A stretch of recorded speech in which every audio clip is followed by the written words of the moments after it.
you're also making yourself vulnerable to another person. There's no how in this world you will not have that one person. You cannot do without friends, no matter what. Me, I'm just saying, you need one. It could be your sister, it could be your family, but you need that one person. Nobody can live this life alone. No, you are a sadist if you're telling me that. No, there must be that one person in everybody's life. It could be our opposite sex. It could be your cousin. It could be your old school friend. But there must be that one person that when you are on the phone, normally when there is no trouble, you know how we gist, women. That person will make you feel at ease. There's one person in everybody's life, unless you're telling me you're a sadist. That's it. There must be that one person who will throw banters, who will make you feel like, not be too formal. Even the person knows this case might be serious, but we have ways of making you feel like, baby, it's not that serious. You need that one friend, that one person. I am a sadist because I spent 5 years in learning how to be a sadist. So I take that. I'm not saying you're a sadist. I'm saying any human being that does not have one person. It could be your child, it could be anybody, but you must have that one person. You will feel free to talk to in life. In future, yes, because in future, something could happen. You fall out with that person, and that person will throw all this debt. You can't be so careful in life. Even if you fall out with your mother, she can use things against you. Talking to yourself. No, I'm not buying that. No, you want me to feel like we are all sadists? You want me to feel like there's no one person in our lives? No.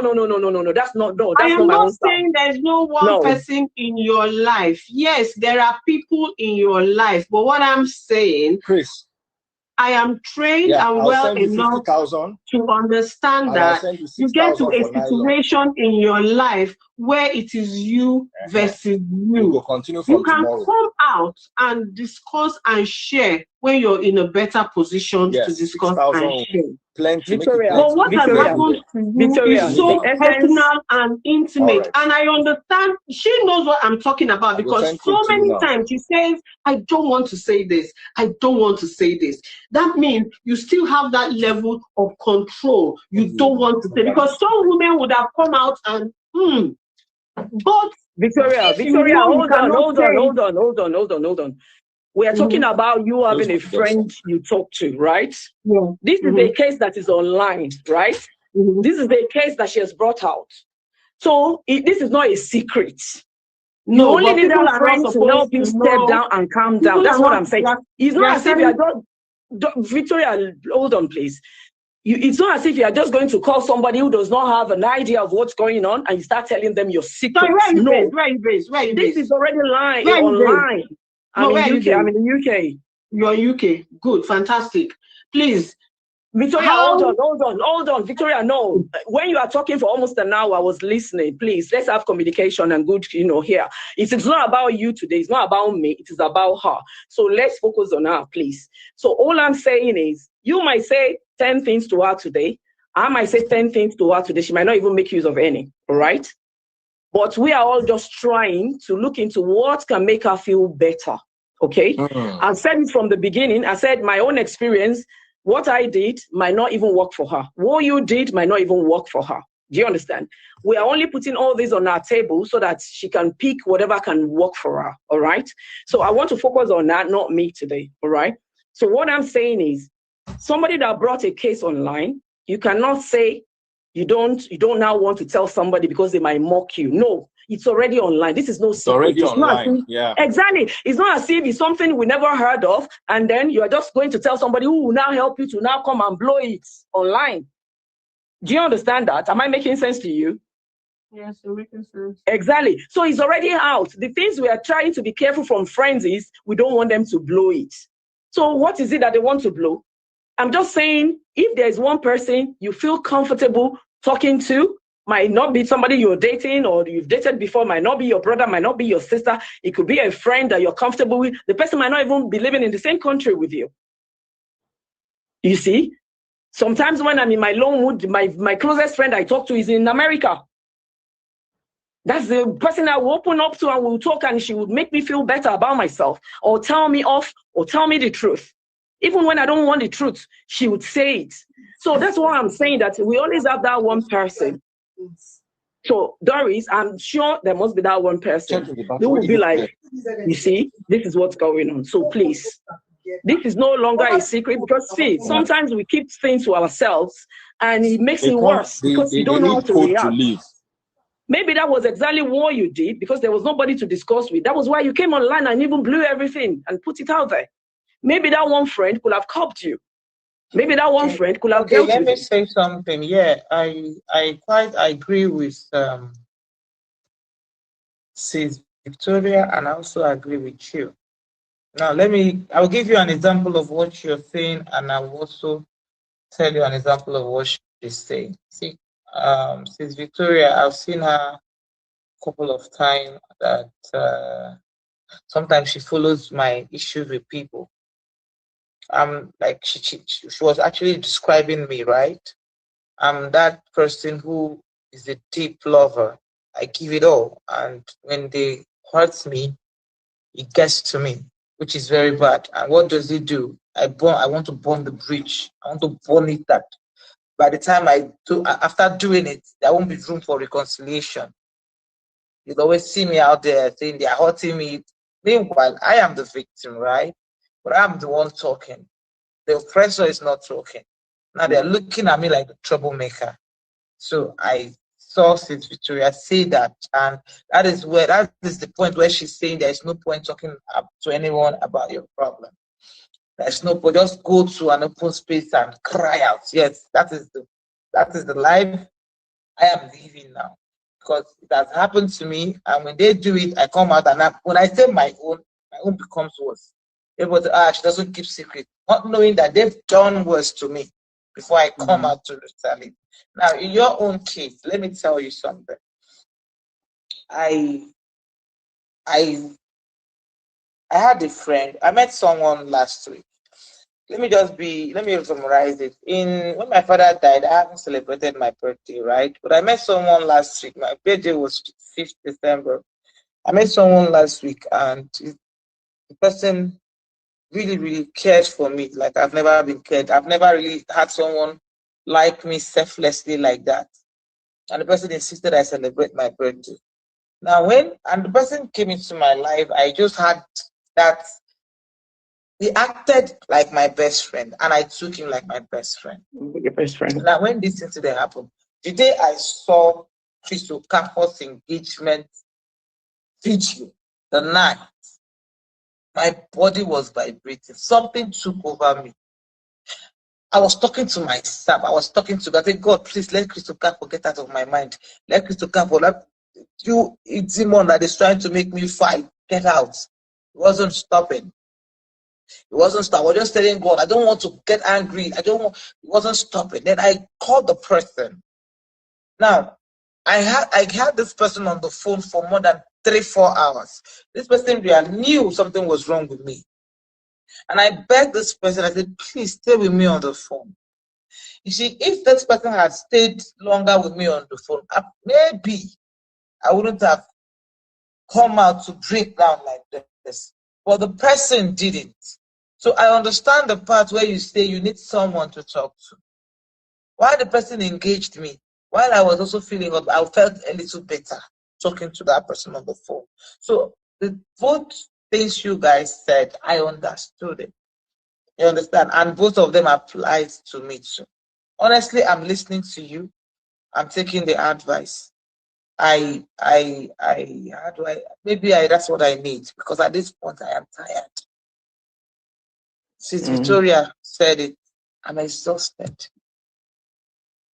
I am. So at this point, I think I really need this advice from you guys. I need more of love from people instead of hate. Because, like I said before, I'm at the point where a lot of things come to my head. I want to do some silly, silly things. You know, my friend Kingsley Wona, I had to fly in from Lagos. He's still in my house now. But what they do is, after he's been here sitting down since watching me. When I'm done with this, he will just be cracking me, making me laugh. Kingsley, is she okay? He was sitting down here. I think he just left. Okay. So Victoria, Doris, what other things do you enjoy doing when you feel a bit low about yourself? Me, my own is shopping therapy. Some people do other things. What is that one thing that, when you hear about it, you're going to, your brain is going to be like, yeah, get excited. What is that one thing? To be honest with you, I don't even know the things I love to do because I'm even afraid to go outside. I like to lock myself in the room. I just be by myself. In fact, since my brother, give up the ghost, I like to lock myself. I like to isolate myself. I like to, as a matter of fact, these people in my house, I feel like they are disturbing me. I like to just stay by myself. So if you ask me what I like to do, there's nothing gives me joy anymore. I swear, I have all the money here. I have money around. I have 5 million cash. I have cash everywhere. I have cash.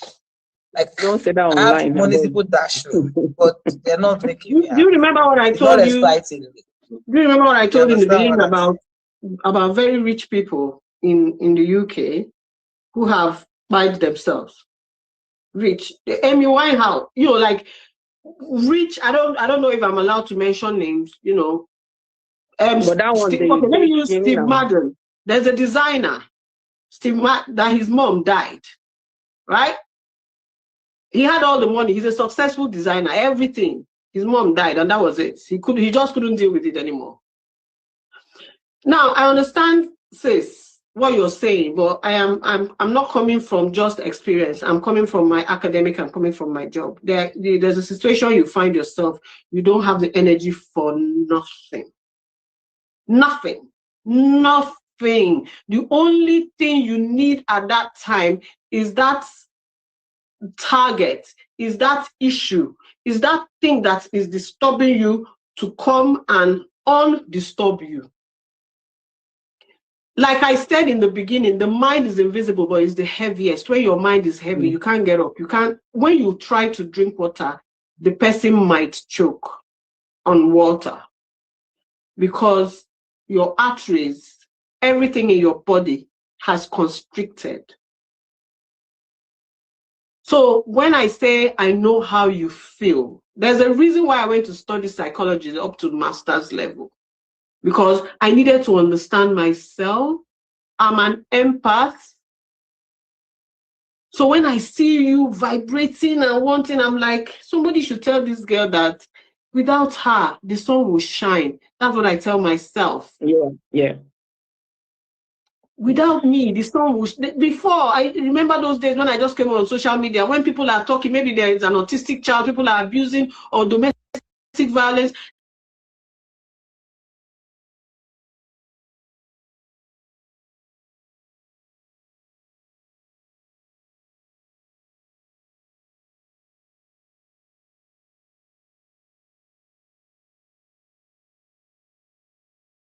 Do you want to talk about how I spoke on domestic violence? The abuse that they abused me? Vicky, for speaking about, you don't mention all these things on social media. Okay, domestic, what did they call them now? More when the life come back. Are you serious? Come back. Oh my God. Okay. Ladies and gentlemen, how are you doing? Sorry for coming late. I'm kind of tired and I have to sleep. So I woke up and I find out that the freeze is live with these ladies, and Doris is back again with her story. These two other ladies, they were trying to comfort her and doing all of that. Please, can you drop a one in the chat if you can hear me? I don't even know if I can go up to my studio, but I'm just sitting right here trying to catch up with the latest. Okay, thank you, Sister Rose. You can hear me. So Doris is right there again on that the freeze life and talking, and these two other ladies trying to comfort her. And the question that just came to my mind is, this lady, Doris, must be the biggest cloud chaser of the century. Let me explain. Doris is a cloud chaser. I was kind of feeling a little sorry for her, but after seeing her on Daddy Freeze, I just think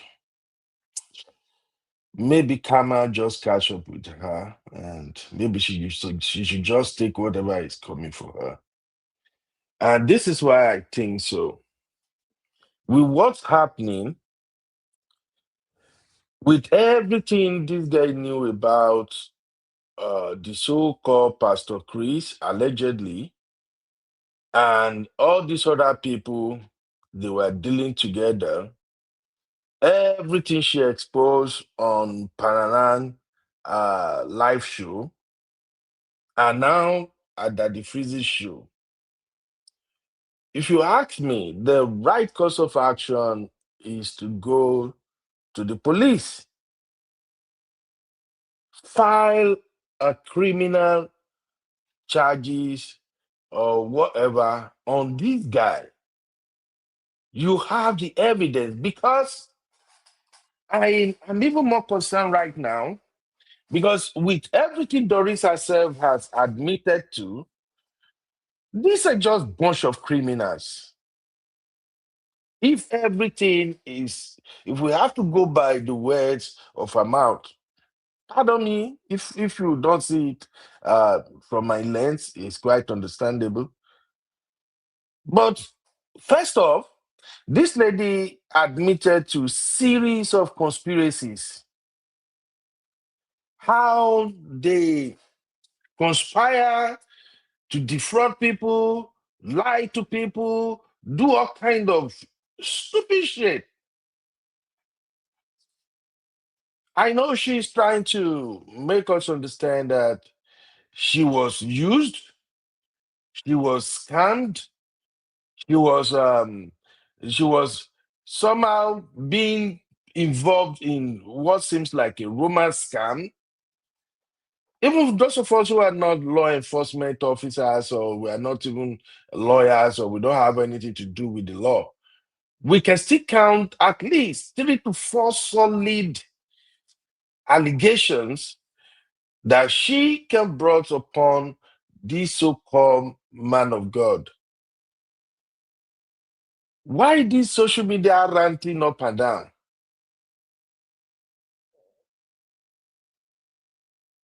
I think she's just looking for pity.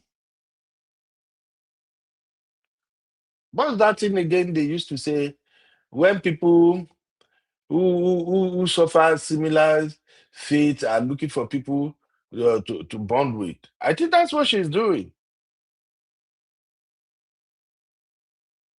And the 2 other ladies on Daddy Freeze's life. So are they trying to tell me if Daddy Freeze was not live, there is no way they could contact her privately and have all of this sorted out? Thank you. Thank you, Zeno. I think that is the right word. She's looking for validation. This Doris struck me like somebody who have really done a lot of BS. She has gone really deep with these so-called people. She's mentioning their names. I think she is as guilty as the rest of them. So I don't understand. Why can't she go to the police and report this guy if truly she's seeking justice?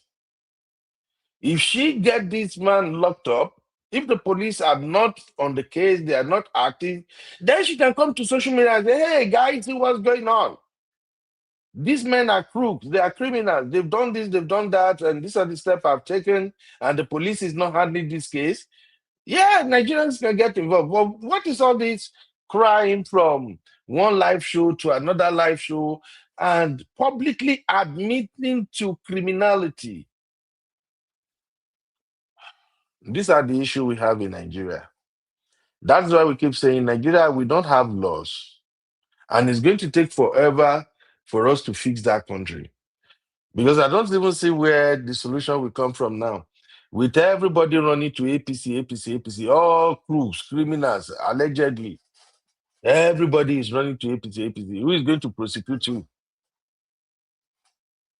In a sane society, as soon as this lady came out, with all of these allegations, with all of this claim, religious fraud, because even though I'm not a lawyer, I know what she's describing that was going on between her and the Chris and other pastors she mentioned. Those are religious fraud, and religious fraud supposed to be prosecuted in the court of law. So, with all this religious fraud, blackmailing, in case you guys don't remember, I can go back and play some of those videos of Parana, because after the show yesterday, I went back and I listened to everything again. I discovered I actually missed a lot. This girl, she's kind of involved in what seems like a criminal cartel. And she's the pivot. She's the one they were using to use every other to implicate other people, to set them up and all of that. These are evidences. In fact, she's supposed to be primary witness, because in a sane society, the DSS should have picked up all of these people. She mentioned their name already. If they don't want to pick them up due to self-recognition, they can at least invite them over.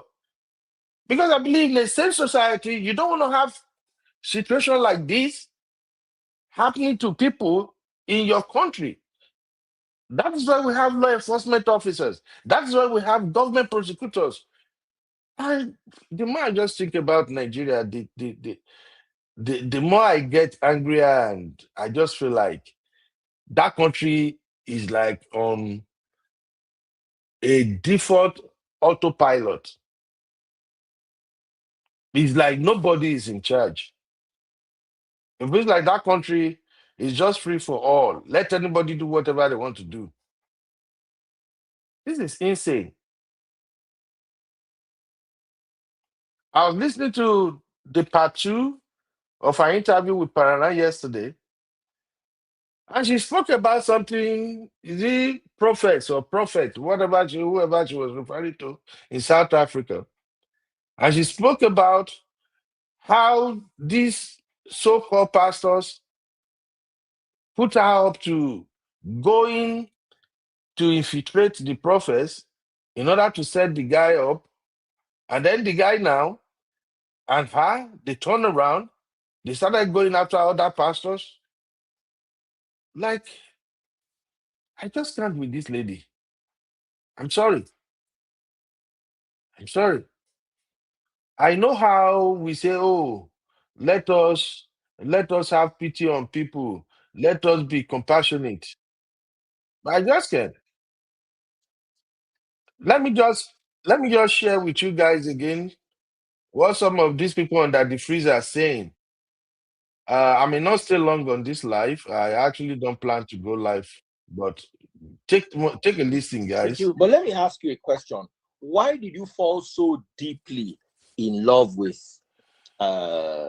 Pastor Chris? Was it his good looks? No. That's there's something that let me answer. You know why he's asking me that? Yeah, let him ask me. Because let her answer.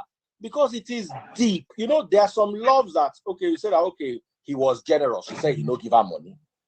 But I sent you something that is please. That is please hold. Yes. That is please hold. Sent you hey, something. Abby, how you doing, Abby? Okay, I think maybe only one chat. Well, just that one chat. Number 5. Because that man don't sound like he was in love with you. He went deeply in love. Like, if this is his chat, doing? Then he sounds very passionate. Cool, very in love with you. We were deeply in love. That's his number. And you know that thing is not doctor. That's a WhatsApp chat.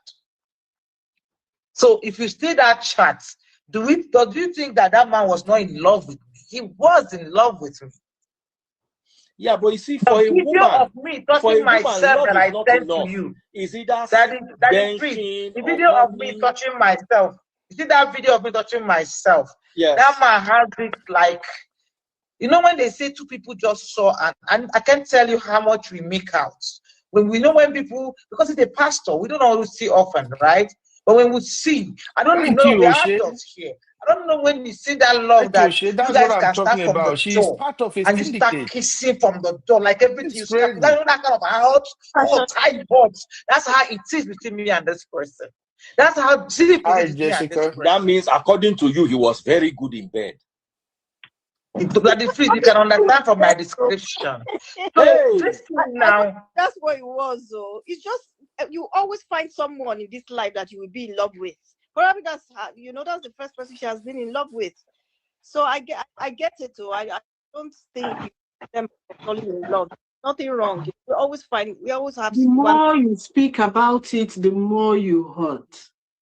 No. Now, let me quickly point something out here. This lady has sent, with her own admission, she has sent her own nude to maybe about, how many people so far now? I think 2 people. She has sent it to Panana. She has sent it to Daddy Freeze. She's admitting to it right now. That the video I sent to you, is she okay? Why would you send video to Daddy Freeze and Panana? And I bet you this guy would have sent this video to as many other people as possible, believing that, oh, this is a proof. I sent him the video. Look at this video. Is this guy okay? Exactly, Abby. That is like 5 people already. And I bet you, before she got to this point, admitting that she sent this video to people on live show, she would have sent this video to more people. What is wrong with her?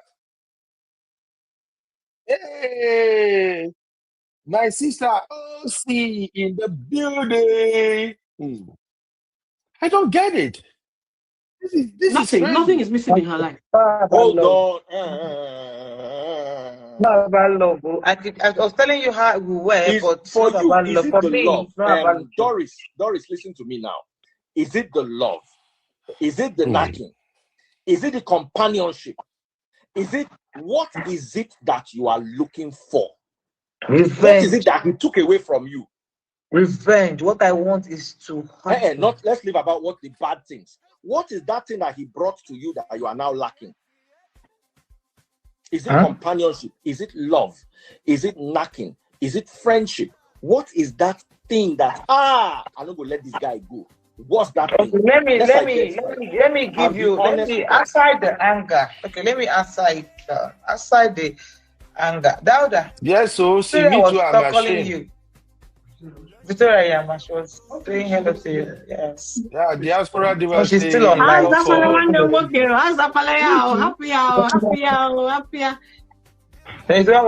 Dauda. What I wanted to say is coming. He went to his own room to change. I think he had his bath. So what I was trying to say is, aside this anger that I feel for Chris, because I feel very angry with him. I am very upset. Not necessarily because he's getting married, but because of the things he put me through. Because he didn't remember. He didn't consider what we shared. He didn't consider. What is that thing you shared? That's the thing you have not addressed. Let me tell you something. If somebody annoyed you so much and broke your heart and went, something inside you be telling you, thank God he has gone. You don't want him to go. There's some level of anger that there's something you are holding on to. And until we understand that thing, we can't move forward. Okay. My thoughts. That is true. Let me be honest with you. When it comes to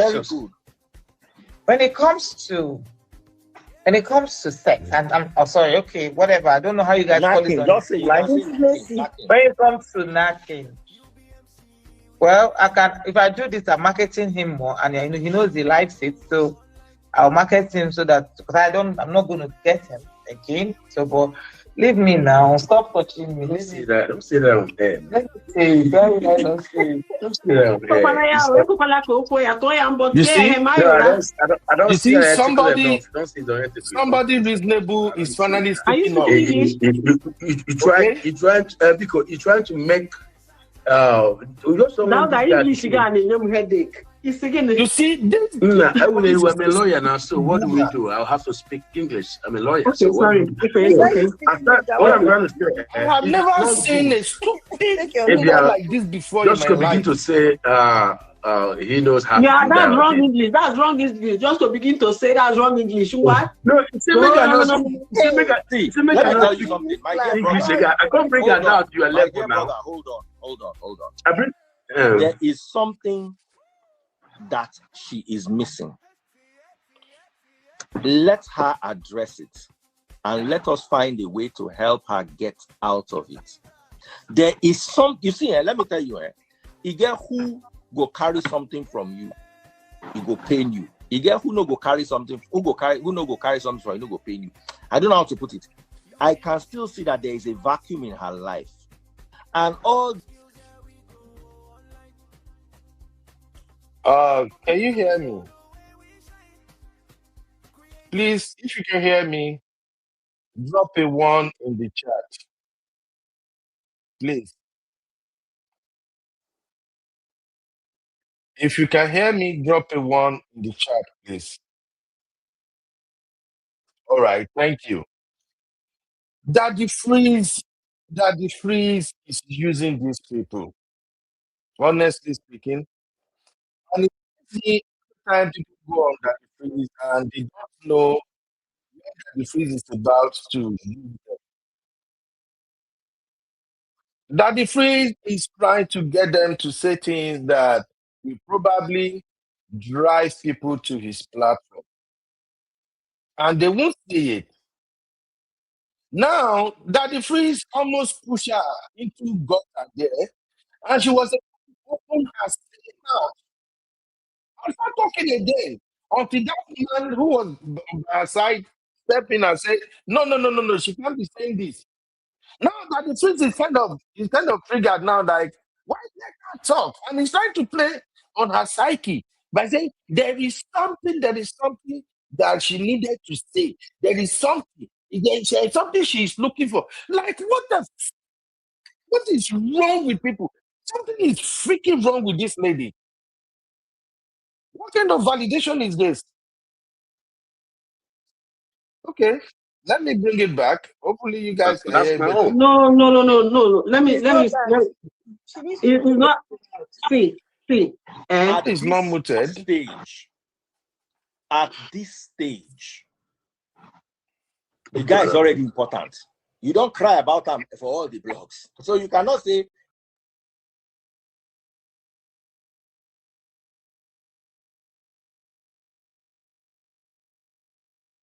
you are not making him feel important. You understand? You've been crying about him for the last 4 days. Let me be honest with you.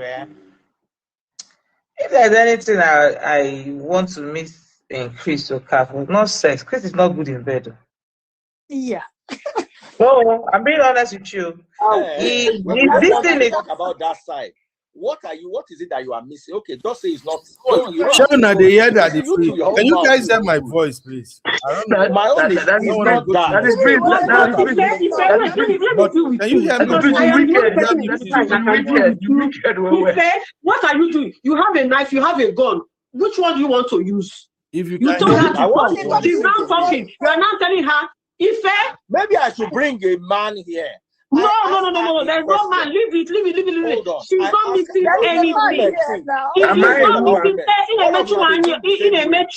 How do you put it now? This guy is supposed to be from my place, and girls from my place. We don't do this. So don't do this. She's not missing anything. She is a wrong being. She's not missing nothing. Yes. That is something. Hold on, I'm coming. Eko Abiola, if you are honest with yourself, there is no way people. Please, can you hear me? Somebody can be dispassionate about something. if not for the fact that there's something missing. Hold on 1 second. No, I'm free. Just hold on. I don't understand. Let me hand it over to them. Guys, I need to take a quick call. I'll be back. I don't think there's anything missing. My God, I'm working. You're my friend, right? I've known you forever, right? I don't want this thing to go on, right? There is no point. We can have a group call, right? We can chat about this. You're just entertaining the model. That's right. You're just entertaining them bundle. Talk, do. When the chips are down, people don't see you talk or rubbish, talk. How one tomorrow? I need to go and Google this person. How one kiss your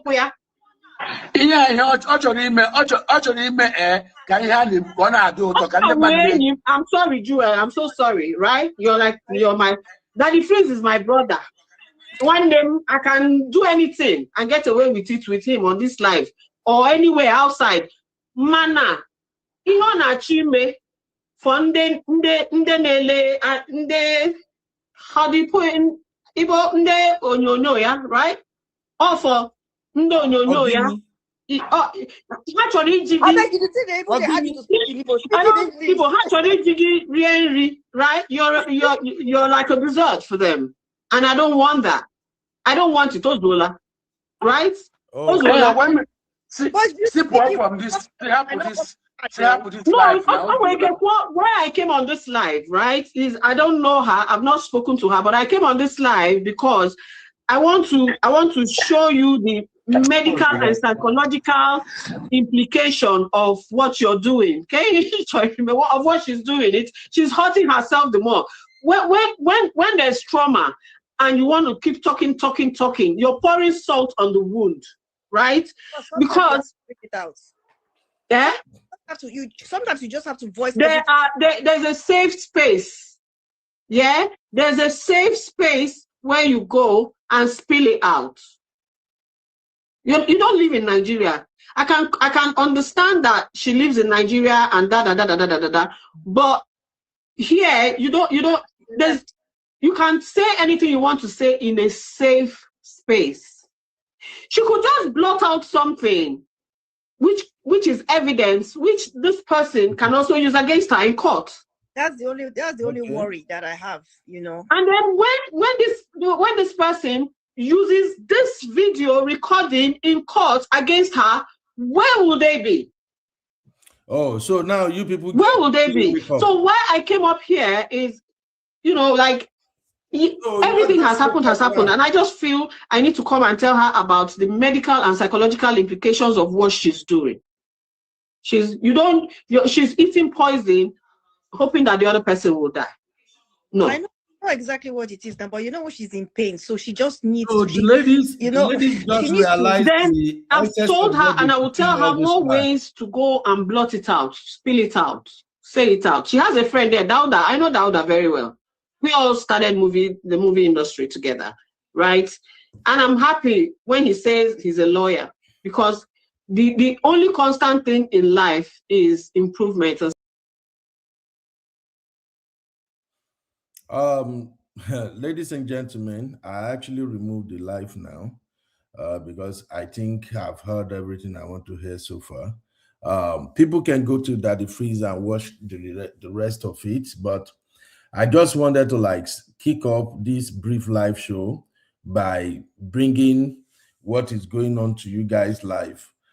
Can you hear me, please? Let me see if I can even find my AirPod. Maybe it will make the audio better. Can you hear me? Bilba, everybody, if you can hear me, please drop a 1. Let me see if I can twist this. All right, thank you very much.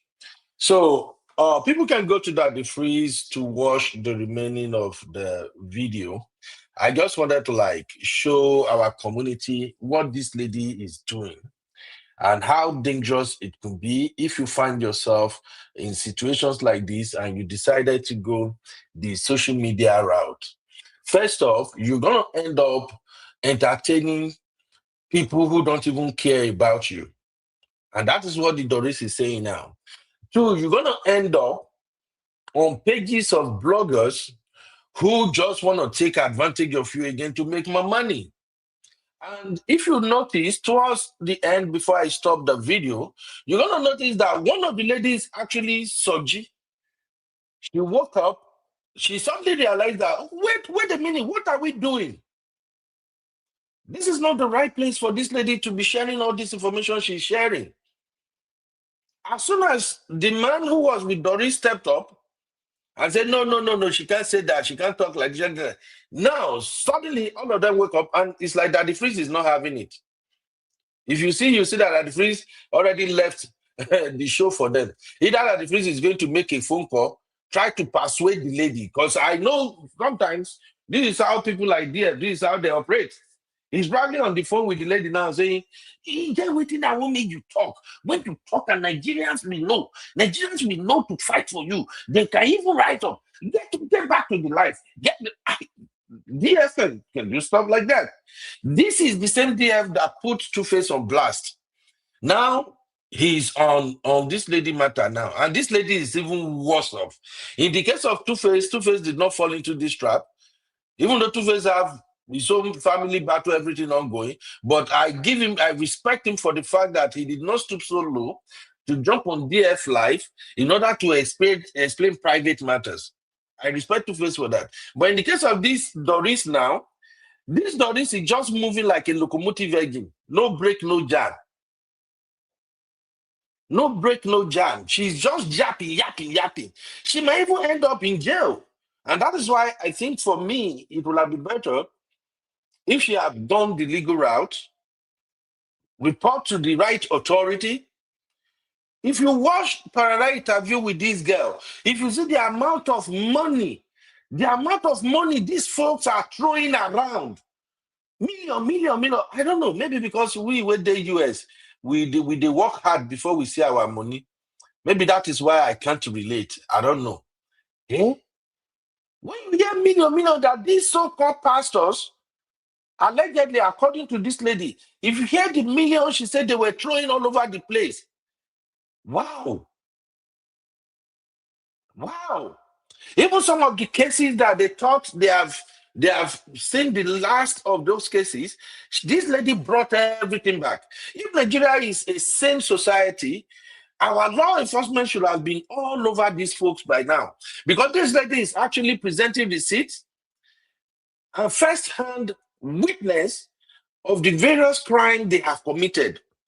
She spoke about how they will do miracle, how they will pay people to perform miracle, how they will pay some people to make some things go away, how the so-called man of God that she's putting on blast right now, how the said man of God invited the other one that VDM was always on his case. He invited that one to his church to minister, and then that one came to his church, and before they know it, that one has impregnated another lady, and then they have to pay the lady who got pregnant 10 million naira to take care of it. There is just all kind of criminality going on among them. And then, coming back to DF life again, Doris has said over and over again, I want revenge. DF is saying, what exactly do you want? I don't know if anybody gets what I'm saying now. These guys have said over and over, I want revenge. I want them to suffer what they put me through. I want revenge. But at the thing is, they tell us there is something. This guy drives me crazy, man. Drive me crazy. Let me play the part 2. And if I can make it to the part 3 of our interview with Paranam for you, I know many of you have watched it, but there are several aspects of that interview that I missed yesterday. Maybe because I was playing towards the end of our show and I was not concentrating. But when I woke up earlier this morning, and I just put my AirPod in and I started playing it, I was just wowing all through. I don't know. Eh? Let me take a few comments here before we dive into this one. This is just pure madness. Madness. I say not them calling DF out. No, they caught DF on his game.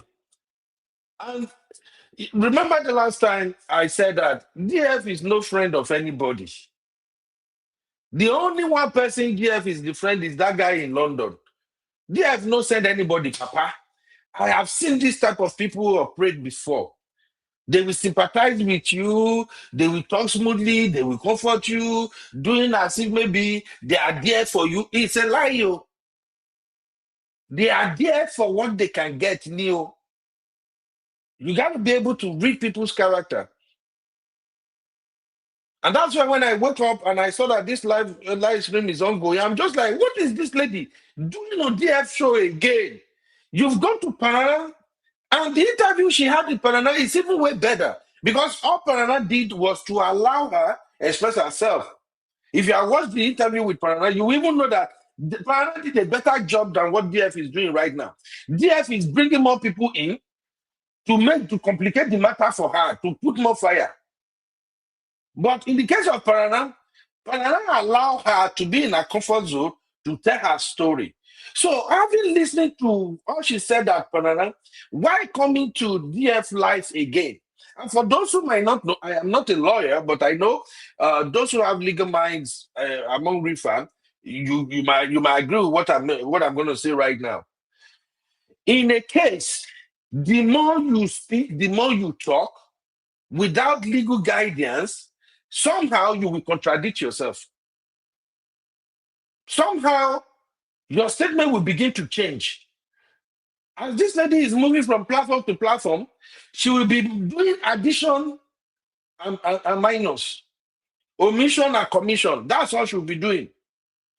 Because these things happens in the past, and she's trying to bring it back to life. When she was on Paran's show, she actually gave a very good account of everything that went down. Now on Daddy Freeze's show, with the help of Daddy Freeze asking, Daddy Freeze sometimes confuses me. I don't know why that bros they do like that.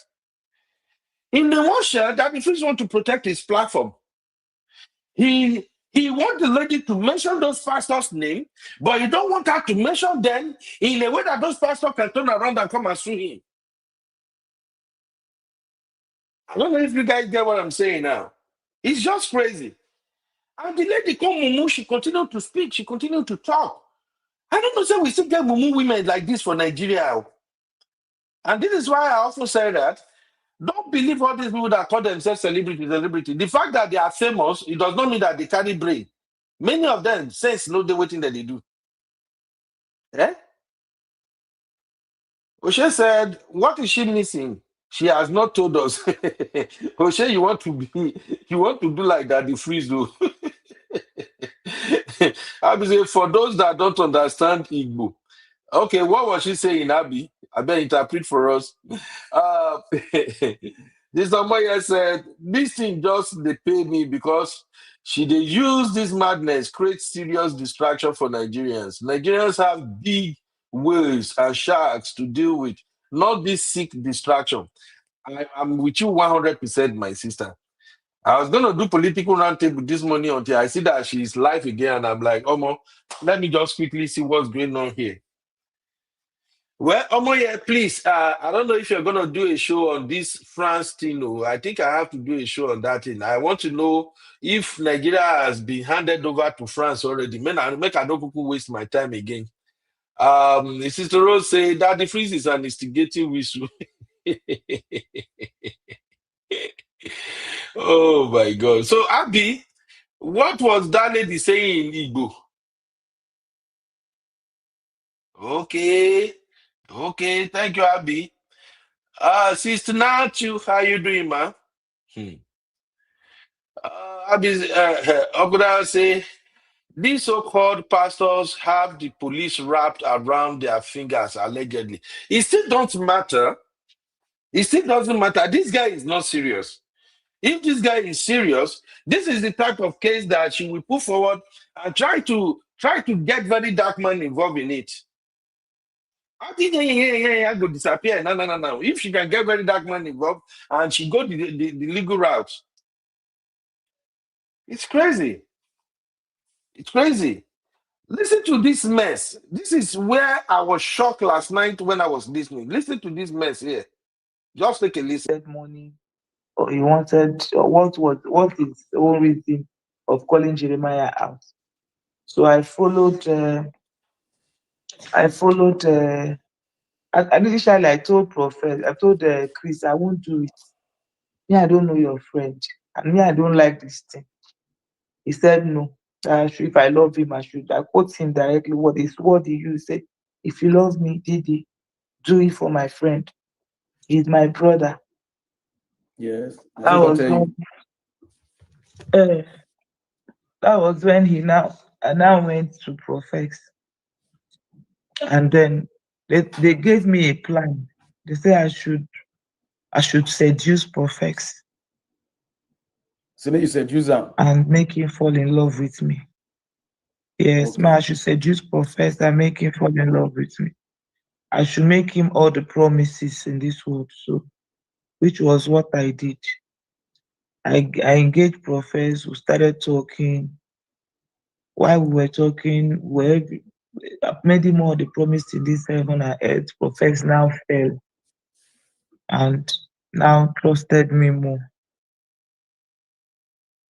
Yeah. So while profess was talking with me, the case of baby testimony came. Ruth Matthew, they said Jeremiah arrested Ruth Matthew. So Professor now said, can I help to release Ruth Matthew? That they took her to Abuja, that the case that came and all that. That was when I said, okay. Now I now told them that Professor said I should go and release Ruth Matthew. So that was why I went to Abuja during that case. Went to the police station and saw Ruth Matthew. So when I saw that he was a cripple, I came back to Chris and Jeremiah and I said, sorry, I will not be able to hurt this woman. If your issue is to arrest Chris, by arrest Profess, let's deal with Profess. This woman is a cripple. Don't arrest her again. So that was when they now said, okay, that they are not after, but I should just find out what is the connection between the lady and Profess. Okay.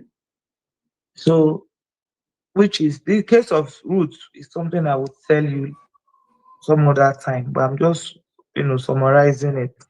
More just summarize how they go first. Yeah, so in summary, they used me to set Profess up. First money they sent to Profess was $3,000. They said I should lure him to Nigeria. Yes. So, and it was Chris that sent that money. I sent you the screenshot where he forwarded me the receipt, his number. Yes. So it was Chris that sent that money. $3,000. Yes, at that time, me and Prophet was agreeing that we will come to Nigeria. Yes. So eventually, while we were also doing that, Prophet now sent me to Apostle Johnson Suleiman. Yes. To also tell him that Otobo wants to come and do interview on his page, that I should give him bill if he doesn't want Otobo to come. I should give Suleiman bill 30 million naira. So it was when he said me to Suleiman that I say when you go meet Suleiman, say Steffi Tobo won't go do live for a page. So if Suleiman no wants make Steffi Tobo do make Suleiman pay 30 million. And people they hammer for this one now, I don't know. I hear you. So I went to Suleiman. When I reached out to Suleiman, I told him this. I'm playing this just to show you guys how far this lady has gone deep in all of this conspiracy to scam people, to blackmail people, and all of that. And that is why immediately I heard all of this, I'm like, is she insane? These are things you take to the law enforcement agency, not bloggers. That's what I just want you guys to listen to. This is where she made a whole lot of revelations about how they were running like mad. And she is part of the rig. She is part of the people who are Black many folks in Nigeria too. May God forgive us. Take a listen more. Sir, this is who I am. And I am not really working for Prophet. I am here in defense of your colleagues, Prophet Jeremiah and Chris. Now, Prophet has sent me to come and blackmail you and collect money. I want you to insult me and Prophet. I will record it and send to him. Embarrass us, which Suleiman did. He now told me that it's not even about pretending that he's going to arrest Prophet. He now sent me a court document where he has restricted or some YouTubers, and also show me the Prophet's name, sent it to me. So I went back to Prophet. I said, the man know about you.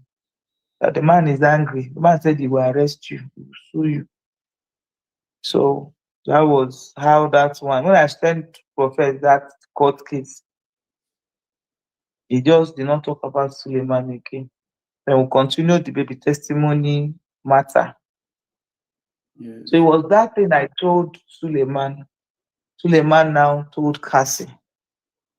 Yes. Cassie now went and exposed me because to profess that I am not who I think I am, that they are using me to lure him. So that was why Prophet did not come to Nigeria. Okay. Though he did not believe them 100%, but he did not come to Nigeria. So later, Prophet now said he has personal vendetta between Iginla, Idahosa, Chris, Suleiman, and Jeremiah. 5 of them. That they plan to arrest him with J. Israel. Yes. But that arrest, him and J. Israel formulated it. And J. Israel told him to disable his page to pretend like he has been arrested so that they can collect the money, which J. Israel collected money. That was his own personal vendetta. Yeah, so that was his own personal vendetta with these pastors. He said I should arrange a 3-way call so that for now, profess now, me and him, he calls it street. Me and him, we are now running street. He said he's training me on the business we should be doing. I'll be the one to be going forefront to be collecting money from pastors. That was Prophet. For him now, we are a couple. We're already in love, so he trusts me. So he now said I should arrange. For those who really don't understand what this guy is saying, let me break it down. So the 2 pastors, the one she's allegedly in bed with, was trying to help another one who is also fellow pastor scammer. And there is this blogger in South Africa known as Profess, who was going to expose them. So they now use Doris, is coming from her mouth. They now use Doris to get closer to the blogger so that they can lure the blogger to Nigeria. And Doris agreed to be used because, according to her, she lured the blogger to now fall in love with her. So now she was also sleeping with the blogger. That is the part she's removing. So now she's in bed with the blogger. Why is she sleeping with the pastor? What kind of human being is this lady, for crying sake? People in Nigeria, man, these ladies in Nigeria, they are desperado. So now she's in bed with the professor, and because the professor too is equally criminally minded, that one too is now saying, you know what? Pastors are paying. Once you can discover their secret, they will pay you. That's what she's admitting to right now. That she agreed to now work with the professor to start going after pastors. That is just what it is. What kind of human being is this lady, for Christ's sake? That's why I said, after I saw her under the freeze today, I lost any iota of empathy. I don't just give an F about her. These are the kind of lady that would have ruined life of so many people. Shebi now, because they do her back now, I make her the talk. Who know how many men she don't ruin their life? In the first part of this interview, she described how she messed up the life of her ex-husband. She admitted to everything. Now, she admitted to she and Profess blackmailing pastors, because that's just what she's describing. Or maybe Namino they get her well. What she's describing to me looks more like blackmailing. When people say, you know what, let's go after these people. So when they want to drop money, you will be the one to go and get money, and then we move on. I believe you guys are hearing it from her mouth. This lady is a mess. Now you can understand where they are getting money to build us those mansions they are showing to our innocent younger ones on social media. Hey, I'm a content creator, I'm an actor, I'm an actress. There was a time the male actors in Hollywood, they were crying, saying, look, don't believe all these ladies that say they are actor, they are building houses, buying cars. This money is not coming from acting, because at that time, people were looking at the male actors like, what is wrong with you people? Is it not the same job that these ladies are doing, that they are making all of this money? Why are you people not making this money? And then the male actors were like, no, these ladies are doing something else. So now, breeze don't blow now, we don't begin to see foul yash. That is what this girl is describing. I just wanted everybody to hear it again. A meeting between all these pastors so that they could discuss what's into them. If they want him to stop, that they will pay him money. So that I went back to Chris, and Chris made that three-way call. The people in that call was Bishop Idahosa, Chris' friend. Yes. And Chris Okafor with prophets. Prophet now narrated why did they arrest him and all that. So at the end of the day, they now the host now told Prophet, because the host was afraid. He now told Prophet how they planned their arrest, how many of them who put money and all that. They now started pleading with prophets. After that three-way call, they apologized to him, that they left the call. Then prophets now said I should approach them to pay him. And they should pay him $200,000. Right? Before he would $200,000 before he would leave there. Okay. So when I now told, in fact, before this whole thing started, I told Chris that I won't do this thing if my lawyer is not involved, because I thought the way the whole world was on that matter, and it has to do with a missing child. So I told them I will not continue this if my lawyer is not involved, if the police is not involved, and all that. So they involved my lawyer, involved their own lawyer, involved EFCC, which I personally went to EFCC in Benin and wrote statements. They also involved Interpol. Chris' lawyer, Obani, was the one who sent one of his lawyers from his chambers who took me to Interpol in Lagos, where I also made statements. So I had those cover before I continued in my disc. With the profess, before you continue with profess. Okay. So why profess demanded that money, they now said, okay, they know what to do. Them and what the Interpol guy now discussed it. I don't know how they got money, but there was a video they sent me with an empty video with dollars showing on a bed. So when they showed me that, I will send the video to you. So when they sent me that video, go to play for them. Yeah. When they sent me that video, it was the Interpol guy that sent me that video. When they sent me that video, then I now put it on reel. They did it and I inserted my voice. I said, Professor, the money is here, I'm in the room. That's why you can only hear my voice in that video. You can't see me. I acted like I was in the room then. I was one videoing it. So when I sent him the Professor the video, Professor believed it. Then he now said, okay, how will he get the money? I said he has to come down to Nigeria. I said he can't come to Nigeria. These people will be looking for him. So we agreed that he will come to Ghana. So it was that coming to Ghana that Suleiman now also came and told him. Not Suleiman, actually, I think Cassie.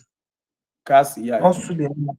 But I think Suleiman told Cassie who I was. It was Cassie that I told Prophet that they want to arrest them. They want to set them up, arrest them. So it was like that process that Prophet, because Prophet believed I had that money, that me and Chris want to chop that money, Prophet started calling me and Chris out. Yes. Trying to expose me and Chris, telling Jeremiah that the money did not get to him, that me and Chris held on to that money. So that was why Prophet started calling Choma Johnson out, burying me and Chris' picture. It was because of that money. So why Prophet started calling me, I said, Choma Johnson, is Choma Johnson, Doris, or Ohala? Why he was not trying to do that, me and I came out and now told people that I'm Doris or Ohala. Then I now exposed, before I came out, yes. That was when Prophet Jeremiah now promised me that money, that car, sorry. Because our agreement when I started doing this thing is that I'm not going to show my face. That I was going to only tender the evidence in court and probably come and defend as a witness. That was why I used Choma Johnson. But because Prophet was calling me out, even all of us were panicking. I was so angry. I was like, I don't like this. That was when the man said, don't worry, I will buy you any car of your choice. Choose. That was promise you will buy you any car of your choice. Yes. So make a sense, make a job go out. So it's time for me to come out now and expose Prophets. Because that time the heat was on his church. And it would have taken only me to stop that heat by exposing Prophets. So they wanted me to come out with my face. They even promised to buy me house, not only car. Mm-hmm. They promised to buy me house, yes. So when I now came out, I came out on Doctor. I first of all told Dada. Dada did not believe me. Then I came out on. I went to Daddy. I went to Dr. Chidi, and I told Dr. Chidi everything. Look at what is there. Look at what is happening. Look at. But I did not tell Dr. Chidi that I was going out with Chris. I did not tell Dr. Chidi the full truth. I just told Dr. Chidi that Prophet is blackmailing these people. He's sending me to go and blackmail. But I still maintain that I was in love with Prophet. Okay. Because that was the act, so that Dr. Chidi can also counter Prophet, because I was still working with these people now. Okay. So it was not then that Dr. Chidi now gave me his platform when I was saying I'm still in love with Prophet. He used to send me to go and collect money. So I said half truth, not all the truth, because I was protecting Jeremiah then. So that was when I came out. I played my conversation with Prophet, the voice recording, where he was sending me to go and collect money from pastors, how much you have paid him, all those things. So that was when I brought it out. So it was now that thing that, scattered the case. And it was through those my confrontation with Prophet, all the things he did in that case, I had it recorded from the beginning. And police had it. Jeremiah them have it, so they used it in court and they won their case. So the car Jeremiah promised me, he said he was going to. Chris now told him to. The first car I sent them was Lexus. Then they said that one is too expensive. Then I now got this Mercedes, which was 45 million. Then I said, okay, that they were going to buy it. Then Chris now told Jeremiah that they should send the money to his account. He should send me the money for the car to his account. So when we left the 3-way call, I asked Chris, why would you say made in sentence? I asked him, actually, I did ask him. He said, no, he doesn't want me to put the money. He doesn't want Jeremiah to have my number because Jeremiah has come to his church before and impregnated somebody. And they used 10 million naira to cover it. Yes, that's what Chris told me. Okay. That's what Chris told. Says Jeremiah come in church, come to program from inside so that they used 10 million naira to cover the gap. Yeah. So it was there that and I said, okay, now I understand. So Chris was one who sent his account to Jeremiah. So Chris now started sending me the money, 3 million. You will see where I even sent 3 million. I showed you the receipt. Then he said he will send 3 million. I sent you the chart where he said he sent 3 million. I will put her inside. He started sending me the money, 3 million, 2 send me 3 million. Can you hear me? I hear you. Go on. Yes, so yes. He sent the money 3 million, 2 million, 1 million. So he was, and to the tune of 10 million naira. So he started badmouthing Jeremiah, saying that Jeremiah does not want to pay the money, I should just forget him. I believed him because he was my boyfriend. Yes. So, long story short, fast forward to a few months later, I needed money. And throughout this my relationship with Chris, it was not about money. Okay. In fact, he wasn't giving me money. We're just doing love. Me, I had my own thing going. I was okay. So, and Chris is, well, he has, I don't know, I don't ask him for money actually. So the first time I now ever asked him for money because I needed money. So I asked him that I needed money to travel. I was going for surgery. I needed 1.8 million. He said he would send me money. He now sent me 300,000. I told him that was not enough to buy the ticket. He said, he didn't say, by the way, if I need money, your friend has money. And he has my money, he has not given me.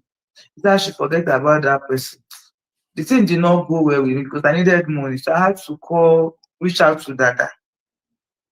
Then I opened up everything to Dada. I said, your brother, Jeremiah, is owing me money.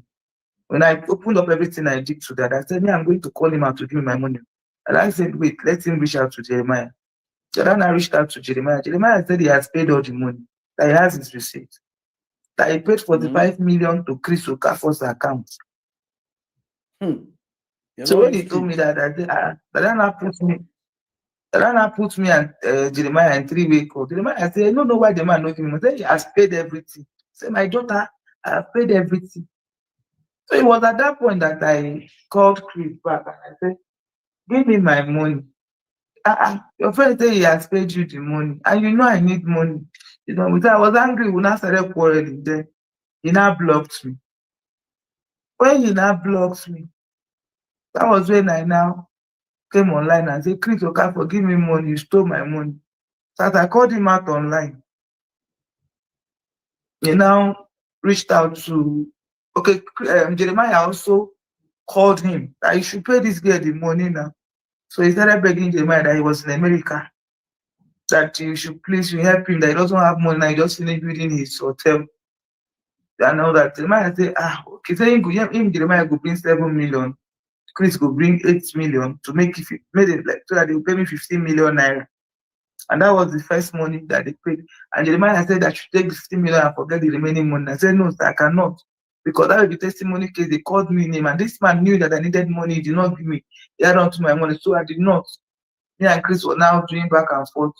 Later, he begged me to go and apologize on public for calling him out. I should come out and apologize before he would give me the remaining money. So it was in that process that he now, I think, another thing happened. He now paid me 5 million. They remember that he wanted money, or he wanted, or what is the whole reason of calling Jeremiah out. So I followed. Initially, I told Chris, I won't do it. Me, I don't know your friend, and me, I don't like this thing. He said no. If I love him, I quote him directly. What he used? He said, if you love me, Didi, do it for my friend. He's my brother. Yes. That was when I now went to profess. And then they gave me a plan. They say I should seduce Profex. So you seduce him and make him fall in love with me. Yes, okay. I should seduce Profex and make him fall in love with me. I should make him all the promises in this world. So, which was what I did. I engaged Profex. We started talking. While we were talking, we many more they promised in this heaven and earth. Prophets now fell and now trusted me more. Yeah. So while prophets was talking with me, the case of baby testimony came. Ruth Matthew, they said Jeremiah arrested Ruth Matthew. So prophets now said, can I help to release Ruth Matthew? That they took her to Abuja, that the case that came and all that. That was when I said, okay, now I now told them that prophet said I should go and release Ruth Matthew. So that was why I went to Abuja during that case. Went to the police station and saw Ruth Matthew. So when I saw that he was a cripple, I came back to Chris and Jeremiah and I said, sorry, I will not be able to hurt this woman. Let me move on. Let me move on to the part 3. Like I said, this is so crazy. Okay, this is the part 3. Please take a listen. Want to pay, he blocked me. So I now got angry. I called him out. I dragged him. He now reported. Let me do this. Abby, can you play the part 3 from your end so that when I leave, you don't have to go start it all over? Can you do that, Mama? Yes, I'll do that now. Thank you. Please, guys, I checked. We only have 15 likes on the landscape, and we have like 55 people watching. And so please, if you can help us hit the like, tap on your screen. God bless you. All right, over to you, Abby. Okay, sir.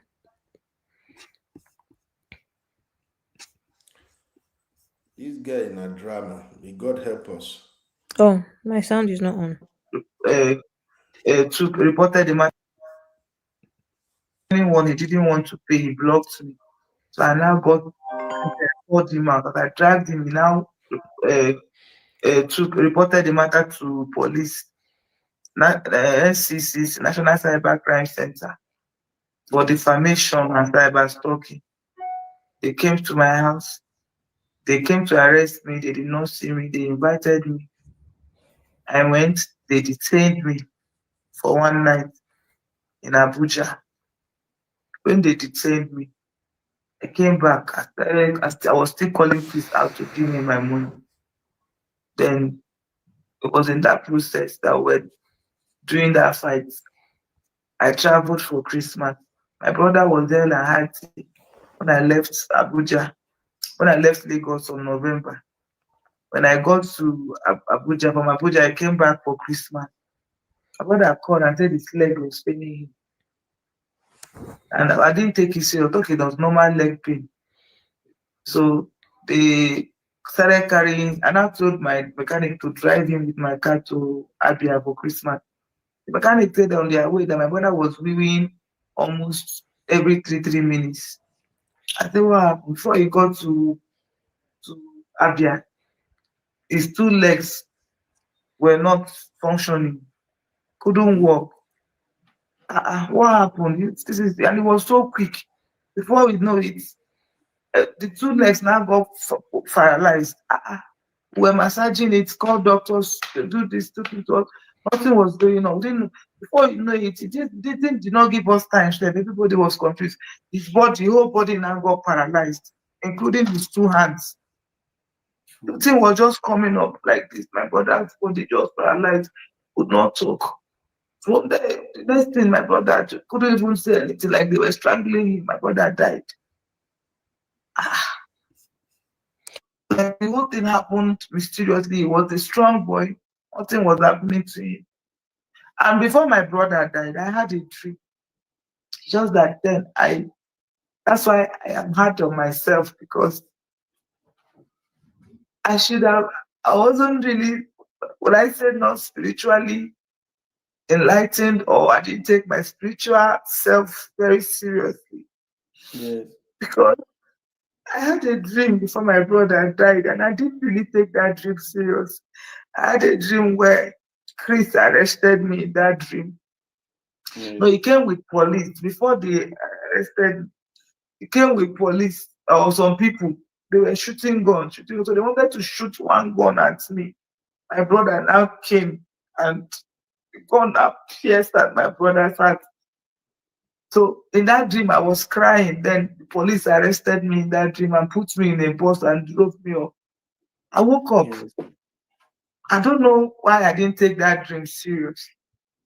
But 2 weeks later, my brother died. That was the beginning of my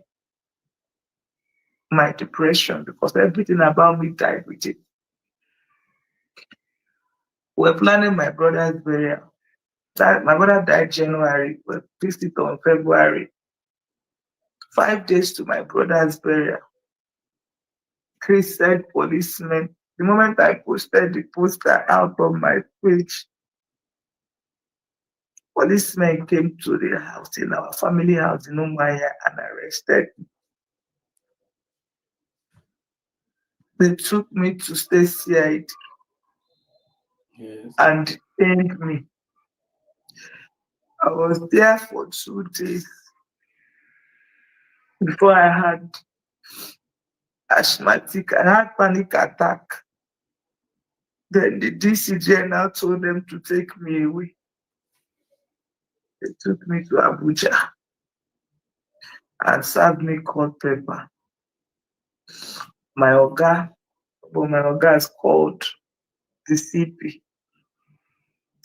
that I lost my brother, and my brother's burial is in 4 days. I was went in that release. When I got back, my brother was buried. After my brother's burial,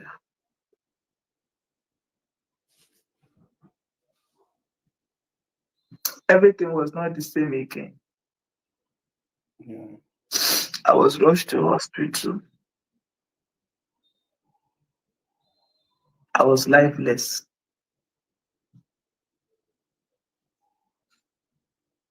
It was the only thing that was left was for the doctor to pronounce me dead. Because the doctor said I was lifeless, I wasn't breathing. So the doctor was going to tell my parents that I was ready, because I don't know what happened. I just collapsed. I saw things I can't really see them now. And what happened to me when I was lifeless, and what happened. So when I recovered, I was angry. That was when I came out and started calling Crystal taking. At that point, I started now releasing our videos, our chats.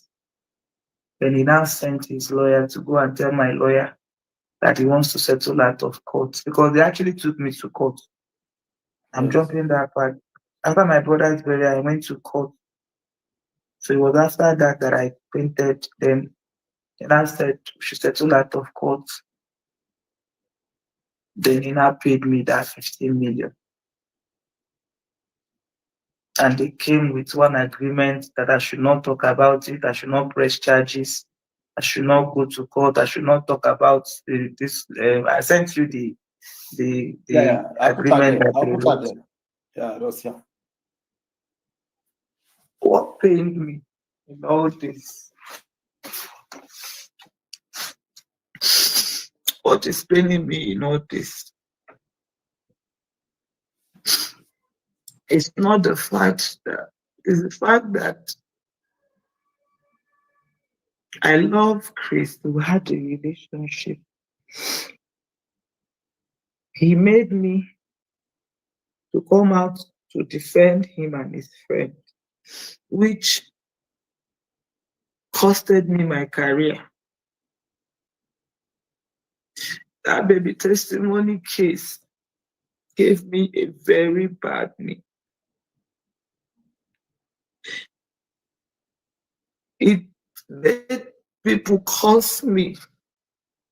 People called me all sorts of names because I got involved in that case. I suffered miscarriage for Chris. It was during this police case that it was during this that Chris turned that miscarriage video to abortion and started sharing it to bloggers. Chris also carried I sent you that video where he said I should touch my breast. Yes. And also carried where he told me to touch my private part. He sent it to his lawyer. His lawyer sent that video to his son, who now sent it to my own lawyer. That was when they wanted me to stop talking about Chris.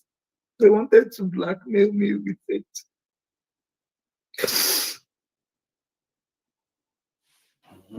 You see? What is paining me in this whole thing is that I lost everything because of Chris. My dignity as a woman, my career. Chris promised he was going to marry me.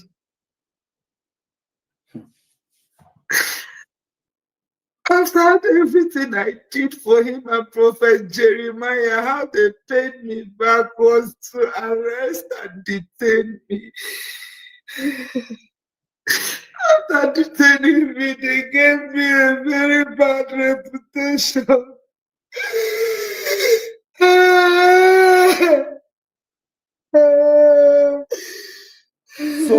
So now, what do you want? What do you want now? What you want me to do now? Please will not marry you. No. Who is he leaving me for? No, no. At this point, bro. So now read date where the church people know now where everybody. Everybody know me and Chris now. I sent you the chat now. Everybody know me and Chris. Now he wants to marry. I want to believe that this girl he wants to marry. I'm not too sure, but I need to confirm it. Because there was a girl he told me that was pregnant for him, that he kept in the house. He kept in the house, and that the girl, now he wants to, the girl said she's pregnant. Though he lied to me that one girl is accusing him that he got him pregnant, because he gave her accommodation. Now the people that own the place wants to sell the place, the girl doesn't want to move out. He even said, if I know those people that used to kidnap people, this thing, that is my witness. Wait, who tell you? Who asked you like that? Chris. Say wait again. Repeat that, please. Do I know people that kidnap people? Because that girl and one of his pastors that left him, Pastor Felix. Abby, I hope you're paying attention. Yes, was calling him out. I am. So, and he wanted the girl to leave. So I'm trying to find out if that girl is the same girl he's proposing to in a bid to cover the child that the girl gave birth to him, or.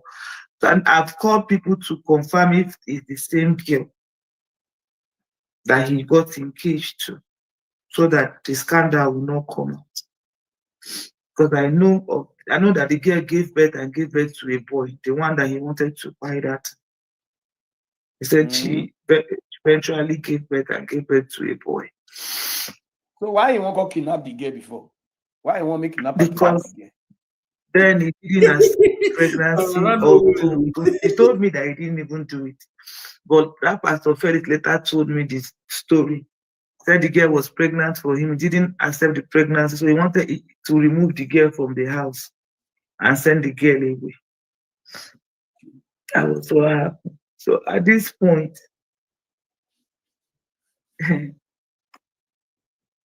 Chris, I'm married because I don't know who he wants to leave me for. And him, I agreed that we marry. I've lost everything now. If it's spiritually that he killed my brother, me, I don't know. If it's not spiritual, me, I don't know. But the truth is, what am I living for again? Who is he going to leave me for? Who is going to marry me? Nobody. And now he wants to marry. My life is shattered. Bro, when I say my life is shattered, my life is shattered. I don't even know what is happening to me. I don't know what is happening to me. Everything about me is shattered. So at this point, Chris, either me and him we marry or we stay single. Nobody will marry. Nobody will marry. Let us either we marry or we stay single. Chris will not leave me for another woman. For who now? So how you want to stop them? How you want to stop and make you not marry? Bro, if they start that wedding, at least I know that Sahara reporter will follow me. I know that Parara team will follow me as media people. You know, when they don't to marry, they will ask, do anybody have anything against this marriage? I will naked. I will show the scar. The scar. Because immediately after that miscarriage, I did operation. I did operation for fibroid. So I will show the scar. I had a miscarriage today. I entered theater the next day for operation. I will naked for Chris. Who will marry me now? Bro, Chris no go do that marriage. It's either he buy me there or that marriage no go. Either me and Ade single will not marry or we will end up marrying each other. That is our agreement from the beginning. And on a really date where they make love, where everywhere, where. I send you chat, that is his number, post it. And let people see if that man was not in love with me. The chat I sent you, you say the love. Well, there's nowhere we know they make love. Will they make love inside car? She's about to carry me. Yes. We will come, I will come in house. Sometimes everybody don't sleep midnight. We go make them inside car, they kiss, they make love. Sometimes you go carry me, go inside the room. In daughter, Chizoba, that's his sister daughter, and she they always receive me. In first daughter, the children they buy me gifts. When Chizoba wanted to marry, Chris was calling me to come and stand in as his wife. So there is nothing. He introduced me to the when we used to do uniform. We used to wear uniform and go to church. And I was part of his wife. When he's doing program, I'll be the one to call my police contact. I'll give him over 30 police, 50 police. He will not pay 1 naira. That's not go far. They call him out on the media, he will call me. Abi, you they hear how they use Nigerian police? Who is he leaving me for? Imagine. They hear. Who am I going to do that? But his husband is married. Another woman is sitting on my ex-husband. Then who am I going to go back to? I don't know what he has done. I can't even love another man. It's only Chris I love. If man is chasing me out, I don't even see them. I don't go out of my house. Sisters, make una come explain this type of love. Abi, I am listening in the background. I want you to break down this type of love. This relationship. If you want to invite people, come invite them. I don't know this kind of love. Abi, this type of love. What you do, blue? Don't stop it. I won't pick this one. All right. Does he have any other part? That's the end, though. What kind of love is this one, Abi?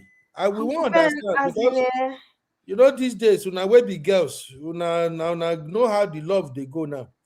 I can't even find the lady on the Instagram again because she still released some other videos, but I can't find her. I don't know. Maybe you see her. Anyone he didn't want to. I found her. Yeah, I know she's still talking. The girl, and I think Karma and I just the worry this lady. So all the nonsense we don't do with those pastors. That girl, you know that girl, she mentioned her name. Is it testimony or something? Yeah.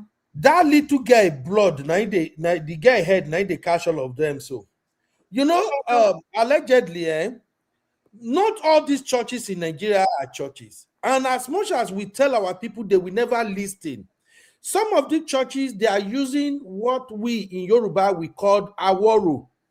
It's called aworo in Yoruba. I don't know the English name for it, but it's a kind of juju where we say if you plant the juju. Is it like hypnosis?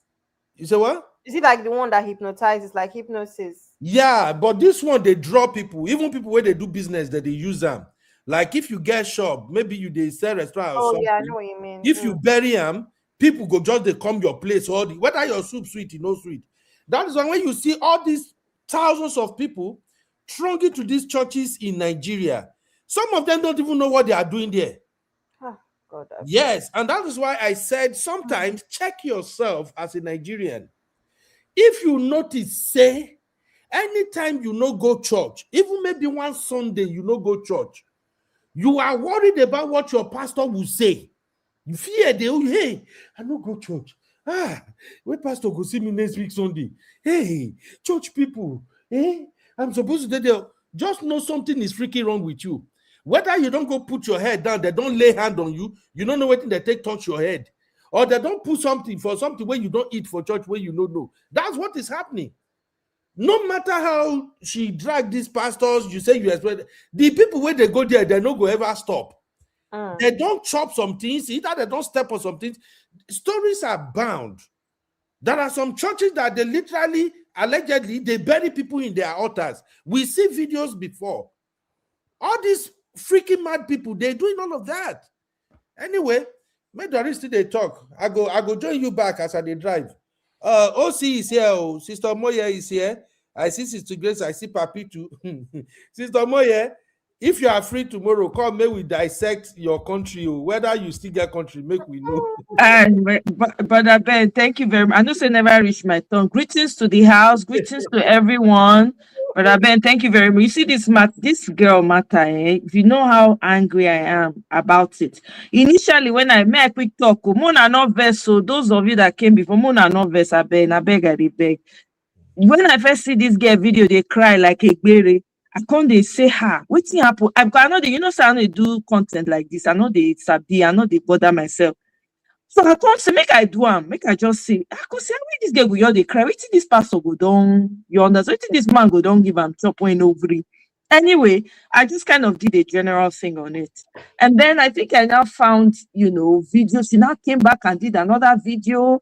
And then, I saw briefly Parara's video. I started hearing different stories. Then somebody now did a video, now said, oh, do you remember Maureen Badejo when she was fighting for one child like that? Because I remember that story was all over social media at that time, where this particular child was missing. And there was a Trauma Johnson. Turns out she was a trauma.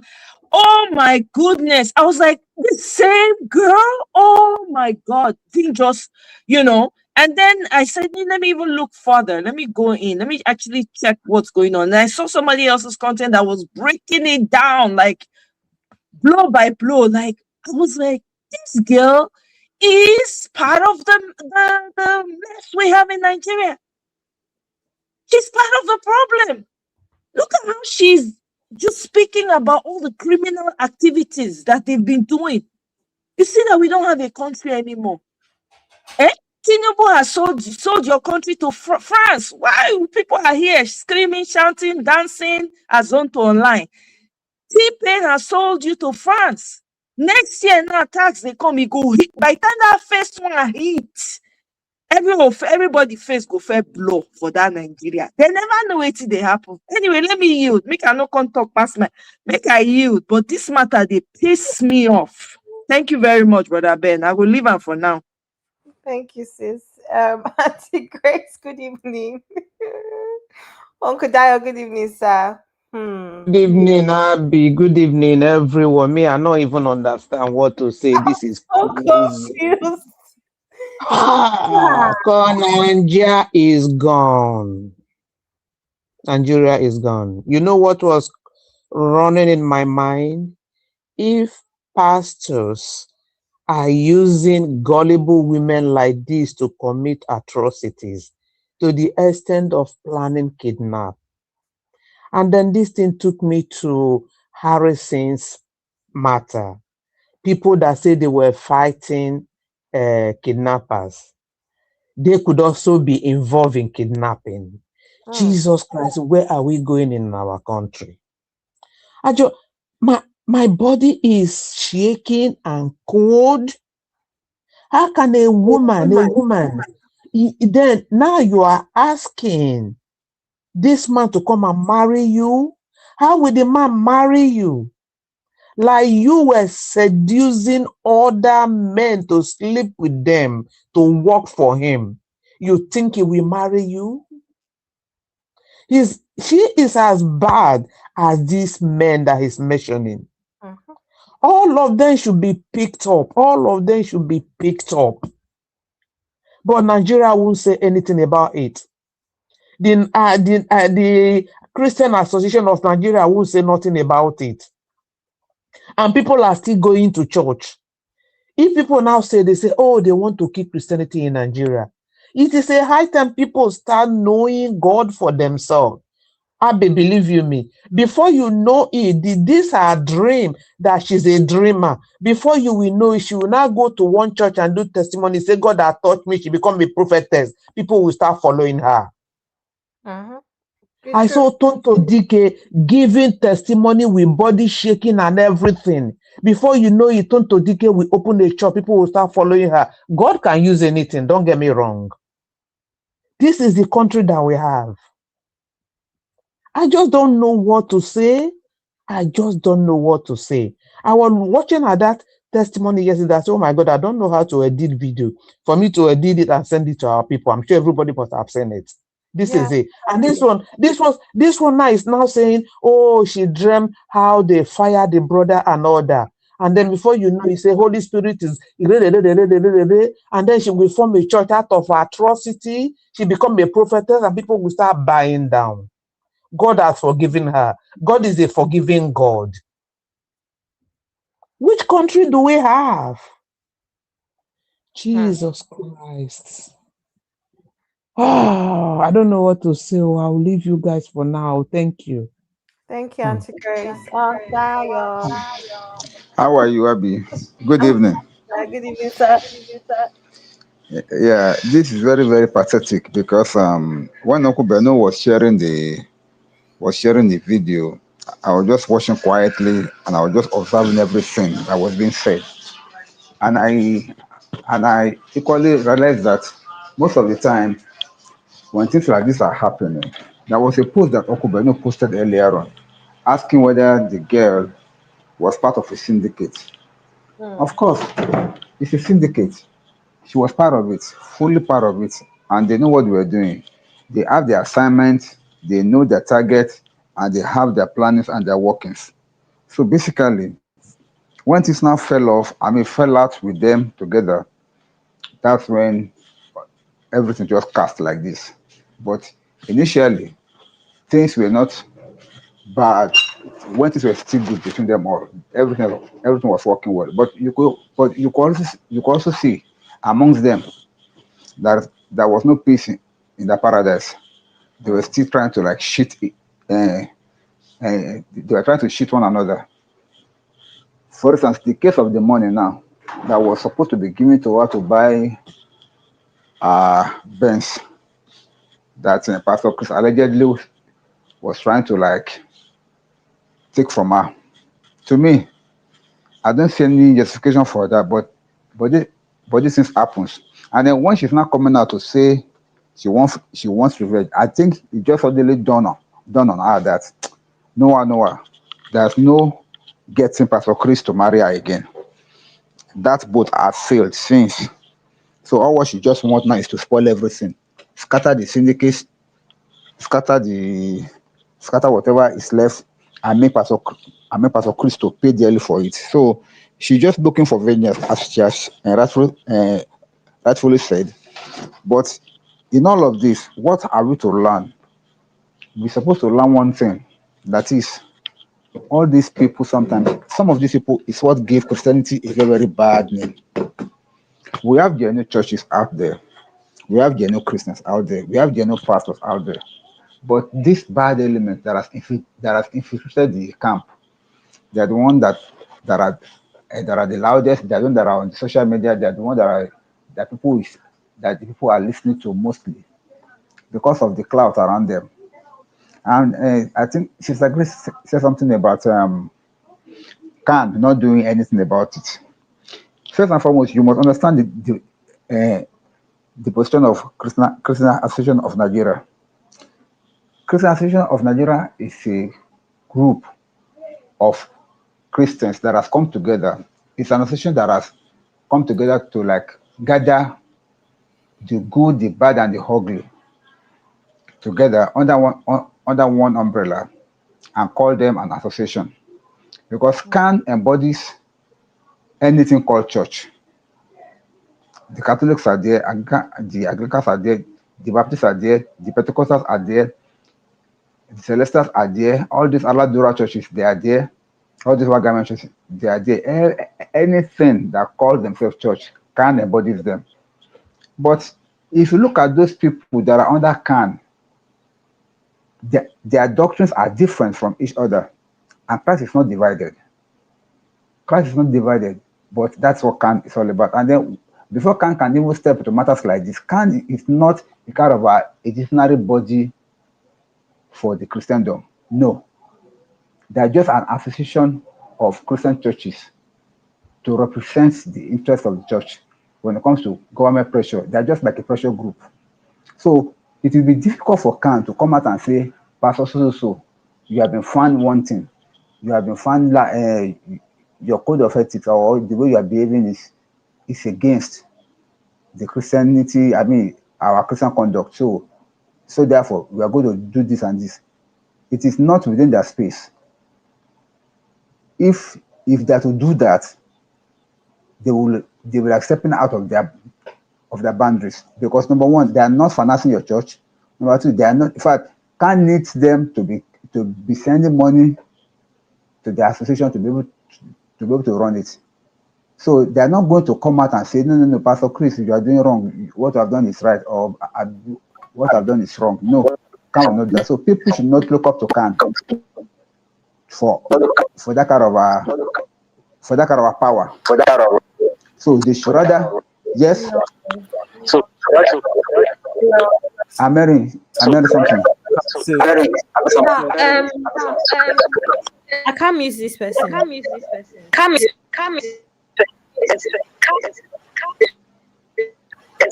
Excuse me, Mr. Phil, can you mute, please? Okay, perfect. Yeah. Thank you. So CAN cannot just come and do anything in this matter because they are just a member of CAN. Now, I think the churches that could, I think the association that could even do something is the PFN, Pentecostal Fellowship of Nigeria, because that's what they rightly fall under.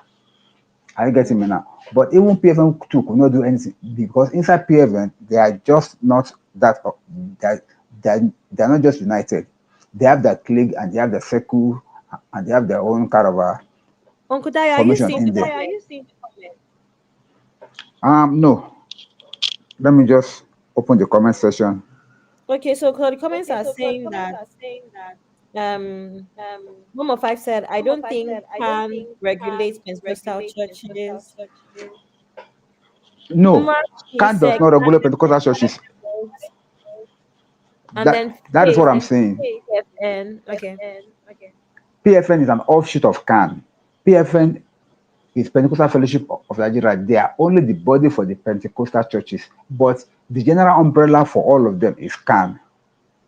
Okay? So it's not as if they are a separate entity from CAN. They are still under Christian Association of Nigeria, but they are just the Pentecostal Fellowship of Nigeria. Fair So, enough. Okay. but anything that has to do with the Pentecostal movement, all these speaking in tongue churches, they fall under PFN. They register under PFN because what really instigated that was that they believe that they cannot be associating with another Dura church or with Celestial church because their doctrines are not the same. But they are all Christians, so all of us are still under camp. So that's how the thing works. So back to the issue now. The only body that can discipline them, if at all, that should be disciplined, is the law in the country. It's the law. It's the law. Because if somebody said during that we were watching that video, somebody talked about how going to the police, going to go and make a report and make a formal something and try to get justice. Well, if you can go that route, but that's going to be a long thing because these people have the police allegedly wrap around their fingers, and we know the way the Nigerian police work. To start with, they will ask you, what does he do to you? He promised you marriage and he failed you.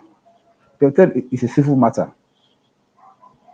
Promise and fail. And then if it's in a country that there is a system that works, it's enough to get justice because it's a breach of contract.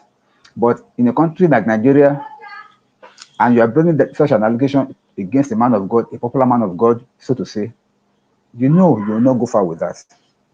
The case will not even see the light of the day. So these are the issues. She herself knows that her only option is to go this rogue way that she has done, coming to social media and scattering everything. That's why she's not even holding back anything. She knew that it's like she has lost her self-worth. She has lost her self-value. She's like, the worst has happened. What else is there again? He that is down needs to fear no fall. So that's why she was just freely talking, freely saying things like that. That even people are like trying to question her. No, you don't have to say it. But she doesn't care. It's a pity. But to sum it all up, the lady needs to be taken care of. I beg. She's not really normal. She's sick. They have to take care of her. She has to take care of herself. She needs some medical attention. Because all these things is not really easy. Can I say something? Thank you very much. Yeah. Can you hear me? Can you hear me? Yes, sis, I can hear you. Okay. I can hear. Okay, there's no echo anymore. So, how do we? My question to the last speaker. Greetings to you, by the way. Uncle Dio. Uncle Dio. Okay, greetings to you, Uncle Dio.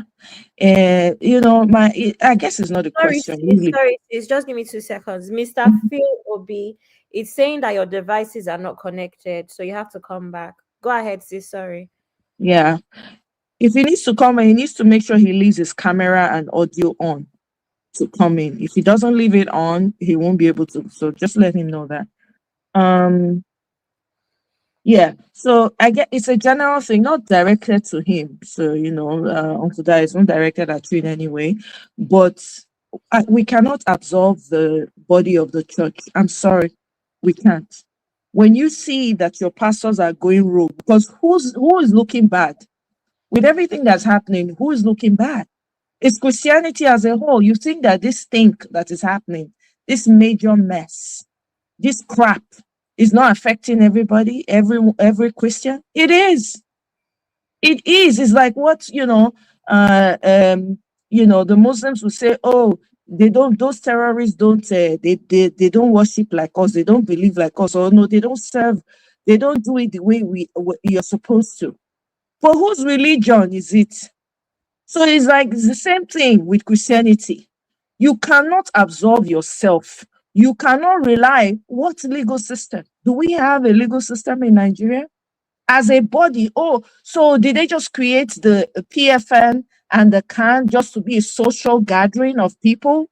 It doesn't make any sense. Every profession has a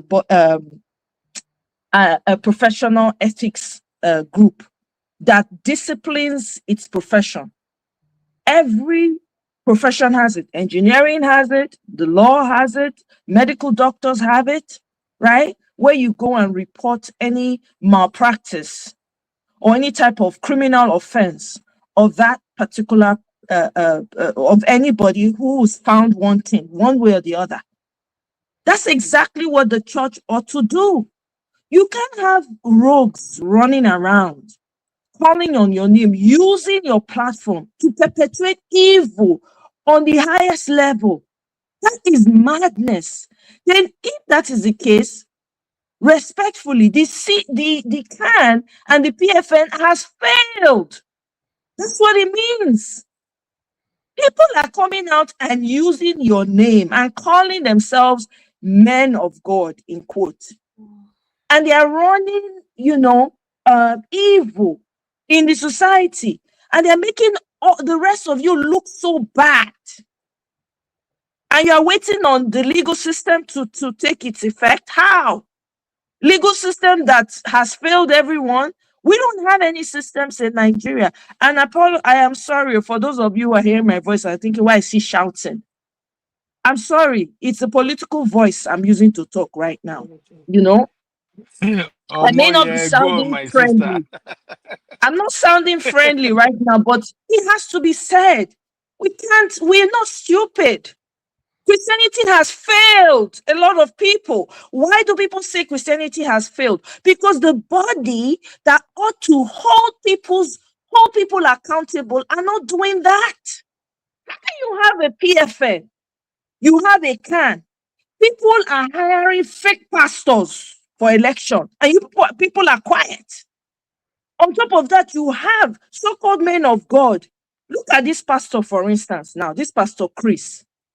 Imagine the stories that have come out.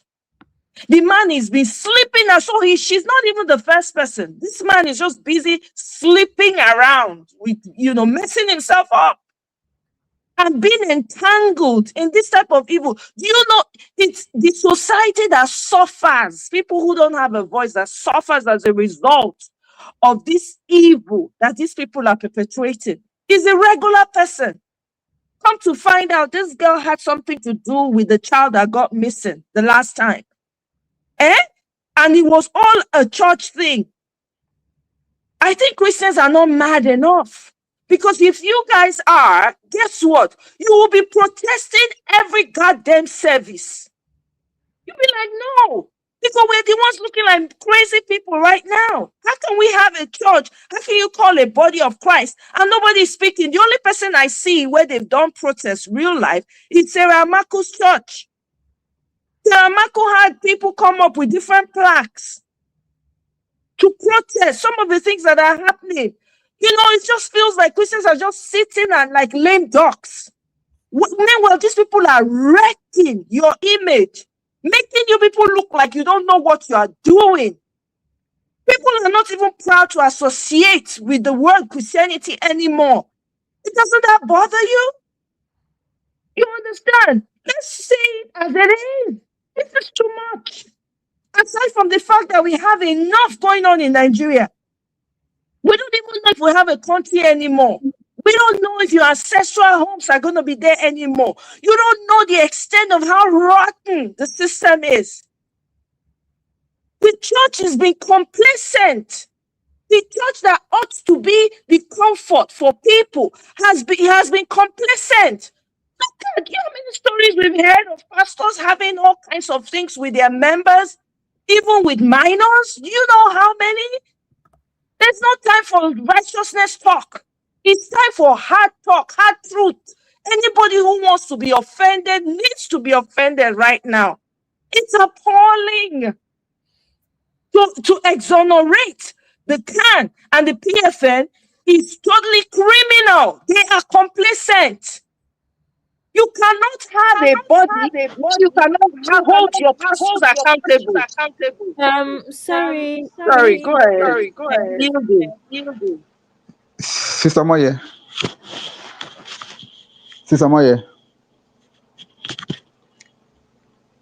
Hello, can you hear me? I can hear right. I think we just waited for you to give you the floor. Okay. Now, I just quickly want to say something. Everything you are saying is absolutely correct, but you will know this is not the first time that something like this will happen. I can give you instances of similar incidents that have occurred in the past. There was a time that this prophet Iginla was trending over the issue of him and his wife. There was time that it was Apostle Suleiman over one step, one day they call Steph Otobu. Many have can't done anything about it. Has PFN done anything about it?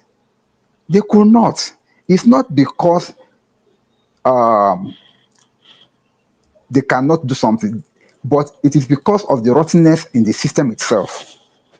So this one also, without holding brief for them, without holding brief for PFN or CAN, they will not do anything because they will stand on the instances that men of God are always being attacked and they want to defend their own. They will say everything that this lady is saying cannot be confirmed or cannot be verified. And even though they can be verified, they will never do anything like our judgment action on it. But I quite agree with you that it's about time that people begin to hold their pastors accountable. But I said this yesterday, these so-called pastors, they are not pastors. They just infiltrate the church and perpetrating their evil. We know them. People like you and I, we know them. By their fruit, we know them. But what can we do? It's either you avoid them completely, don't associate with them, go your own way, and when they're doing whatever they are doing, if you can voice it out, you voice it. If you cannot voice it out, you are capable.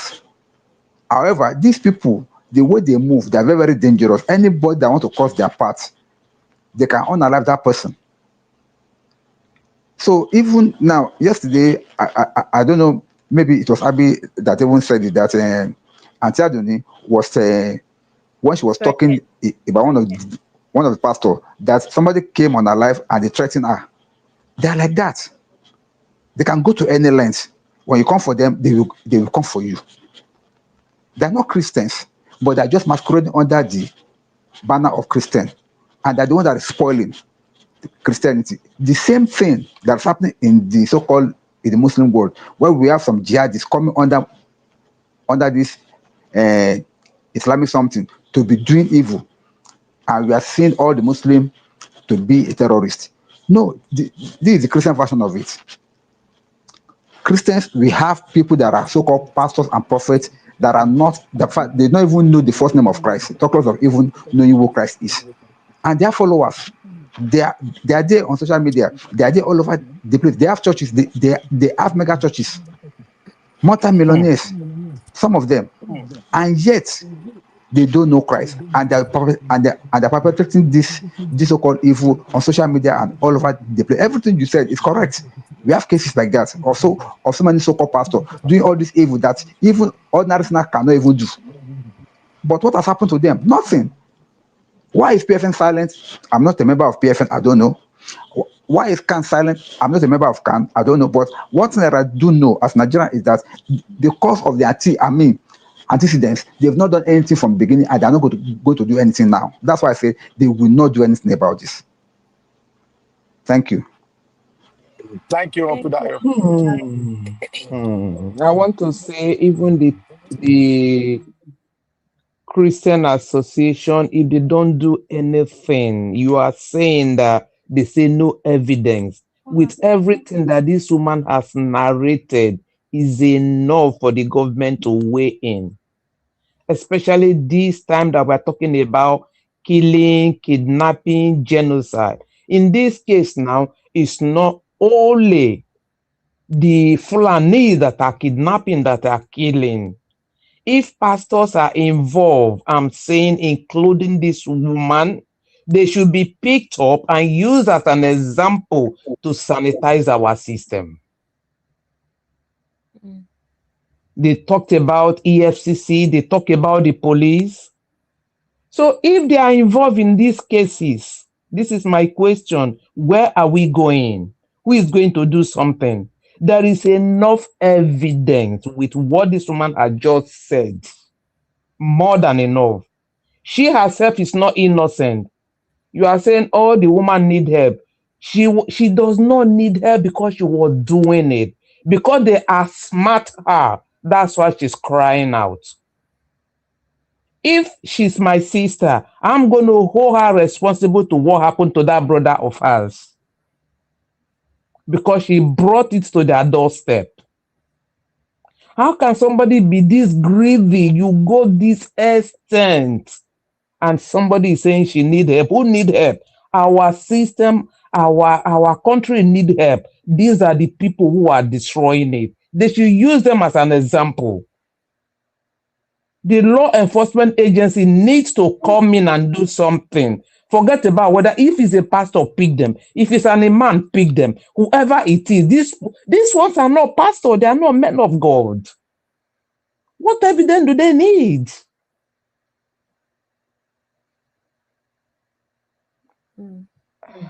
Okay, thank you, Auntie Grace. Honey Baby's here. Good evening, sis. You're tired, Abby. Hey. I'm just recovering from the flu and I'm listening to Sister Oma, yeah, she knows me. She's always speaks with passion and it just resonated with me. So I'm just doing and then listening to Sister Grace. I think for me, obviously I've not heard everything, but I've heard the gist is we need to acknowledge there's a problem in Nigeria, a big, big, big problem. And I think the issue is that you can talk about this all day long, talk, but no one wants to actually take action. As in from the ground up, whether it's the youth, whether it's, all of us coming together, people on ground. Obviously, I'm not based in Nigeria, and saying that we have had enough. That's when there's going to be change. I no longer go to Nigerian churches. I went to 2 prominent churches in the UK, Victory, if anyone knows about it, and I can't remember the other one. It's gone from my head, which is crazy. I'll remember it. And as I think I mentioned it before, where it got to a stage where there was alleged SA, and he went to jail. He went to the Old Bailey. Abby, you know where that is. And he was convicted. He was convicted. Now, you know Victory, right? And yeah, so he was convicted. I worked in the bookshop day in, day out. I saw some things. I spoke up. And then next thing you know, we were all, kind of like, I don't know, blacklisted, whatever. But I supported, I gave evidence to the police, blah, blah, blah. And he was convicted. There's some things that you need to have integrity. And I feel the problem that we have as people, I'm sorry, we don't have integrity. We don't stand up for things. As much as I say this every day, there's a real problem in the Christian world. There's a real problem where for some reason, Nigerians seem to believe that they actually invented Christianity. We did not. It was given to us by the colonizers, and we seem to believe that we know God more than the so-called people that gave it to us.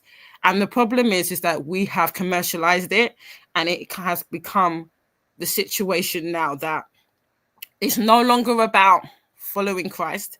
It's no longer about following God. It's like every Tom, Dick, and Harry wants to be a pastor. Every Tom, Dick, and Harry believes that it's the quickest way to make money. And that's where the problem is, where the message about Christ and the message about God has been diluted to the extent that it's all about the coin. And that's where the problem is. And unfortunately, because of the mindset that we have, and I think I'm going to be quite candid, religion is a type of bondage. Because for me, I just think that when you carry religion on your head to the extent that you have no critical thinking, this is why Nigeria is the way it is. This is why we're easily deceived with prophets and false pastors, because of the fact that we don't have critical thinking. And the problem I have is that you have institutions, massive mega churches, massive heads of churches that are saying nothing about this scandal. Nothing. Whether it's a government department, whether it's someone in the Nigerian government, nothing. And I find it quite shocking.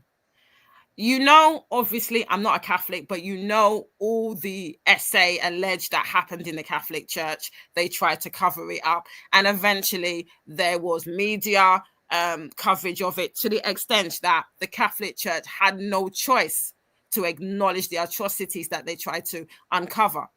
But here in Nigeria, where's the media talking about all these atrocities? Where's the protest? Where's people actually saying that enough is enough? No one is talking, and that is why these people are able to get away with what they've been able to get away with. And I think the problem is we're not angry enough. We are not angry enough, because if we're angry enough, we will be talking about this, we'll be protesting, we'll be talking to our representatives. I'm not in Nigeria, I get it, and saying that enough is enough. But the problem is that we just let it go. And that's where the problem is. We need to be angry. And I know people think, why? Sometimes for anything to change, there has to be action. And the problem for us is that we're not angry. And that's the reason we have a situation where you have a man in America, audacious and as disgusting as it is, that has now decided that, you know what, I'm going to do what the Nigerian government will not do. Is Trump now going to be the one that's going to clean up Nigeria? Which I doubt he's going to do. And I think we need to take back our country, and we need to say that we are angry and we want change. And I think that's the only way. And I say this all the time, and I think Sister Rosa said it, tell me if I'm wrong. There has to be a revolution. There has to be action, because nothing is changing in Nigeria. And I think the problem I have is that we are all complicit, every single one of us, where we don't talk about this. And I'm not trying to target anybody, but I'm talking about us as a community, us as all Nigerians. We are all complicit in this, where we don't talk. We don't have outrage. We don't call out the BS. We just, touch not my anointed. And you know the joke is, Sister Grace, do you know that Pastor Goodman deleted 3 weeks ago? So karma is a bitch. Pastor who? Pastor Goodman is deleted. My cousin told me 2 weeks ago. Wow. Oh my God. Yes, I'm telling you this. Yes. There's karma for everybody. Karma Definitely. For everybody. Yes. He was only maybe in his mid-60s. All the atrocities he did, and I'm not trying to be God, but he deleted. We don't know the reason why. They're keeping it very, very secret. But he deleted 3 weeks ago. So what I'm trying to say is that when these pastors do these things, there is a God out there. There is a God out there. And I think people need to understand, what you reap, you will sow. That's what I have to say. Yeah.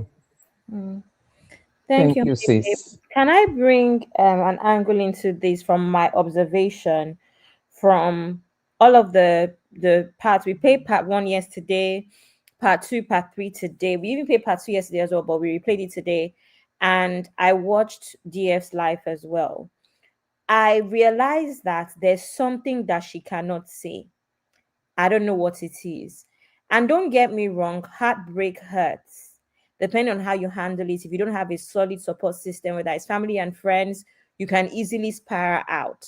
So I'm not here to say that she's acting out of character, but I feel like she's sacrificed more than the average woman. The average woman could say, not even the average woman, a woman that has deeply sacrificed could say, obviously I had babies, obviously money, maybe I gave you money or I built you up or whatever, things like that. I don't know, because of how much we know about the diabolic side of things. We covered it yesterday with the juju, and also, I don't know what the words to use, but the spiritual aspect of things that these pastors allegedly are involved in. I wonder if she sacrificed something, because there's a couple of things that her brother's story doesn't land well for me. The story is, my brother had this thing with his legs, and then he came to the east, and then all of a sudden both legs stopped working. What has that got to do with the pastor directly? Are you alleging that the pastor did something spiritually? Because the pastor did not see the brother, the pastor was not there with the brother. So basically, she's alleging. Abby. Sorry, 1 second, Uncle Dio. Let me just fix it. Actually, this is actually directed towards you.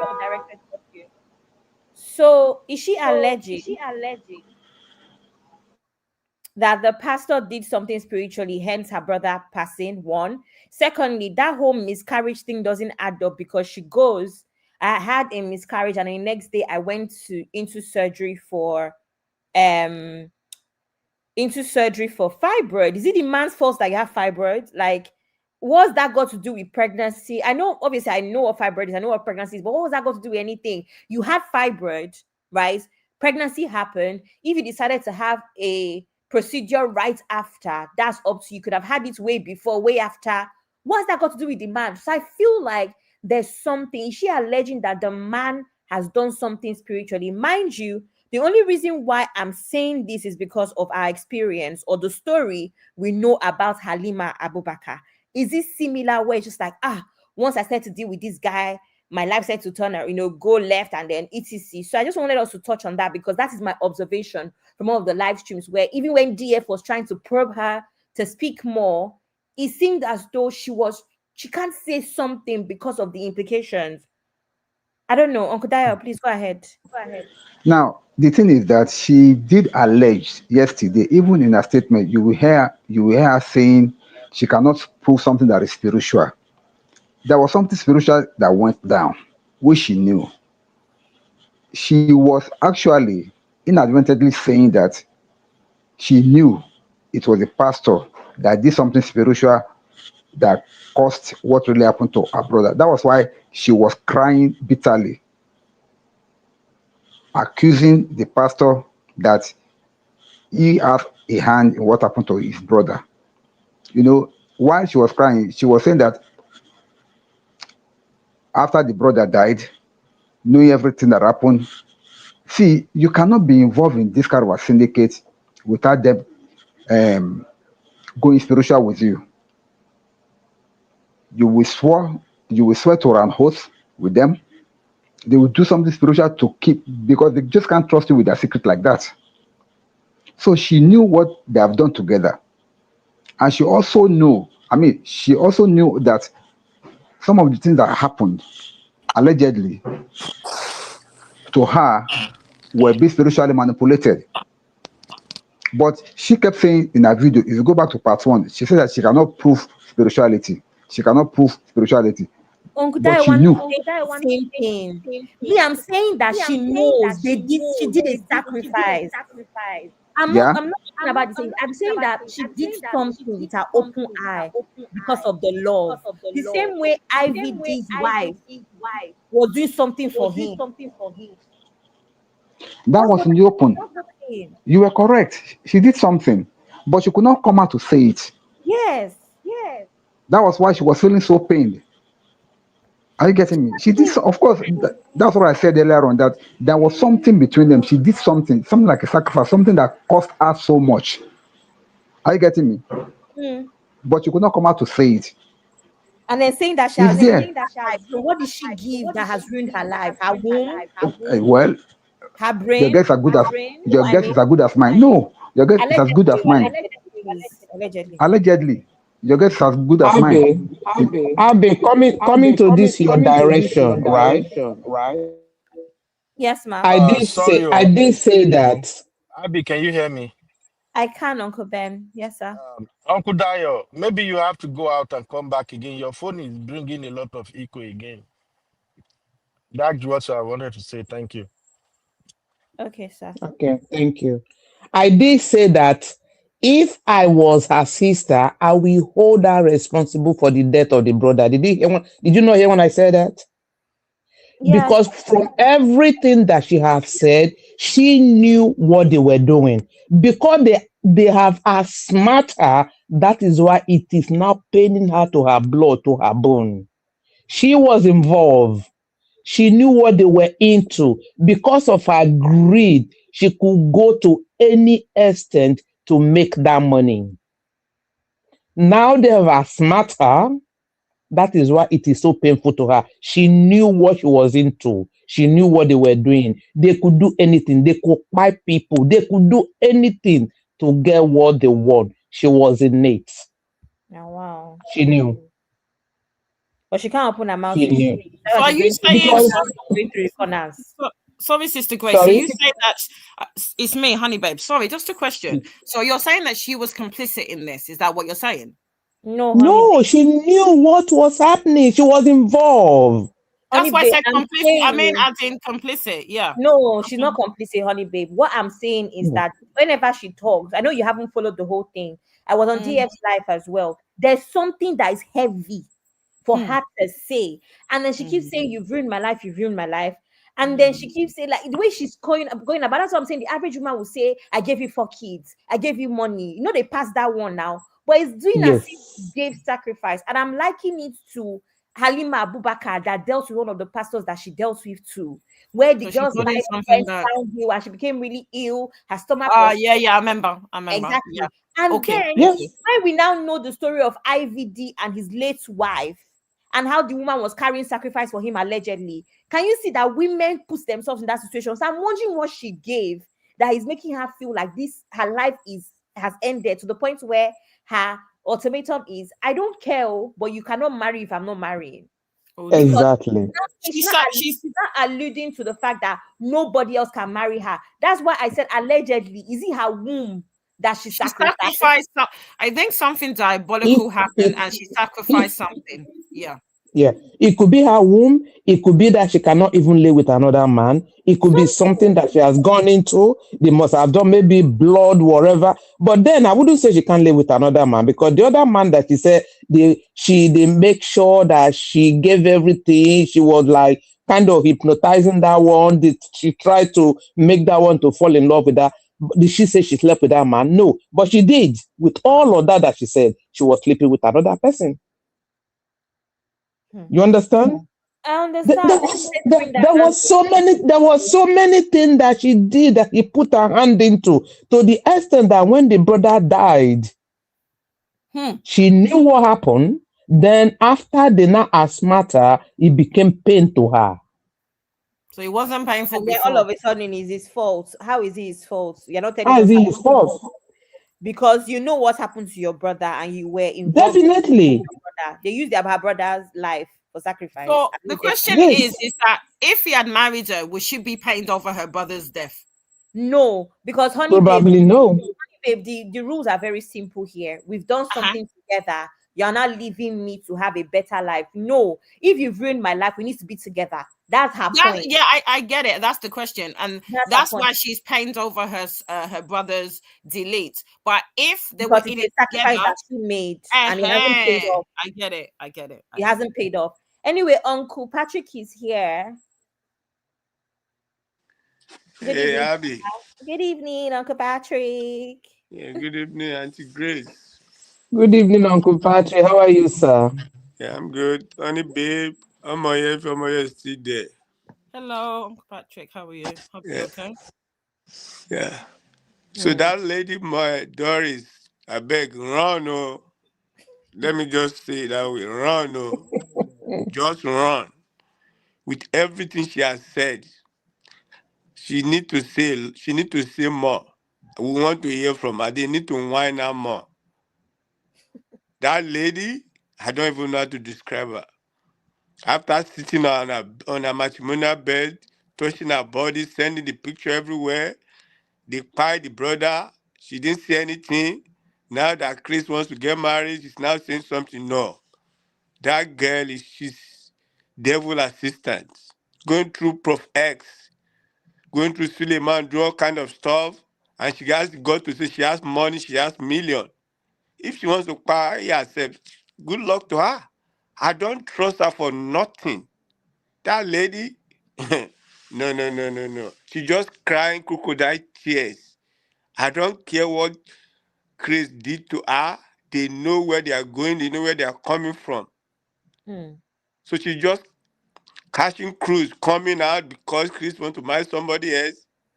You left your husband for Chris. You don't like the man, it's Chris that you like. You can see this kind of woman. Is this a role model to what kind of actress or actor she is? Saying all this, talking as if she has some mental issue.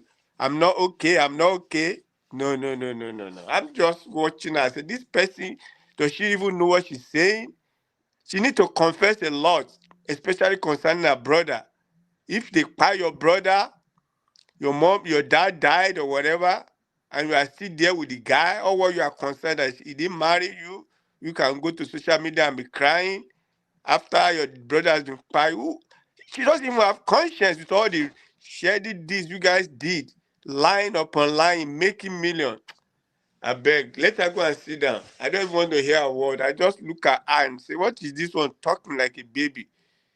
So you want to marry the person that even allegedly, if you guys spy, that means you knew. You had a reason. You did it with something. You couldn't even finish it. Say your brother. Tell us what happened. Tell us. Going to Para, going everywhere. Who cares? Those people are just using it to make money. She has never said anything. We need her to give us part 10, up to part 10. Tell us how. I'm serious. Because blood has been spilled. She needs to be arrested with Chris. She needs to go down with Chris. That's what I'm going to say. Exactly. That's what I said. Everyone, go down with all Chris. of them are accountable. They all need to go down. What kind of nonsense are you spewing? Your brother, and you have the God to begin to cry over speed milk. Who cares? Who cares? I beg. This is let them arrest. Do we even have government that will arrest? Do we have police that will arrest them? We are just playing here. We are just giving our own opinion. We go to Chris church now. You see people with food there. They'll be doing crossover, doing Christmas, this thing, traveling with escorts. People there. So what are we talking about? You guys are just playing. But this lady is the one I don't even care about Chris. This lady is an irresponsible. You need to go down with Chris. Start getting married. You lost your baby. You did this. You did abortion. Who are you telling that? Who are you telling that? Are we kids? Are we kids? You have money. You have millions. You want to buy yourself. Go ahead. Nigeria break because who are you? We don't even need you. Thank you, everybody. I'm just angry with that. Thank you, Uncle Patrick. This, just said. Everybody is angry. Everybody is angry. It's tiring. Just said sorry, but this Chris is not even attractive. Very ugly guy with his anya 430. I be what they call it anya 230. But can I say something, right? Regardless of the fact that she was involved, yeah, you need to. I'm of the opinion, yeah, that even if she was responsible for whatever, and as angry as we are, it's good that she spoke out. Look at the documentary that's happening with P. Diddy.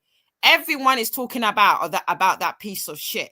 You understand? And it's because even if you're complicit, whether you're the juror, whatever, you need to call people out.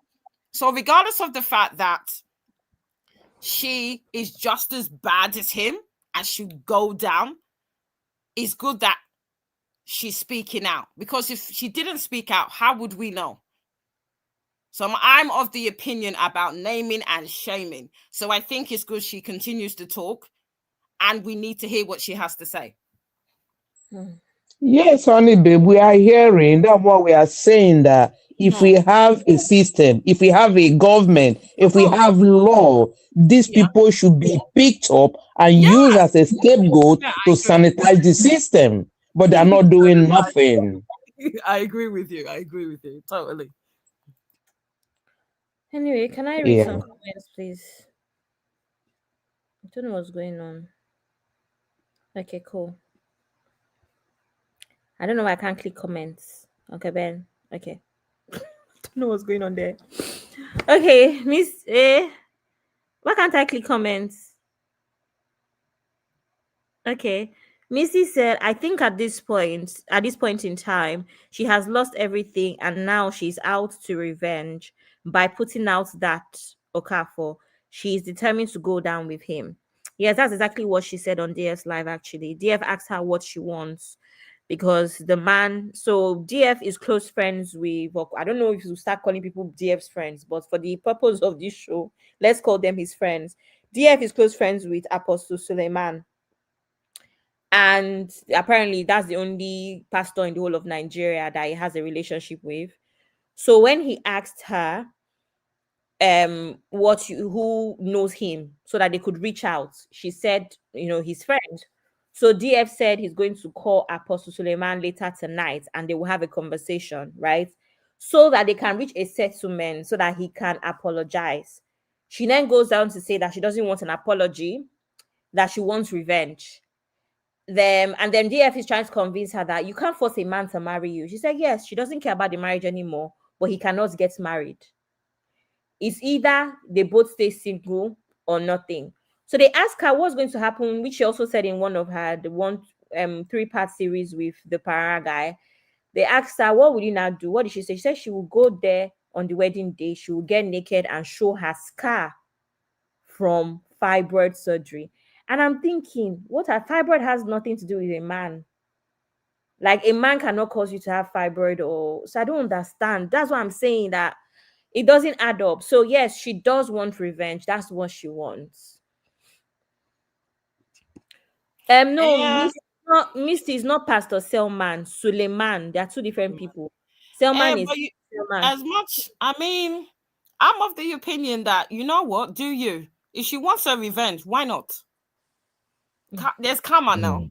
You reap, you sow. So, as distasteful as the way she's behaving is, who are we to tell her that she can't have her revenge?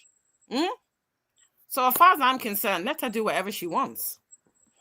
But she has also made another video. Sorry, she has also made another video saying she no longer wants any revenge. She's not going to talk again. She can't defend anything. She doesn't know what Chris did to the brother, but that she's living it, whatever. Someone has got to her. So let's leave that one. Hello, Abby, can you hear me? Hello? Yeah, we can hear you. We can hear you. Okay. So I just wanted to add something to what Uncle Daya was saying earlier. Shout out to Uncle Patrick, Honey Baby, and Auntie Grace. Regarding PFN and Khan, I would like to say this. PFN and Khan, they are not representative of Nigerian Christians as a whole. Let's get that straight. PFN and Khan are more or less association of pastors. Doesn't matter. Honey babe, let me finish, please. The objective is to defend pastors, not Christians. So I think the earlier we kind of come to terms with that, then we will understand how to approach their issue. PFN is not Association of Nigerian Christians. Go and check all their activities, everything they do.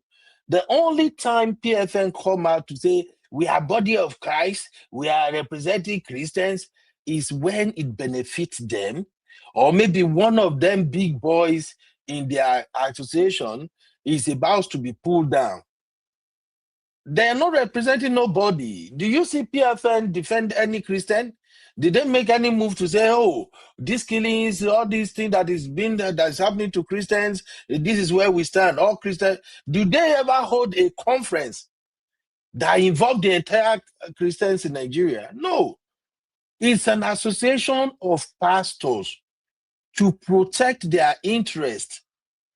And coming to this lady with whatever she's yapping right now, she just opened an avenue for allegedly main bloggers to make money in Nigeria, one, and then to get paid by all those alleged by the lady. I can see during the live, if you go back and watch this show, when I started streaming from DF and others, you could see that DF was constantly on the phone. As soon as the lady show up on DF, he was constantly on the phone. Who do you think he's talking to? Uncle do you think he has a business? Uncle Ben, did you hear me when I said that his best friend is Suleiman? His close friends is Suleiman. Did you hear when I said I know. Okay. Doesn't that one have issues as well? These guys that this lady is accusing, Yeah. They are good at covering their tracks. They do that very well. Don't you hear the amount of money this lady has said they pass around? Oh, that one is going to talk. Give it so million. Oh, this one you want to do this, give it so million.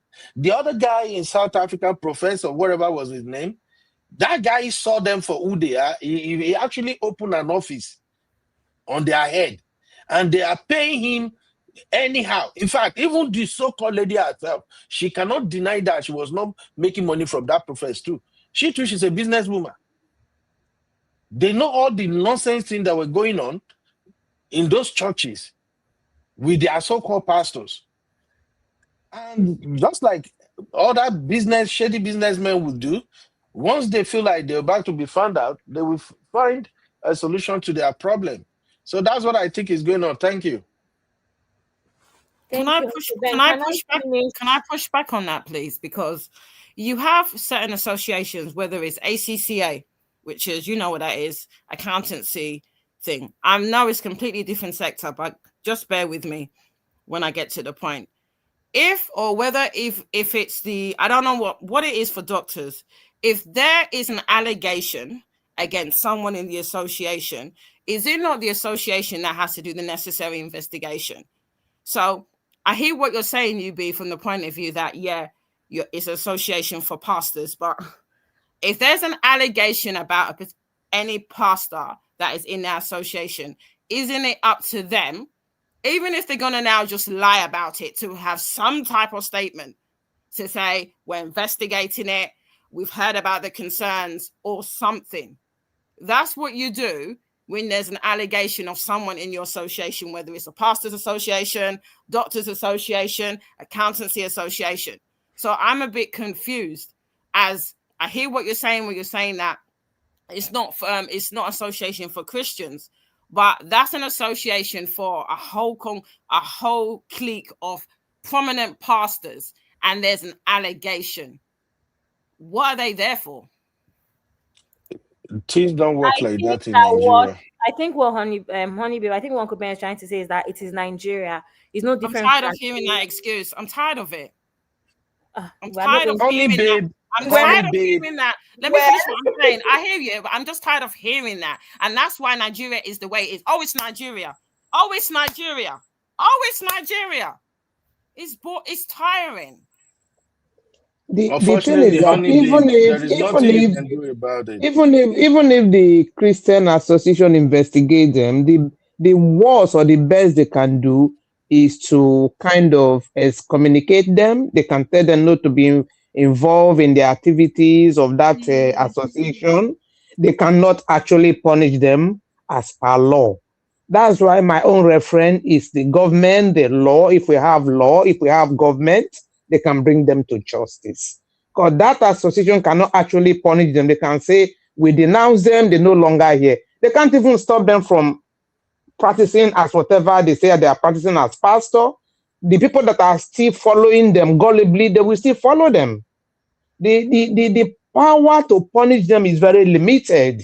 It's just like in the church when they say, oh, they found somebody or you fornicating in the church, what they will do, they will excommunicate you, they will ask you maybe to stop coming to church for a period of time. After some time, they absorb. What can they do? Not much. Not much. But these are like criminal activities which the law is supposed to have at least look into, the government look into. That is my own area of concern about it. Unfortunately, the law doesn't look into all of that in Nigeria, my sister. I think we are just at a point whereby Nigeria just have to embrace everyone for himself at this point, because people get away with a lot of things in Nigeria. They get away with a lot of things and they use ordinary individuals to their advantage. This lady that is crying wolf now, the more I look at her, the more angry I even get self. She was part of them. She was part of them. The missing child case that we were talking about earlier, she admitted she played a pivotal role in that child's case. She's part of them. They knew her secret as much as she knew their secret.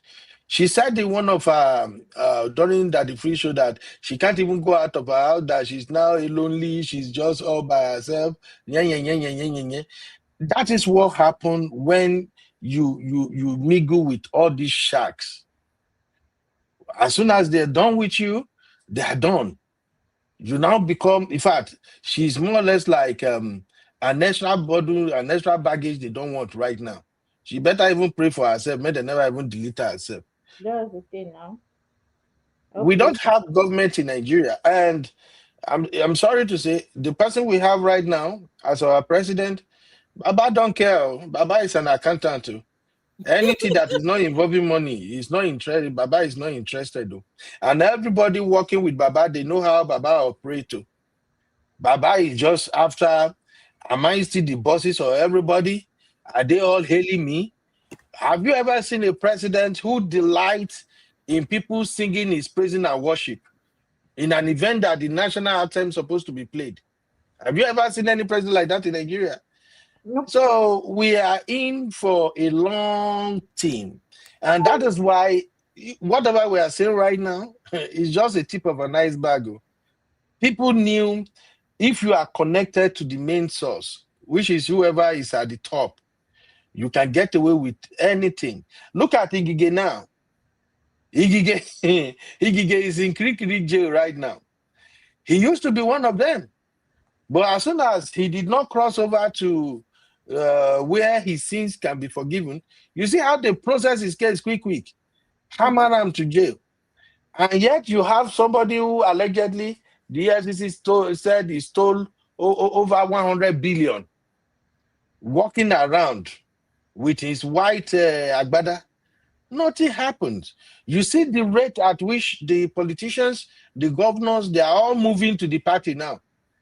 As at the last time I checked now, I think if guys not take himself before 2027, all the entire governors in the country, all of them will join the party.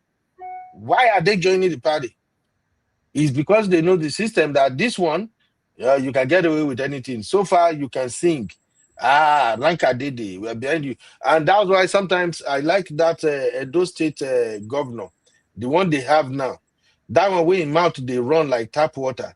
That one no kukuma they hide. That one they talk. Come to our party. There is money. There is money. It's so unfortunate with the way this lady's story is going. I believe more and more ladies will still come out. Just mark my word, because this lady now, whatever she's doing now, would have sent a wrong message to all these people who are involved. Because definitely, as soon as like they don't need our services anymore, they would have hired other ladies now that is doing their dirty jobs. Yeah.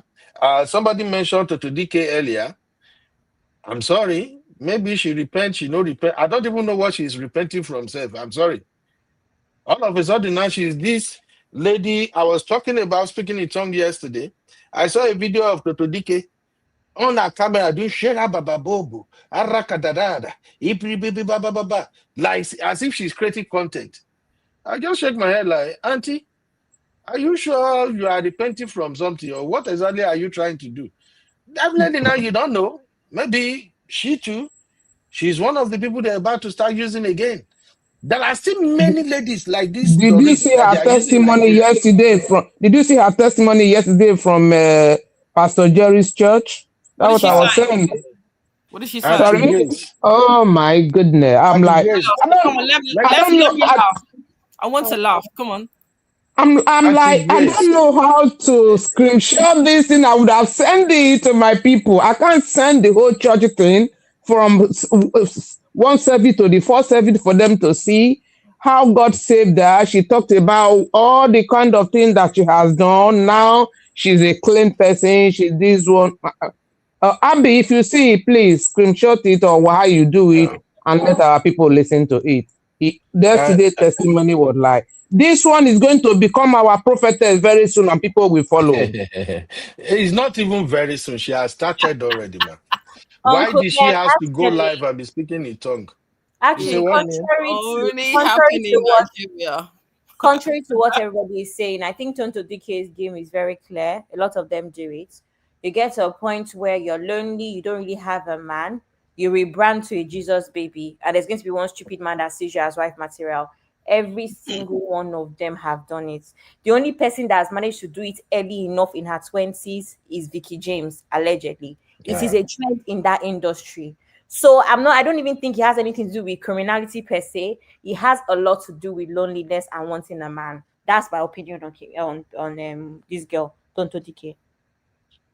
Yeah, I agree with you on that one because who wants to marry somebody like that? Let's be honest. What I'm saying is that, sorry, UB, what I'm saying is that I'm not saying God cannot use anybody. I'm not saying she cannot repent. What I'm saying is that once they have finished, what they do, they run to God and start deceiving people. Mark my word, this same lady, this Doris, will come because she's already saying she's a dreamer. That is when she saw what they did to the brother. The next thing she's going to say, God forgive her, she's a pastor, she's a prophetess.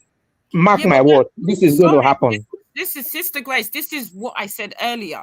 We have bastardized religion that we can do, that we believe that we can behave like this. I can be the most diabolical, demonic person, and yet I can suddenly say that tomorrow I'm a Jesus baby. And it's only in Nigeria that you can behave like that. Because we don't understand our connection with God or Jesus. It's about catching clues. And that's where the problem is. Faith is something is like a piece of clothing that you can take off anytime you want to. Then you put it back on when you feel like it. And that's why you have the situation of, is it not Madam Tonto, pastor, prophet, wherever she plans to be? It's a joke. And it's so sad. Well, unfortunately, Christianity is a different ballgame in Nigeria. Christianity is more like a plaything now. I'm so sorry. There are original Christians in Nigeria. Many, in fact, vast majority of those who practice Christianity in Nigeria, they are truly serving God with all their heart. It's just these few bad eggs that is messing everything for us. If we don't figure a way to fish them out, disgrace them and kick them off, I'm sorry, sooner or later, Christianity will become a joke in that country. Everybody knows it. If you want to get away with anything in Nigeria, just associate with Christian. Just say you are born again, do some video, go to church, roll on the ground. That's all. Everybody, do not judge. Do not judge. It's our thing. They do that all the time in Nigeria. Just claim I'm not a Christian, I'm a born again. You don't finish. Everybody say, the Bible says do not judge. But they are using it as a tool. I'll give you an example now. I've always been one of those people who don't believe in this. Your first lady is a pastor thing. I'm sorry. I've always seen that thing as a game from the onset. Your husband is a devoted Muslim. One. You are a pastor. Pastor. I'm sorry, Uncle Patrick and others. So that title has been bastardized in Nigeria. A pastor. The same pastor that they now crown. Do you know the title they just gave her now? That title usually belongs to people who really believe in traditional worshiping. In case you don't know. Yeah or something. Make it make sense. I beg, just make it make sense. And Pastor, we're supposed to tell. If Uncle Patrick is here, I would have loved to ask Uncle Patrick, as a pastor, sir, will you go to Edo State now and collect traditional title where they will crown you with all the rituals and everything that is going on? Pastors were supposed to tell her not to be equally yoked. And she's yoked. She's yoked. Can I? You know what's yes, sir. Go ahead, honey babe. I was gonna say, I have a friend of mine. I knew her from primary school. Oh my gosh. When we were 11, 12. She is an ordained priest in the UK. She gave her life to God. She went to seminary school. When you say priest, you mean in like Orthodox church? No. A normal, white church where she has the collar. Yeah. Okay, so Orthodox, Orthodox church. Yeah. I don't know what that means. I just know a normal So white church. Orthodox is like Catholic, Anglican. No, she's not. It's not Catholic. It's not Catholic. It's a normal. It's a normal church. Anglican. That's it. And like she had to study for 5-6 years. Yeah. She had to do, I can't remember, but there's a certain degree you have to do. Then you have to study under another theology. Anglican. That's it. Sorry. It gets to me. Yeah, I remember. I was like, are you for real? Because she used to work for the CPS in the UK. Completely changed. Decided, that was her calling. And she studied for maybe 5 years. Did the theological degree, blah, blah, blah, blah, blah, did training. Do we have that in Nigeria? Any Tom, Dick, and Harry can just call themselves a pastor. And that's where the problem is. As much as there's issues in religion everywhere, as far as I'm concerned, including the UK, you cannot call yourself a priest or anything, especially in the Anglican church, without doing the work, whether it's the degree. But it just seems to me that anybody can call them. I can call myself a prophet from today, and no one will question me. And I just find that a problem where there's no police, there's no kind of like entry level or certification you have to do before you can say that you're a pastor. And I think that's where the problem is. When you don't have, kind of rules, regulations, entries, and some type of regulation, you're going to get this type of thing. Well, yes, the majority of people that are pastors, yes, they're genuine. But because it's so easy, someone tomorrow can wake up, a criminal can wake up and suddenly decide, I'm a pastor, and he can just open a church. And there is no type of regulation or anything. And that's where the problem is. The government, I don't understand why they allowing people to become pastors and not regulating this stuff to make sure that you have a calling, you're doing the necessary work. Because if you have to study for 5 years to be a priest or a pastor, I doubt if a lot of people will bother because it's a lot of work. But I think because there's such an easy entry point to become a pastor, that's where the problem is. And when I mean a pastor, I'm not saying the ones that go to Bible school. I mean the ones that are just calling themselves a pastor.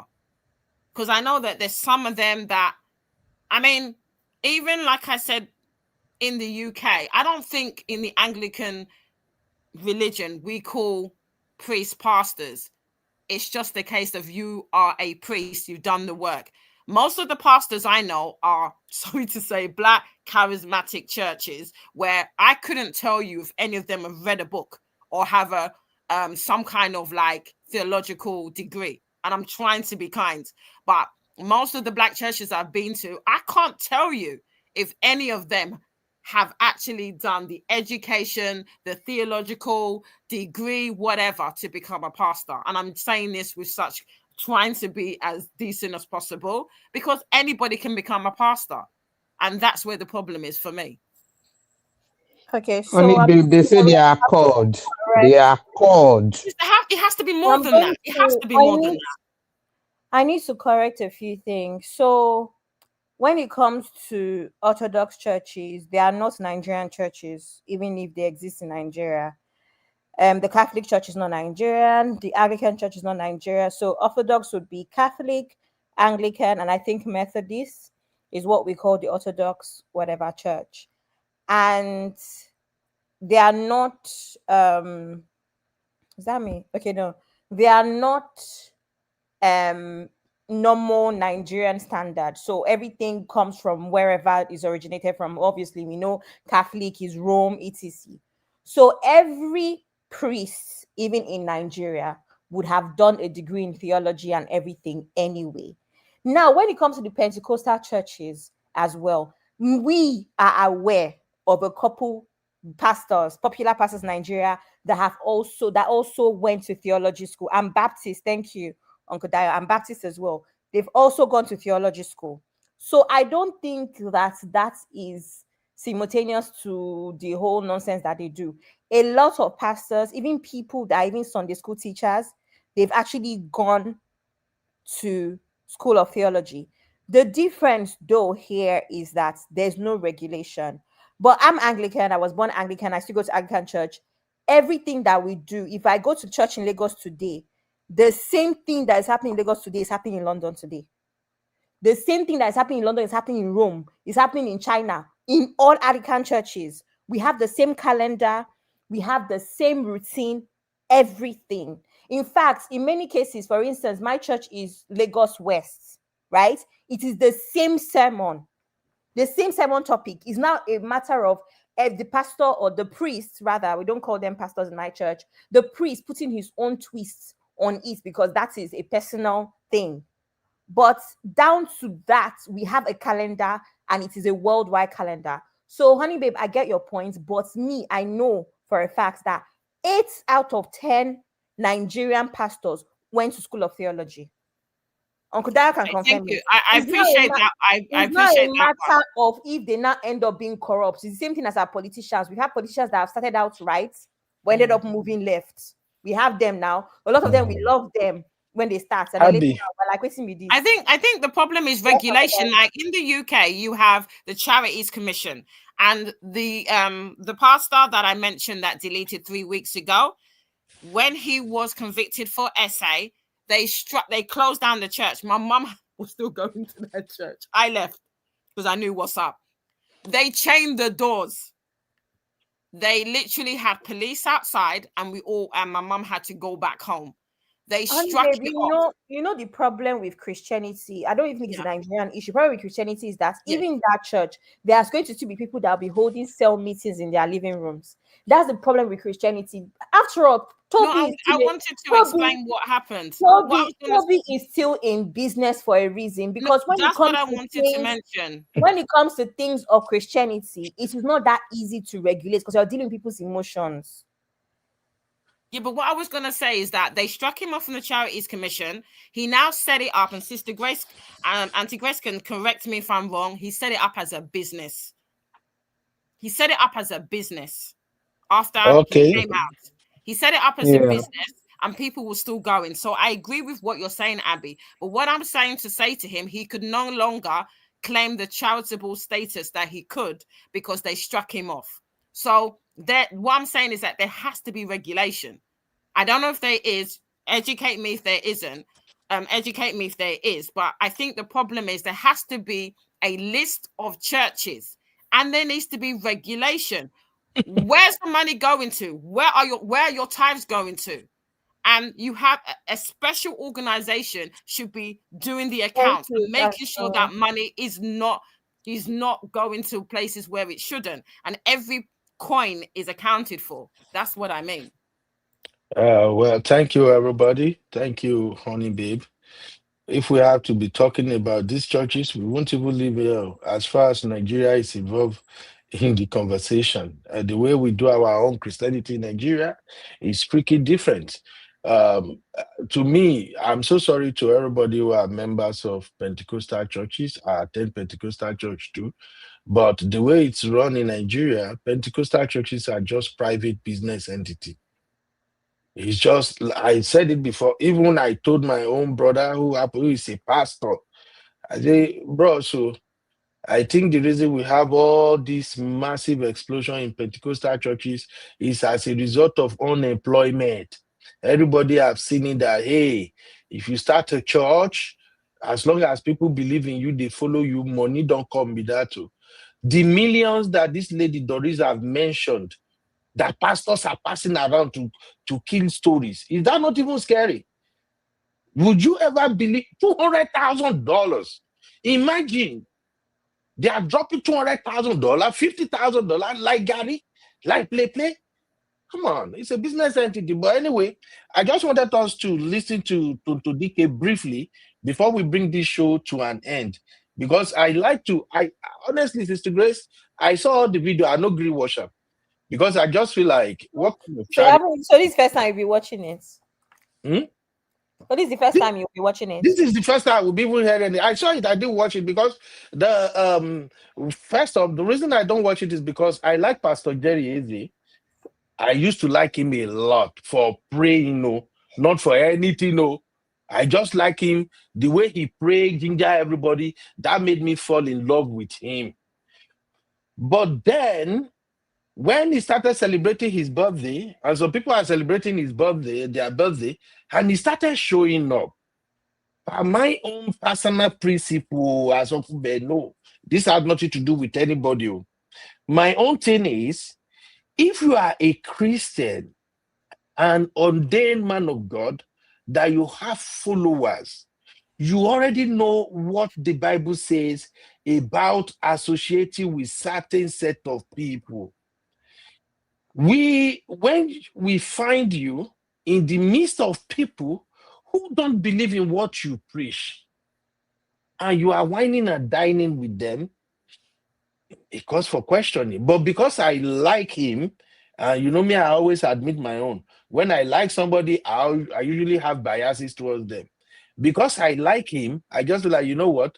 I'm not going to even watch anything that is going on with him or anything so that I won't have to talk about him. Let me just give him that grace. Because, yes, he's one of the fastest growing pastors. In fact, he's richer than many Nigerian pastors right now. You just have to go and watch Pastor Jerry is the live stream, and you will know what I'm talking about. Money day. And the level is operating right now as a pastor. As soon as you started expanding and more people are coming towards you, evil people will also come. Temptation will come, and you can't handle everything all by yourself. The same grace and honor I give to people like Baba Adeboye and maybe Oyedepo is the same thing I'm giving to Pastor Jerry too. Because Baba Adeboye, we all know how the level of humility that Baba carries. But as soon as the church spread all over the world, then you have all these fake people who disguise as pastors doing all kind of shenanigans in the ministry. And to be honest, Baba cannot be everywhere. And when you have all these people working under you who are professors, doctors with pen and paper, wow. So that's why I give him grace. And for Pastor Jerry, I just say, you know what? Let me give him grace too. Then when I saw Toto Dike, all of a sudden, you call yourself king, you now show up all of a sudden. You have repented from your sin. You are now moving towards starting your own ministry. This is a lady that claimed to be king. She's one of the set of people that started saying king this. And I'm like, when did women begin to assign the title of king to themselves? Even my baby girl, Simbi, if you go to Simbi's page, you will see, I think King Simbi or something. That's what you use. I was throwing shade at her one time, like, Simbi, what makes you choose king? Did you really talk about this? But Totodike is the pioneer of that shit. The same way is Tokemakiwa. I know, don't take it. They are all doing bullshit. Let's call it what it is. Live your life on your own terms and your choices. But as soon as you are preaching that freaky lifestyle to innocent people who look up to you, I begin to have problem with you with that. So Toto Dike or Tokamakiwa and the likes and everybody, there's nothing wrong with how they want to live their life, but we all know how this thing usually ends up. And we all know that most times they are deceiving younger ones. They are not telling people the truth about their feelings. Toto Dike, for instance, she have operated under this cover of, I'm alone, I can do it, I don't need a man. She carried this, I don't need a man energy for way too long. King Toto. Then it get to a point. You, as we are seeing every day, every week, every month, every year, you are growing older.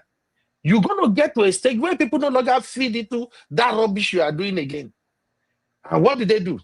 As soon as I discovered that, it's like people are not even buying into this, my narrative or my way of life. You know what? Let me just tell them I've repented. Let me say I'm a Christian now. And then as soon as they go that route, boom, the crowds are back again. Oh, yeah, you don't repent. I'm serving this now. Then they usually go back to their old lifestyle. That's what it is. So I just wanted to play this video to listen to her for the first time anyway. Just give me a second.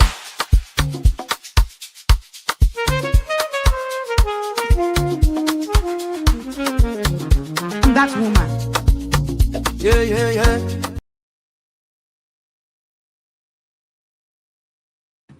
You see, I've lived with a demonic anger. When I say demonic, I'm telling you, brothers and sisters, an anger that fueled me, that destroyed my life. An anger that I will be on the bridge. You said, don't burn that bridge, Abi. There's a saying that, don't burn the bridge. I will be on that bridge. I will burn that bridge. And the car coming with water to save that bridge, I will burn it. That's how demonic it was. I will burn everything. Everybody had to feel it. And I look at myself today praying with NSPPD, and God took all of those away.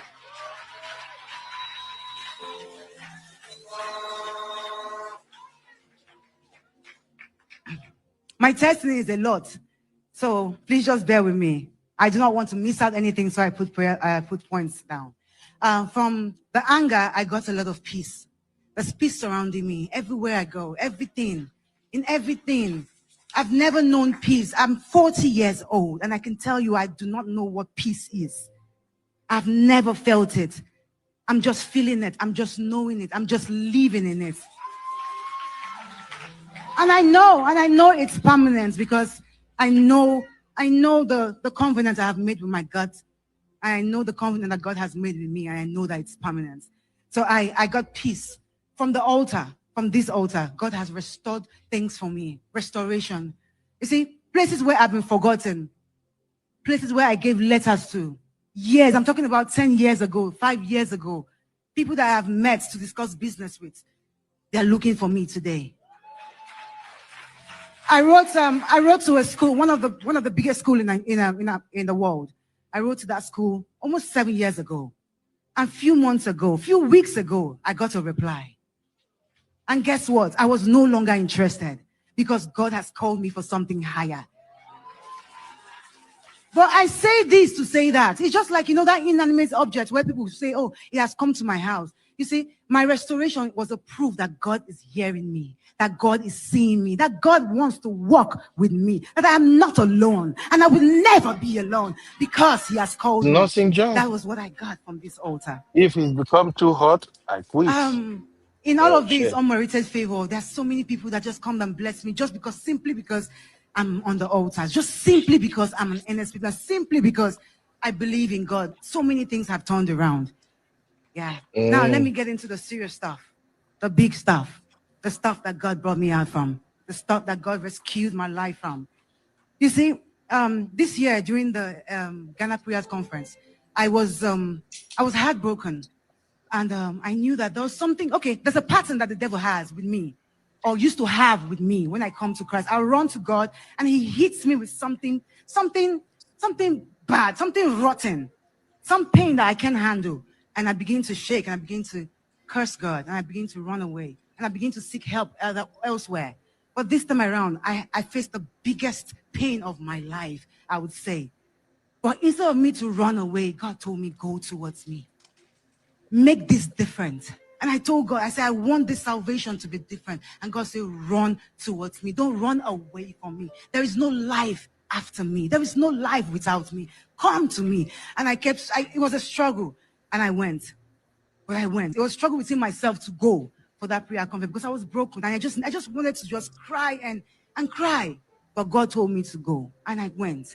And if you saw me in the prayer conference, you would think that I was praying for my last day on earth, but I wasn't. Yes, I was, because I was fighting for my life.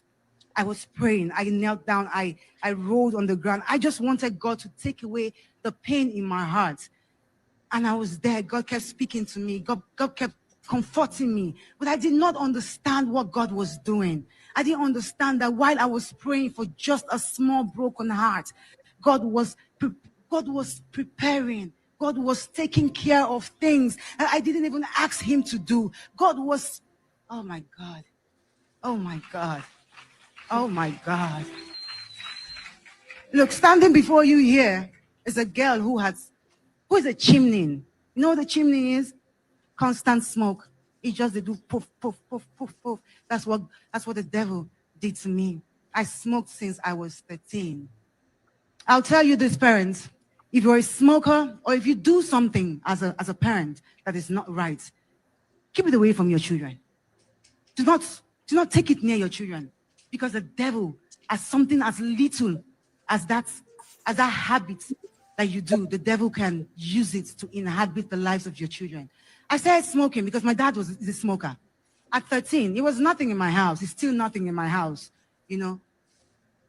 And I've been smoking since I was 13, and now it's 27 years. Yeah, it's 27 years since I've been smoking. And I came to God. I told God, I said, God, if you want me to walk this walk with you, this is something I cannot do alone. I cannot do on my own. And I've heard a brother say this testimony before. He said that he asked God that I can't do this on my own. I want you to come. And I told God, I said, look, I've never prayed for this, you know, but I want you to do this for me. I want to preach your word. I can't preach your word and come back and still have this in my hands. I don't want to be that person anymore. I don't want to. And he said the first thing the Holy Spirit did for me was shame. Something I never was ashamed of. I started becoming so ashamed of it. I became ashamed of the smell. I became ashamed of how it looked. I became ashamed of me holding it. I was like, who? No. When I look at myself, I'm like, you are above this. God, take this away. I was so ashamed of it. And from the shame came the revival. I'm not talking about, make I they try, make I no smoke. I'm telling you about urges broken. I'm telling you about every yoke broken. I'm not saying I want to try. I'm not saying I'm struggling with my spirit to try. My body does not need it. My body does not ask for it. My body is repelling it. You're also looking at an alcoholic. I would drink and I would pass out. I didn't care who was looking. In fact, it made me, I never went out. I hated going out because of these habits. I didn't want people to see it. I didn't want people to know it. I would drink at home and I would pass out. I would be drunk. I'm not saying few cups of alcohol. I'm telling you 2 bottles of alcohol a day. And I'm not saying little bottles. I'm telling you about big vodka bottles. Ladies and gentlemen, today, you are about to be scammed. Hey, I'm sorry. But today, Makabarabando Shatagerenda. Okay, here we go. It is broken. Broken. God, restore the Lord. Look, my testimony is a lot. I will still go back to the studio and I'll record this so that nothing and nobody will tell me it's time up. Yes. Because God's word and what God has done cannot be hidden and should not be hidden. Seriously. Should not. You see, God healed me from masturbation too. Now, only you get it. Yes. Yes. Like I said, I'm 40 years old. And ever since I knew myself, I have had a chronic backache. It's so terrible. The backache was so terrible. In fact, almost all the spas in Abuja know me for that girl that has that back problem. And if you massage her, if you massage her, it's just 10 minutes, you give her relief. We all know her. 20 years. I'm talking about 20 years. If you had seen me, I would do like that, like I had a snake in my body. I would always twist and turn my head just to have some relief.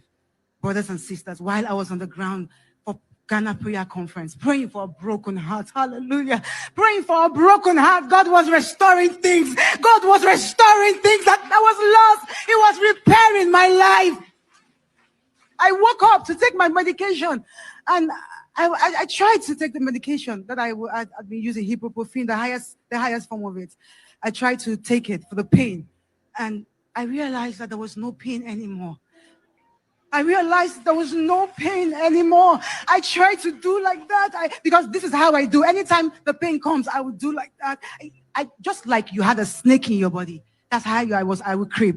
I tried to do that. There was no pain. And I'm standing here with you, speaking to you today. I am pain-free. And we are talking about 20 good years. We are talking about an affliction the devil gave to me half my age. Half my age. Half my age. Wow. I'm not done. I'm not done. I'm not done. I'm not done. In 40 years of my life, trying to survive this wicked world, trying to navigate this world on my own, I had soiled my hands, had put my hands on altars. I had worshipped altars. I have stayed in altars I do not belong in. Altars that my spirit was bigger than. Altars that God never ordained for me. Altars that I was supposed to be breaking, casting. I stayed on that platform because I didn't know who I am. Today, I don't just know who I am, but I know whose I am.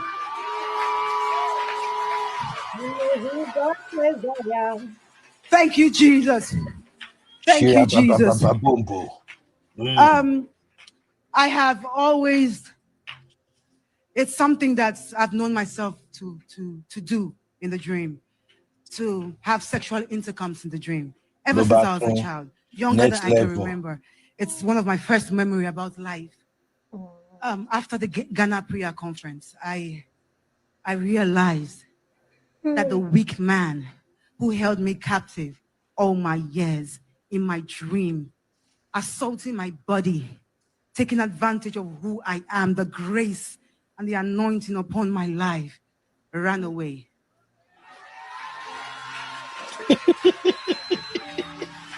Church, I know that you must have heard a couple of times If you like, people saying I am that girl or I am that man, that's the prodigal child that has come back to God. I know you have heard it, but look at me. I am the example of that prodigal child, that child that has come back to God, that child that has said never again.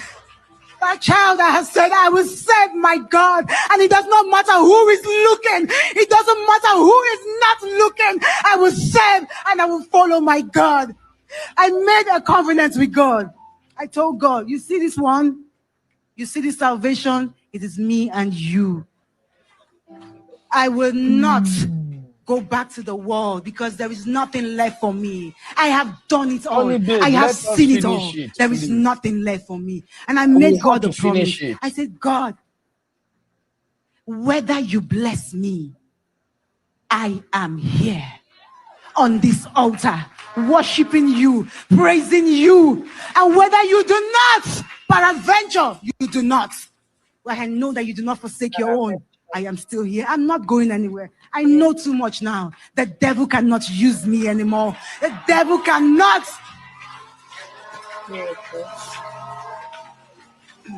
I have not only come to church to be born again, but I've come to serve God in all of his glory. I have started my disciple classes. Glory be to God. Yes. And I just want to say, Papa, thank you. Oh, where are we headed? Where are we headed? I have not said anything, and you know it. Papa, thank you. Thank you for what you have done in my life. Papa, everybody has seen it. I'm not hiding it. I don't, even if I try to, I'm too small for what the glory of God is doing. I was praying yesterday, and I was praying, and the Holy Spirit looked at me. And I looked back. I heard something. I heard a voice, and I had a name. I heard Esther. I'm like, there's no Esther here. I kept praying. And the Holy Spirit said again, Esther. And I kept praying. And I looked back, and there was no one. My child was not there. I was not playing anything. And the Holy Spirit said, you are the Esther of this generation. Hey, I have called you. I have called you to be an influence for kings, men, and women. And that's what I'm doing. I'm that woman. You see, I've lived with a demonic anger. When I say demonic, I'm telling you, brothers and sisters, an anger that fueled me, that destroyed my life. An anger that I... Oh, blood of Zachariah. Are you done? Are we still going on? Because people are saying, "Can we stop?" It's it's affecting us, yeah. Okay, this is it. I have to play it fully because we have to cut it and reshare. Sure. I see you say you behave yourself. I'm behaving myself, my sister. You know, I have a lot of real Christian brothers, sisters, auntie, uncles here. So even sometimes when I want to speak about religion matter, I usually caution myself because I don't want to offend my sisters and brothers. If not, assuming the way this channel was set up, it wasn't like UB and the real family. Oh, maybe Nami go be the next Daddy Freeze with all these shenanigans that is ongoing. Anyway, she gave her testimony, but to me, to be honest with you, man, no lie to you. The only testimony worthy in everything she said is the spiritual husband aspect of it. Every other thing she mentioned, these are the things you bring upon yourself just by habit. Well, I'm masturbating. You don't start masturbating. You start masturbating small till it gets out of her that you can't get out of it. Oh, I'm smoking. You usually start with one cigarette. And then it became 2, then 3. Then you graduate to smoking maybe 1 pack a day. Oh, I'm doing drugs. You started. Maybe you start using it as painkiller, and then you started increasing your dosage, the frequency, and before you know it, you begin to depend on it. I'm drinking alcohol. Bro, you started somewhere. Now I get it. Sometimes habit is so difficult to leave. You actually need God's intervention at times to get away from all of this. But my question is always this. There are a lot of people who are doing everything DK is doing right now that she's confessing to. And when they stop, they don't make it a show. There are thousands of churches in Nigeria, hundreds of thousands of churches in Nigeria. DK choose international platform, the one that people watch the most, to go and say, I have a testimony. Remember, she's an actor. I'm sorry to say, I'm not trying to undermine her testimony, but everything seems scripted and kind of over bloated. In everything she said, when people said, I carry pains in my heart, and the pain is kind of becoming a trauma, it has to do with what you yourself did to some people. In everything Totodike have said so far, has she ever admitted to doing one thing or the other to anybody? I did not see it in any blog. Did she even said, now that I'm born again, I like to seek forgiveness. This person wronged me, and I did this, I did that as a result of the pain the person caused me. For me, that is how I know people do repent. All this, I've heard all this, I smoke, I drink, I dance in the club, tire. I've heard people get, hey, I did threesome, I didn't. Cut that crap. Those are your personal choices that get out of hand.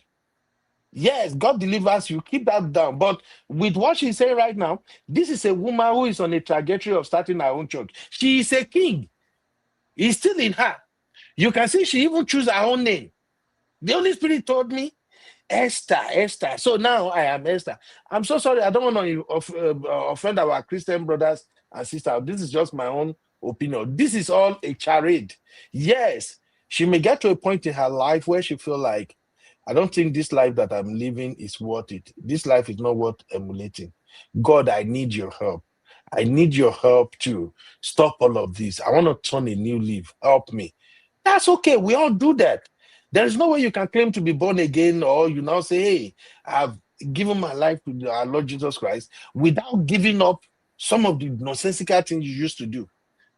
But with what she's doing right now, I swear, in my own opinion, my personal opinion, this guy is orchestrating a big production. Wait until she has her own church. And trust me, a lot of girls will flood that church with many men too. And that's why she chose Pastor Jerry as a church to do all these testimonies so that the whole searchlight will be on her, and then people will be, hey, yeah, she's new. Then the next thing now, she will start her own ministry, her own prayer. They do it all the time. They plenty. There was a time this WhatsApp prayer group was running, and my madam, she cooked my light prayer. Every time they don't do prayer, oh Lord, oh Lord.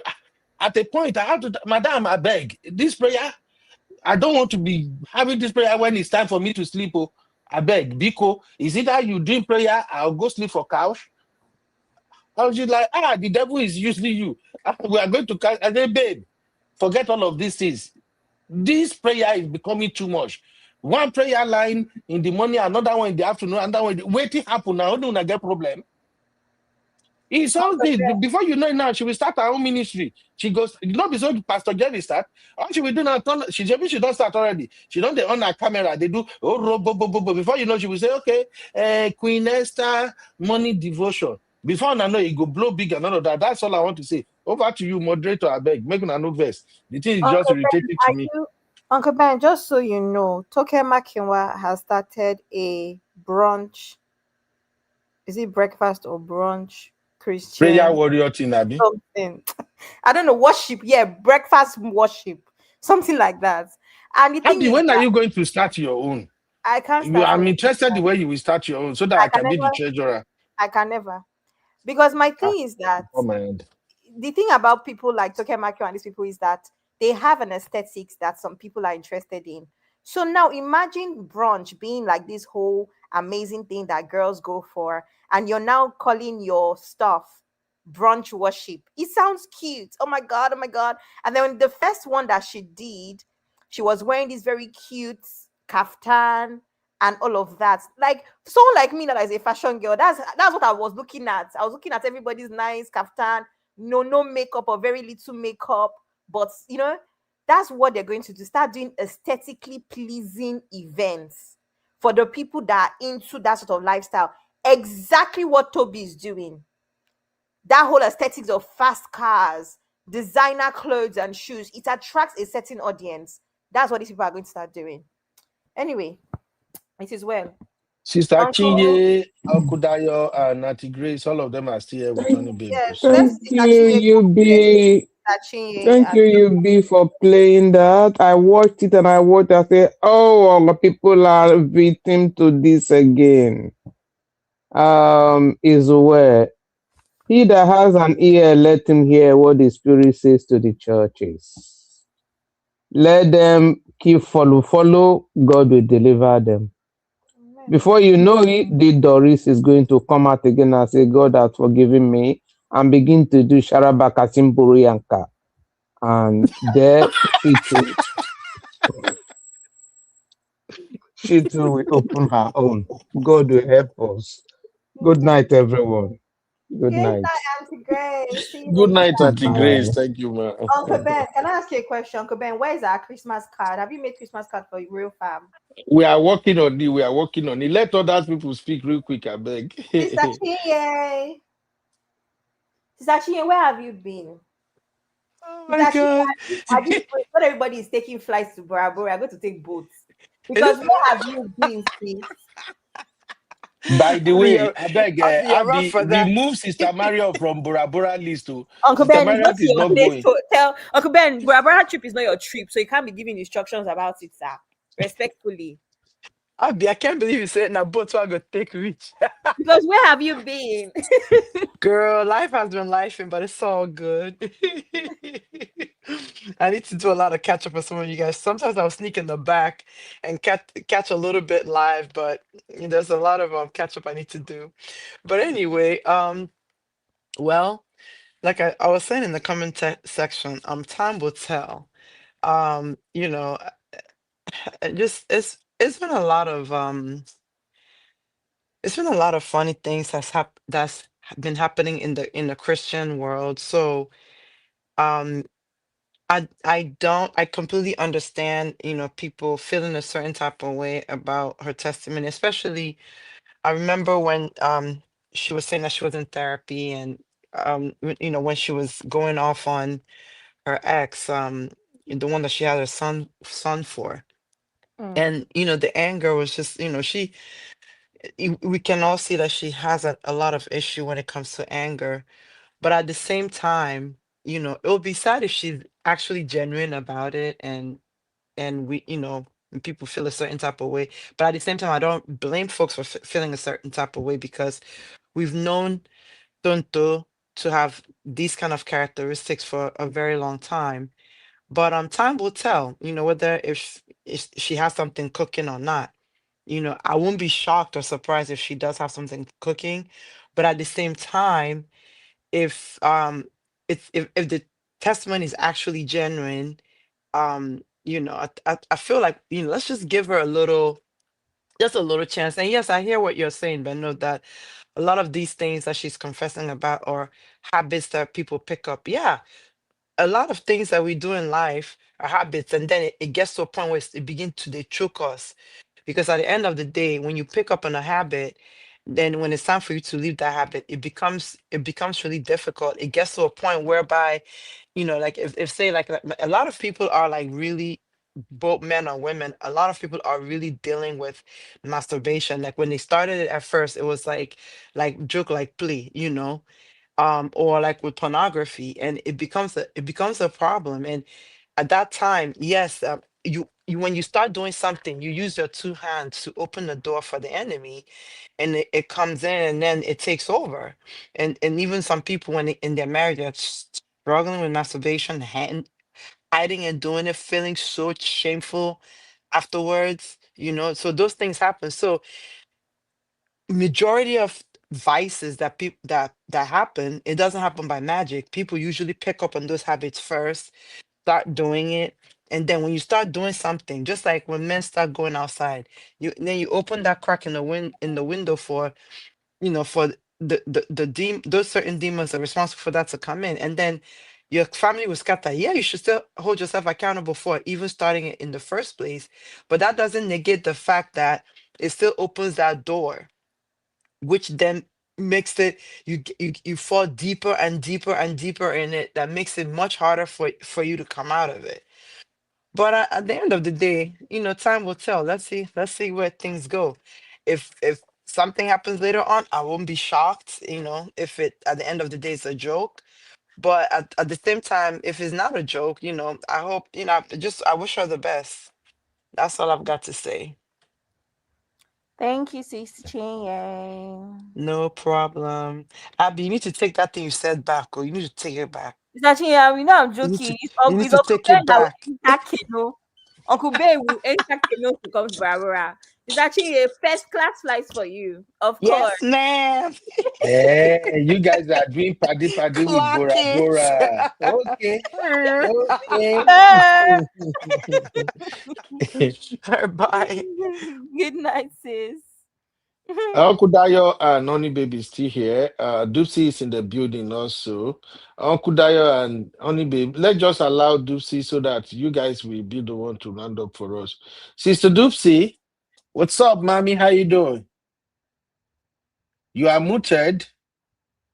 Dupsy's thoughts. You are muted. You are muted. Oh, let me mute myself. Dupsy's thoughts. You are muted. Hello, Ah, can you hear me? the way my voice sounds for your Yes, TV, we blood of can. Zachariah, my voice Yes, is I can hear terrible. myself. Hello. Sis, Yeah, we we can can hear hear you. you. Go ahead. Okay, I can hear me now. I can hear you. Hi, everybody. So, I'm just joining in. So I've missed a whole lot. So, but one thing that caught my attention was just the, what I call it, dickness, to DK stuff. And I just wanted to reiterate that this thing that Tonto is doing is nothing new. Nollywood actresses have always done it. Like, I think. Oh my God, sis, we've lost you again. Oh, maybe she's receiving a call or Of something. course. That is usually phone call. Yeah, she'll be back. It's a phone call. Hello, can you hear me? Yes, we can hear you now. Now, wow. Okay. So I was saying that this pipeline is so familiar. Like Liz Benson did it at some point in time, and I think she tried to come back into Nollywood, and I don't know what happened. Then Eukarya, Anobi did it too. And then even Patience, Madam Patience too also did it. So it's very common for Nollywood or even celebrities. And I like the point that Abby made about Toke. I think Sharon Oja too is on that cake too. Yep. It's a very common pipeline because I think a deeper issue in my own perspective is when, and this might sound not so good, and it might also not sound so good for my gender. We start off being, nice babes and all that stuff. And I always notice that when we start getting older, we now start doing this spiritual track, especially celebrities tend to do that. And I think sometimes they do it to clean their image. Another person that did this is KDK, Chidima KDK. Tito has done that same pipeline. So it's not new. This whole thing is nothing new. It's just a different way to change image. It's a different way to also make money. So that's what I wanted to say. It's nothing new. Thank you, Sis Dupsy. Yeah. Absolutely. Another one is make money, and the second aspect is when they start looking for a husband. Yes, I do want to say that, Abby. Because I don't want to shoot my gender too much. Yes. When they are looking for Why did you say how that? You people are doing fashion. You see how you people are playing politics now. You don't want to bring your gender out. No, we will never, not our agenda.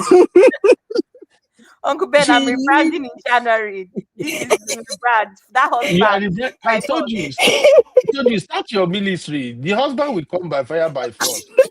Tonto is looking for certain kind of men, and those men will not come for her, knowing what they know about her. But with this new, I'm a new being. I am now Mother Esther, and I'm here for the ministry. You will see good men will come now.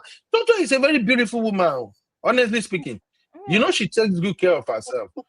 She's an angel. Now those husbands will come now, they'll be like, oh Lord, I've always said I wanted a careful woman. I want a woman who has the fear of God. Yeah. I think this Toto right now, she will be a perfect wife. They go come. They will come. And that's why she choose Pastor Jerry.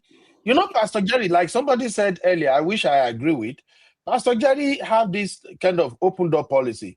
And that is what every Christian pastors and prophets should do. When you believe in prayers and you believe you can intercede for people, you want to keep the door open for everybody to come so you can lead them back to God. So I think she selected Pastor Jerry because he knew a lot of people like, even me at the time, he said, Pastor Jerry, I like him. A lot of people like Pastor Jerry. So if you like Pastor Jerry, if Pastor Jerry can take her under her wings, husband go come. I know she's 40. I told you guys there one time that once ladies hit 40, it's like something will snap in their brain. Their brain will just look down like, what is going on with me? 40 malele. And then they started doing things differently. In fact, even you that you are living with them, you begin to look at them like, is this not the woman I have known all my life? What changes? First of all, when ladies hit 40, they are more beautiful. For those who are really hardworking and they got something good for themselves, they will start looking so beautiful. They will be glowing. And then you will see this kind of maturity around them. For those who get sense, so you will see that maturity around them, like they don't do things the way they used to do it again. That is what is happening to her now. Some people hit 40 and then what they will receive will be midlife crisis. I don't think this is midlife crisis. This is midlife deliverance for her.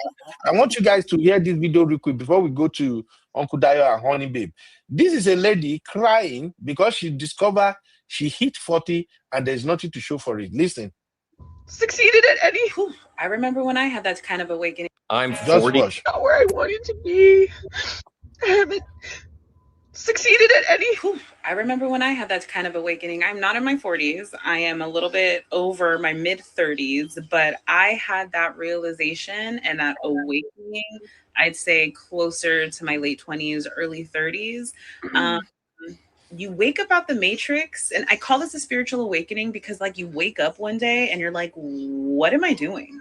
I'm chasing after this superficial, not real narrative of all these markers of success. All of these markers that's been shoved down our throat, and she's in her 40s, so we're on the same time frame of where this narrative was literally like beaten into us of go to college, get in a relationship, get a house, create a family, work, then retire, and then like you did good. You're a good, solid American. The problem with that is that our society no longer has a container for that.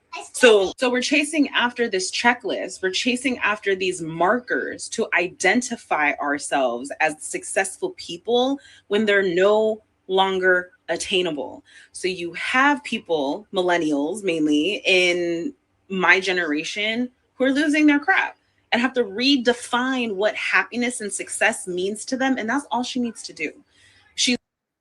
I just want you guys to hear that. She said millennials. And millennials are the one who actually, once they hit 40, the reality will set in. That's all I want to say. I don't mention name, I don't talk anything. Over to you, honey babe. Hi, and that ties in very nicely with my channel called The Rebuild Blueprint, where we talk about basically this, about different stages of your life.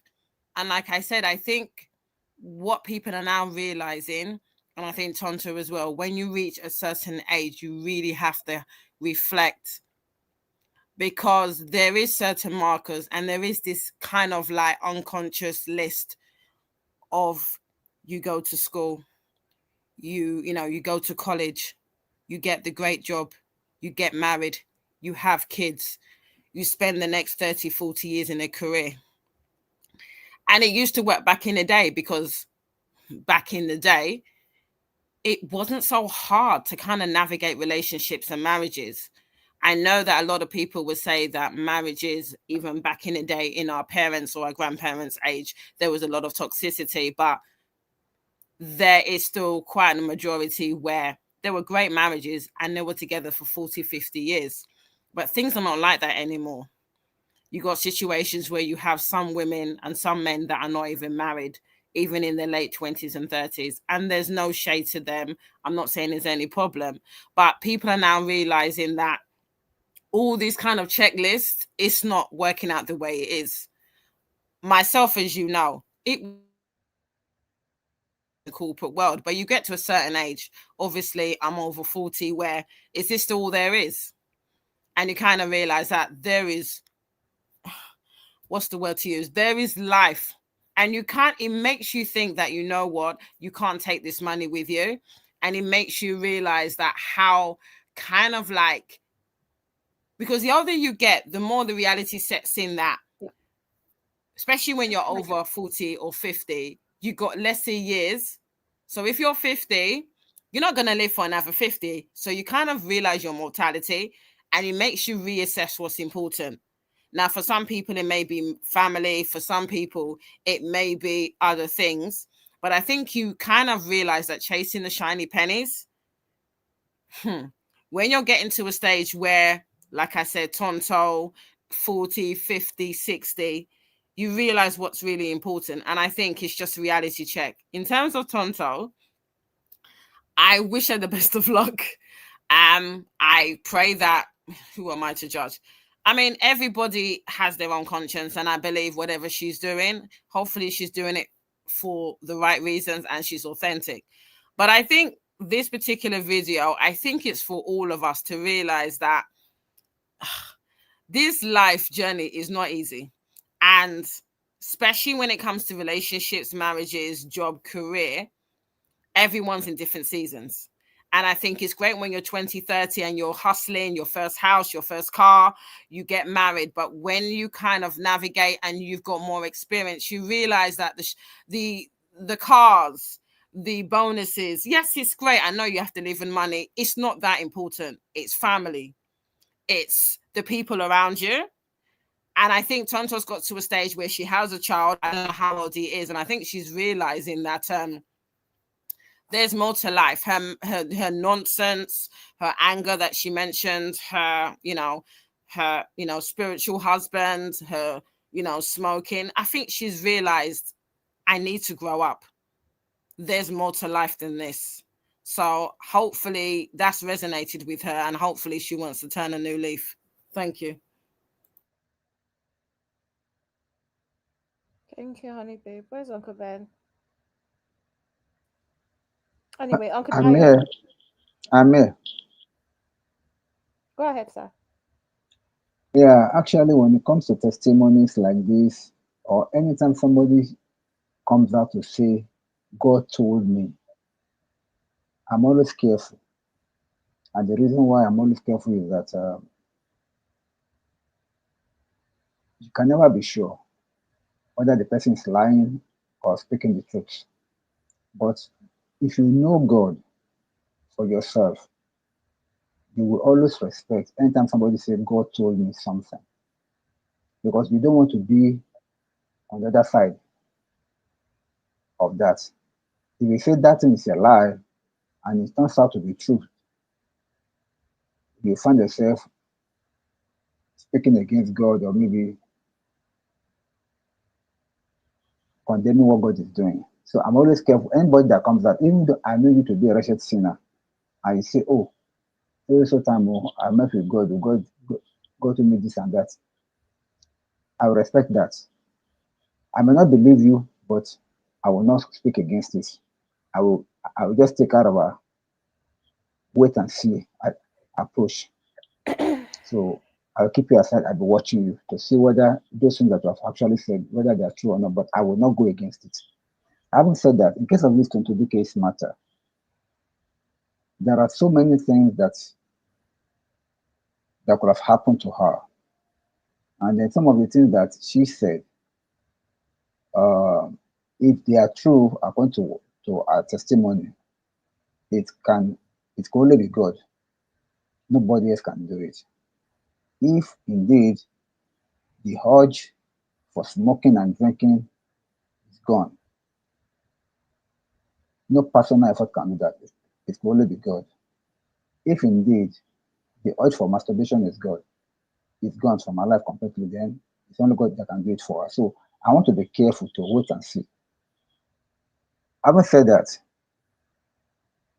when it comes to calling, she claimed that God called her.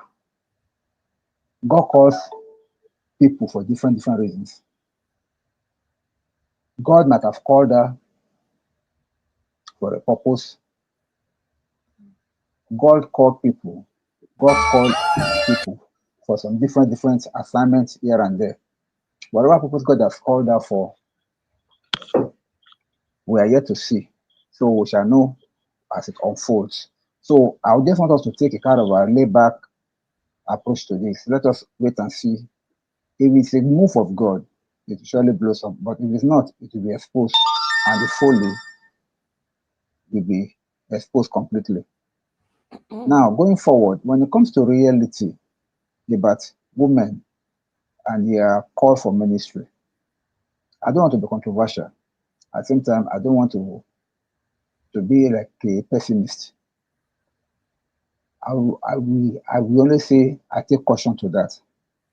I take caution to that because any woman, particularly if you are married and you are claiming the call of God upon your life, if God actually calls you,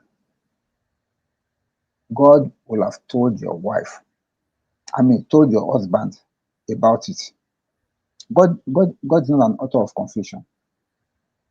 If God wants to use your wife, you as the husband, God will have revealed it to you. Say, my son, I want to use your wife, my daughter, even before she herself decides to come and tell you. God will have told you. Then by the time she comes to tell you, see, this is what she's hearing from God, you just be like confirmation. So because if it is God, God will never bypass you as the husband to go and speak to your wife and say, okay, well, I'm calling you to the ministry. It does not happen like that. It's not happen like that. I haven't said that for the case of this, our conversation this night, Tonto DK, I wish her the best of luck. And I pray that whatever purpose God is calling her for, she materialize and she shall succeed in it in Jesus' name. Thank you. Amen. Thank you, Uncle Dayo. Uncle Ben. Sis Dupsy, you're back.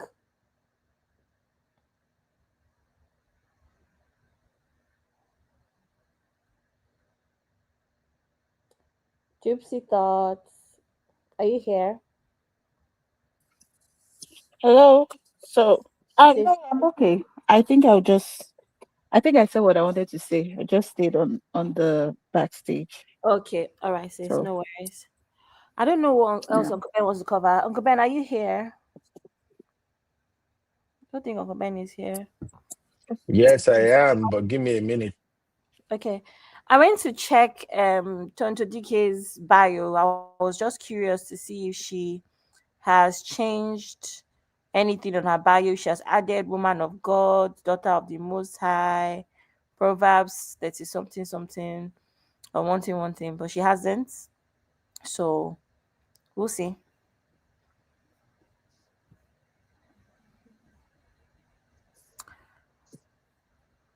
Should we go back to the original topic? What was the original topic? Original topic is Doris Ogala. So we should end. What time is it? 10 p.m. 11 p.m. in Yeah. night. It's coming to an end. Yeah. But I don't know if there's anything else Uncle Ben wants to add. So let's give it a second. In the meantime, in summary. What did you say? Summary. Are we doing a summary? Summary. Summary of what? Doris. No, you said that we should go back to the original topic. So we're just going to do summary and then leave. That's what I'm asking. Yeah, I don't know what else Uncle Ben wants to talk about. So I'm going to wait. I don't know what he wants to say. I think we said it all. While we wait. What's this? Video has no sound. Okay. Whatever.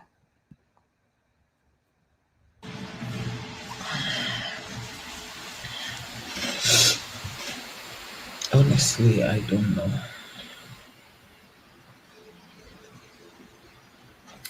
I don't know what's happening to me.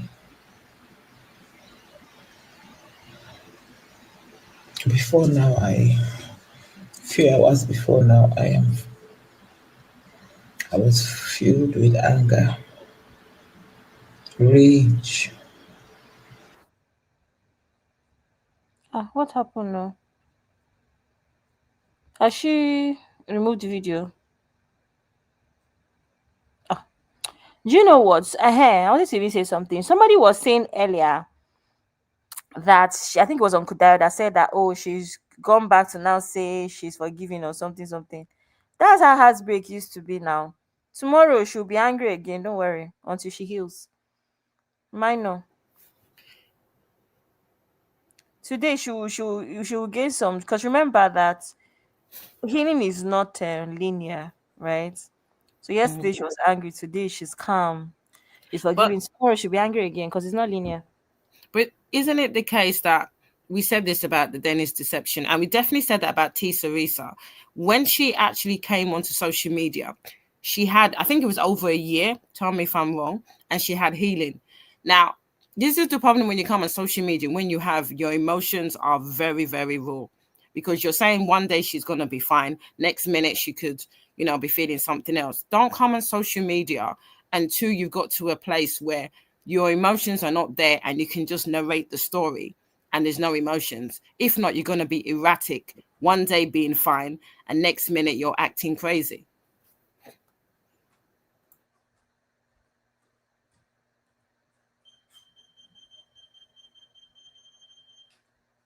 Sorry, honey babe. I am so hot. Is that you, Abby? Where are you? That you like in the distance?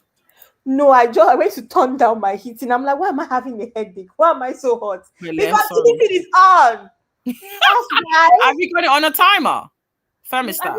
No, I've got like one of the automatic ones that I do myself in my room. Okay, because I have. Do you have Hive?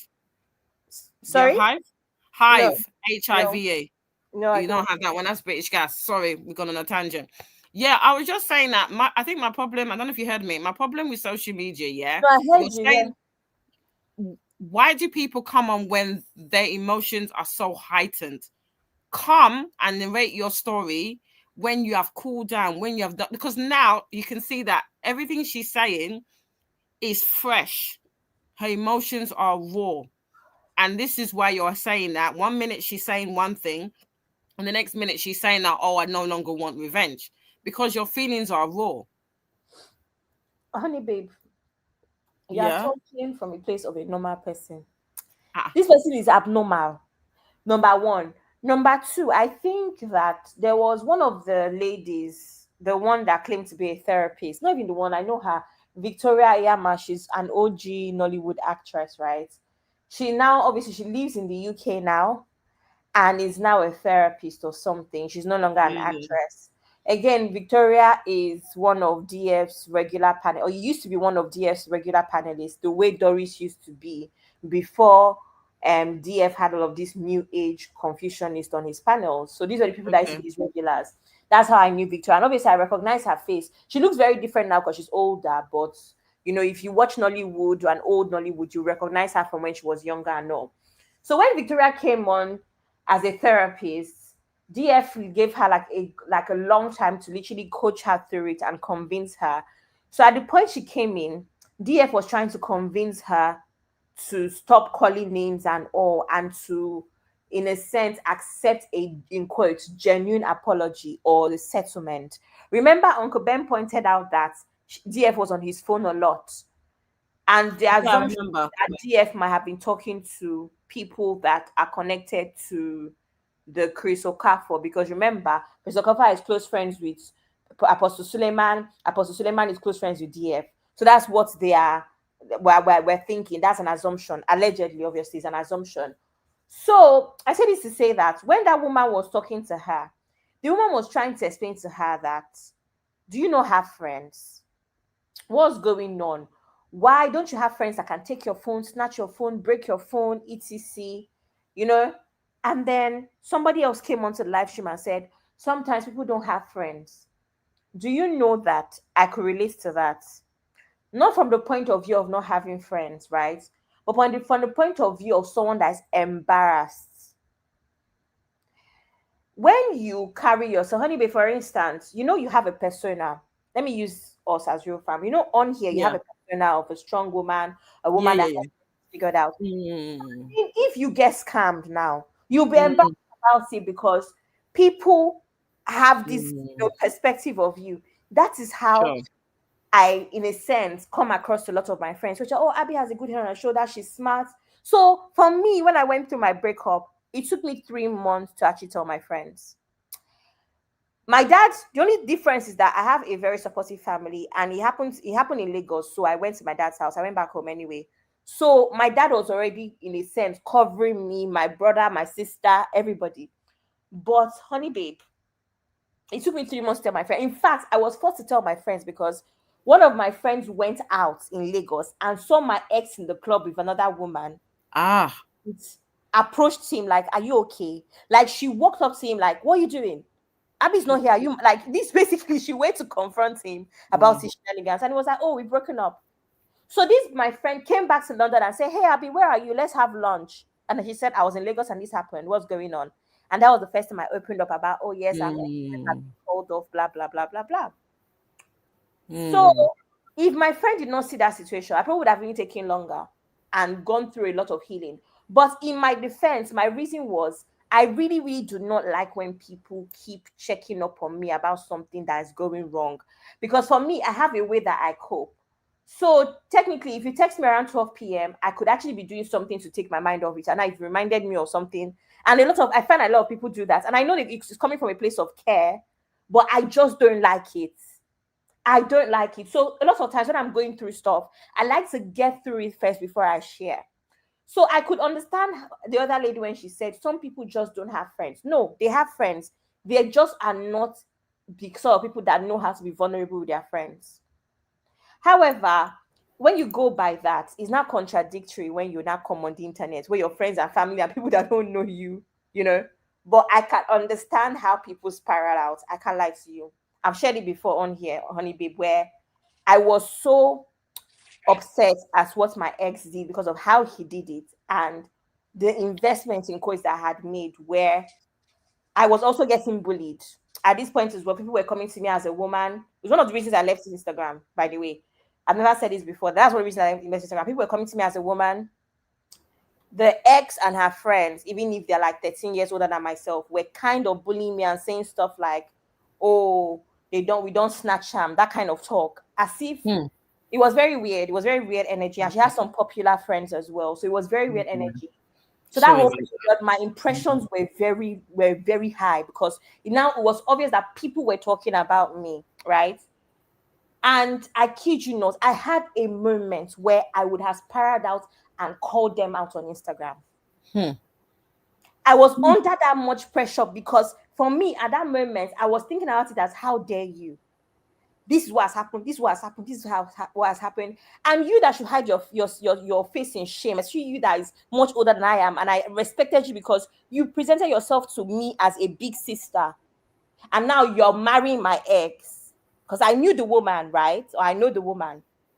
I could have spiraled out, and you have the audacity to be talking about me, and you guys are posting things on your stories, and then people are directing it to me. Do you understand what I'm trying to say? Yeah, I get you. If I got messages, I got nothing less than 150 messages. Most of them anonymous.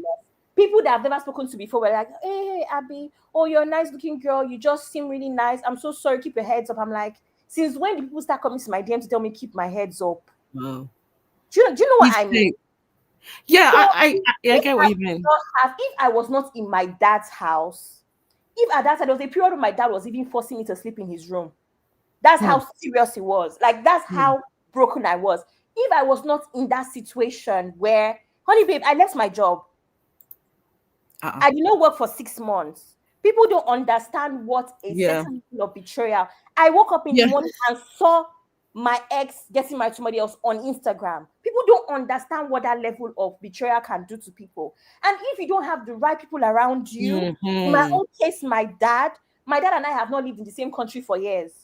It was just a coincidence that I happened to be in Lagos, and he could cover me in that way. He fully came back to, I've said this before, my father came back to London and stayed with me another 6 weeks. Again, if I did not have that, do you not think that I would have forgotten at that moment because of all of the bullying? And in a sense, I felt like this is false narrative. Don't make it seem like he broke up with me. No, this is the ring. I'm still wearing the ring. These are the message. I almost felt like I wanted to defend myself. I almost felt like I wanted to put them under the bus. Do you understand? So I kind of get the heartbreak, but it can only be fixed if you have the right people around you, whether it's friends, whether it's family. That's the only way. But I know that I was spiraling out on social media. Oh, Abby, thank you, everybody. I think we have to go. But this particular video, I highlighted the video, so I want people to see the deliverance and some of the acting that went down. I'm so sorry, Pastor Jerry Noves. I just want me people to see this. Do it on my own without your blessing, Papa. I need you to lay your hands on me. Let the world know that the revival started from this altar. NSPPD. Okay, Papa.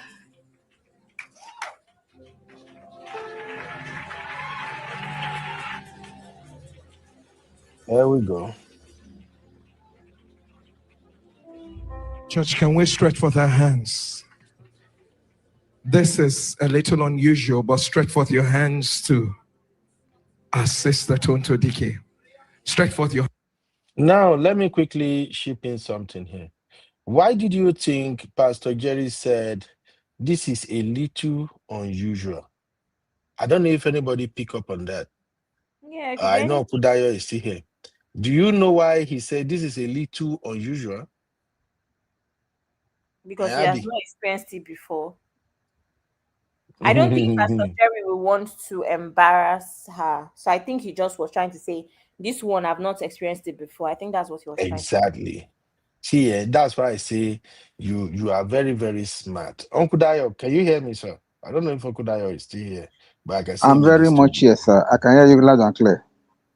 Uncle Dayo, please, as somebody who is a religious man himself, do you kind of understand why Pastor Jerry is saying this is unusual before he went ahead with this deliverance or whatever? Yes, I do. Tell us. The reason why he said it is unusual is that it's like that laying on of hand. It's like ordaining her, okay? And you don't call for such without informing the pastor ahead. It's too sudden. Okudayo, you will live long for us. Don't worry, sir. You don't need to even go further. But I see you notice what I observe too. Because I know I may come be like this Okube, you they behave like Babalawo. What Toto DK did, I've seen people do this many times. That's why me and some people they get problem, and I can't stand people like this. There are some people who are born users. Naturally born users and manipulators. They will come to you like they are armless. They need you, either they want to use your platform or they need you to help them do something.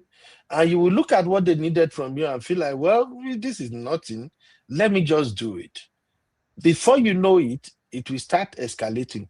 Before you know it, they will put you in a corner that you can't, anything you do, you will be judged. So you just have to play along.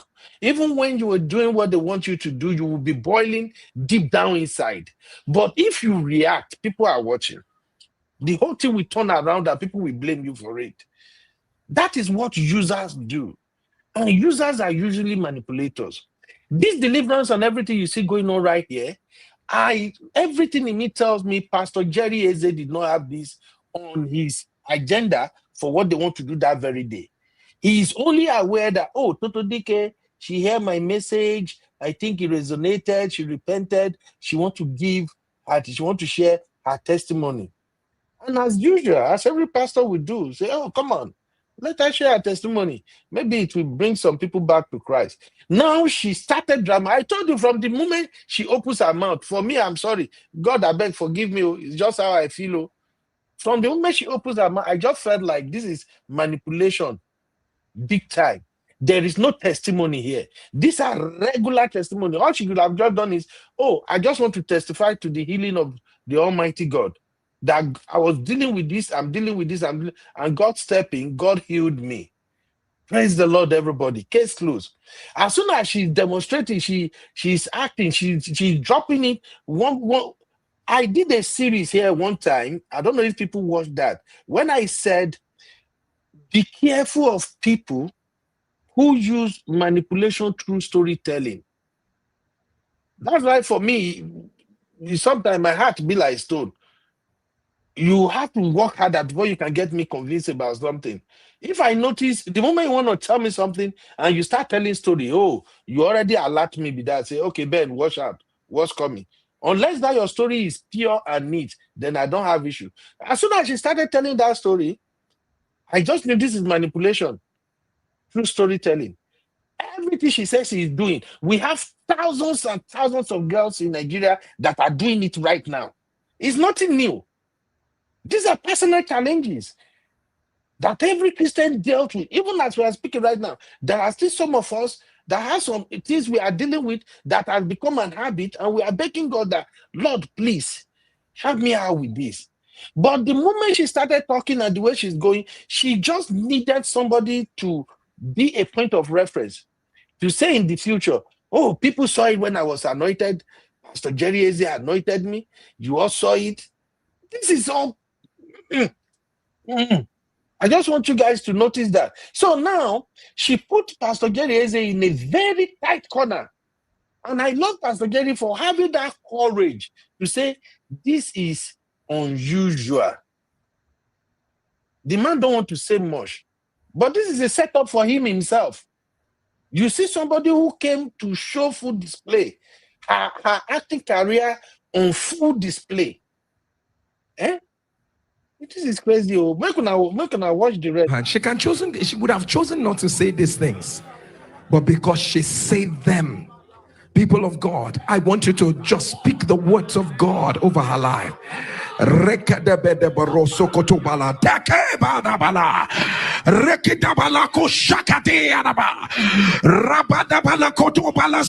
I am that woman that God is using to clear the road for this generation. And I cannot do it on my own without your blessing, Papa. I need you to lay your hands on me.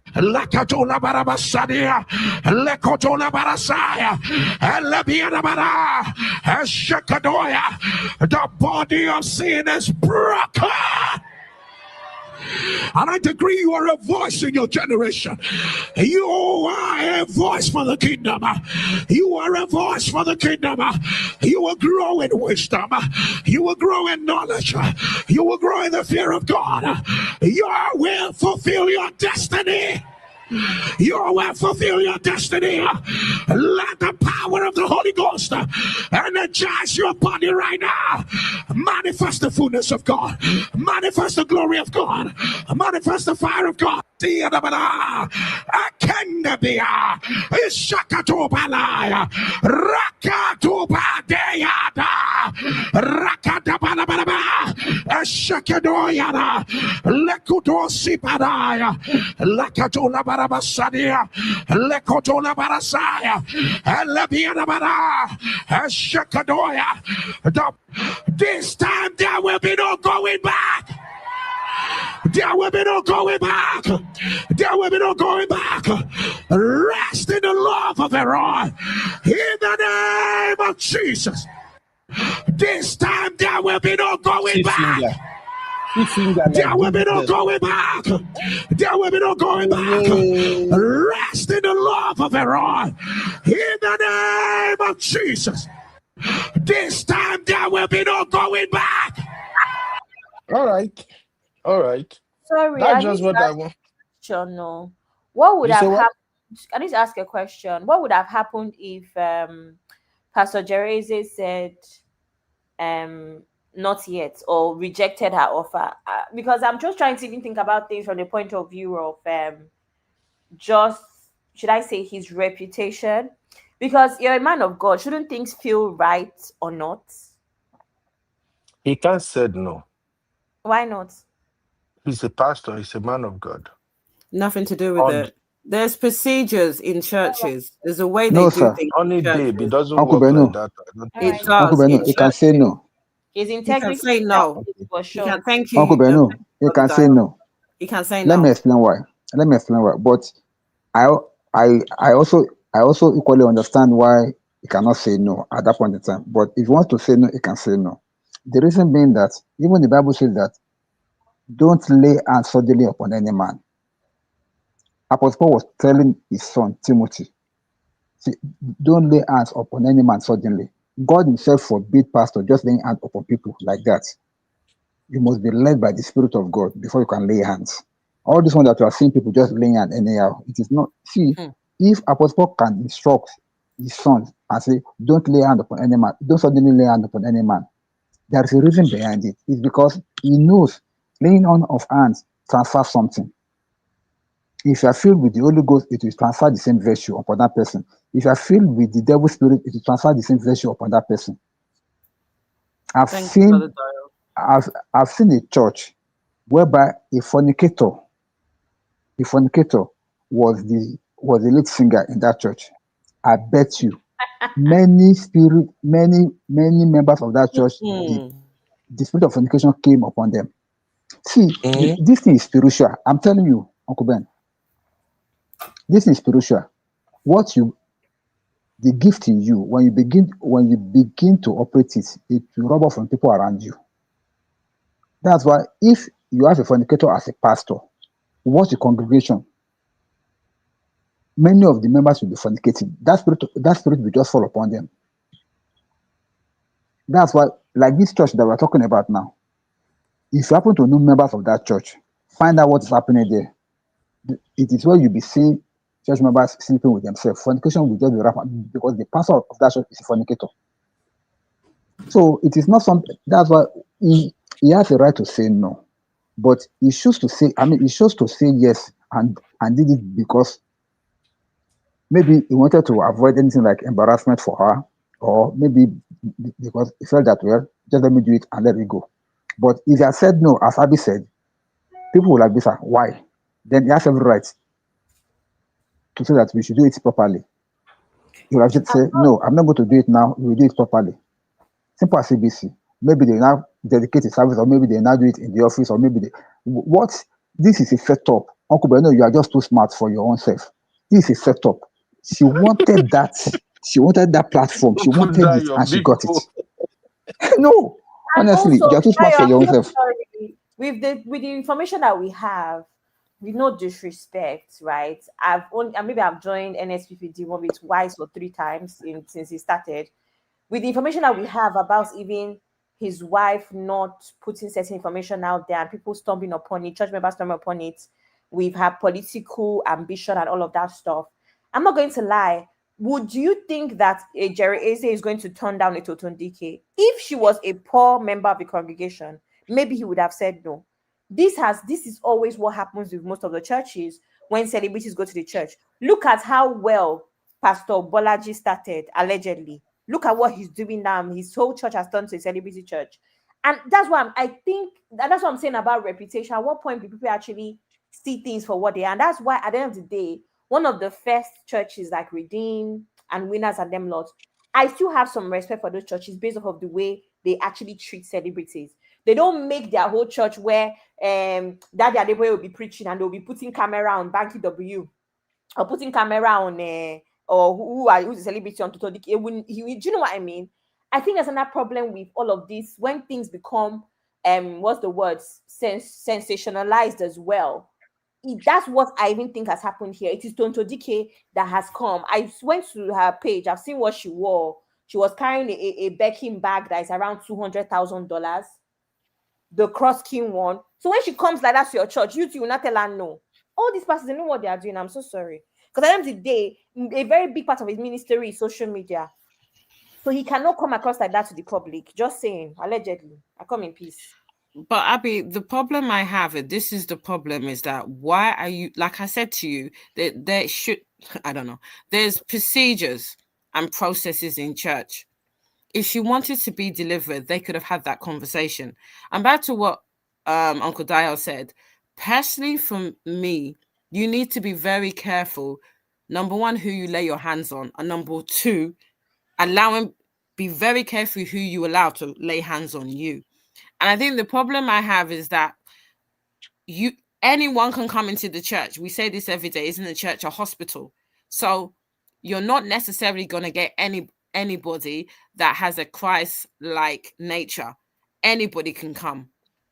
Whatever, you know what I'm saying, evil, blah, blah, blah. But that's what I'm trying to say. And I think the problem I have is that because of the way Nigerian churches are set up, it's like they see a little bit of celebrity and it's like, you cannot say, it shouldn't matter that she's a celebrity. It shouldn't matter that she's an actress. No. Number one, someone wants to speak. You wouldn't even basically quality check what they're going to say. Make them aware of this is how we do things in the church. If she wants to have deliverance or whatever that performance was, you have a conversation and you discuss it. And then you now decide at a later date to now book that deliverance thing. So it's all about, for me, two things, is that you're literally idolizing an actress, so you can't say no to that person. And two, there's no processes, because church should be a process, whether it's deliverance, whether, you have the way church is run in a certain way from the very time you start to the praise and worship, to the actual message, to the last song, and then you pray and you leave. There's processes. So I really don't understand how she was able to get away with this type of, because she's turned to DK. And I'm not being a negative, but this is the problem. I went to Victory and I saw John Fashanu many times. There was a lot of celebrities, but it didn't matter because they weren't treated any different to the rest of us. And this is the problem, is that you have in Nigeria, everything is power, wealth, and celebrity status to the way that you are treated. And it's wrong. All right. Thank you for that, honey babe. Shout out to my brother, Ahmed Oladejo. So Ahmed actually shared this in the comment, 1 Timothy 5:22, and I quickly look it up. And it says, do not be hasty in the laying on of hands, and do not share in the sins of others. Keep yourself pure. So I think Timothy shared that with us just to kind of point to the fact that Pastor Jerry Hazy shouldn't have get involved in that deliverance so fast. He was giving But the again, Bible verse based off of what Uncle Dio was talking about. That's what happened. yeah, that's how I'm just interpreting it now. Because if the Bible verse says, "Do not be hasty," and Pastor Jerry is drawn into this drama, I'm still giving him grace because these manipulators, sometimes when they come with their own evil plans. Totodike already knew what she wanted to do when she went to that church. And as soon as they allow her to speak, she tell her story. And to round up her story, she said, "Papa, I want everyone to see that it happened right here on this altar. Papa." Well, what can Pastor Jerry do? If Pastor Jerry stopped at that point and not do the deliverance or anything, he would have been all over internet now. Can you imagine Pastor Jerry? A sinner came and repented. You cannot even pray for her. Can you see? So they will drag him. Is that what a pastor should be concerned with, Uncle Ben? Who cares about what people think? Who cares? In the concept of this is your ministry. There's a bigger picture, Uncle Ben. Now, let's be saying the truth. Mm-hmm. There's a bigger picture. Auntie Grace has not slept. This one, Auntie There's Grace a bigger picture. This is his ministry that we're talking about, Uncle Ben. Auntie Grace has not slept. But sorry, Auntie Grace, let's let you speak. Auntie Grace cannot sleep. Uncle Ben is disturbing her. That's why. I slept and I woke up. You guys know me. So I just wanted to say that Pastor Jerry was not ignorant of that performance. Mm-hmm. This is not the first time that woman has been in that church. I think she has shared a testimony before in that church. If you listen to her testimony, it's a Ghana conference. She followed them to Ghana. True. And after that prayer, Pastor Jerry went ahead to say, I was actually surprised when I started seeing her, and I've told her that she need to start discipleship class. And she said, I have started.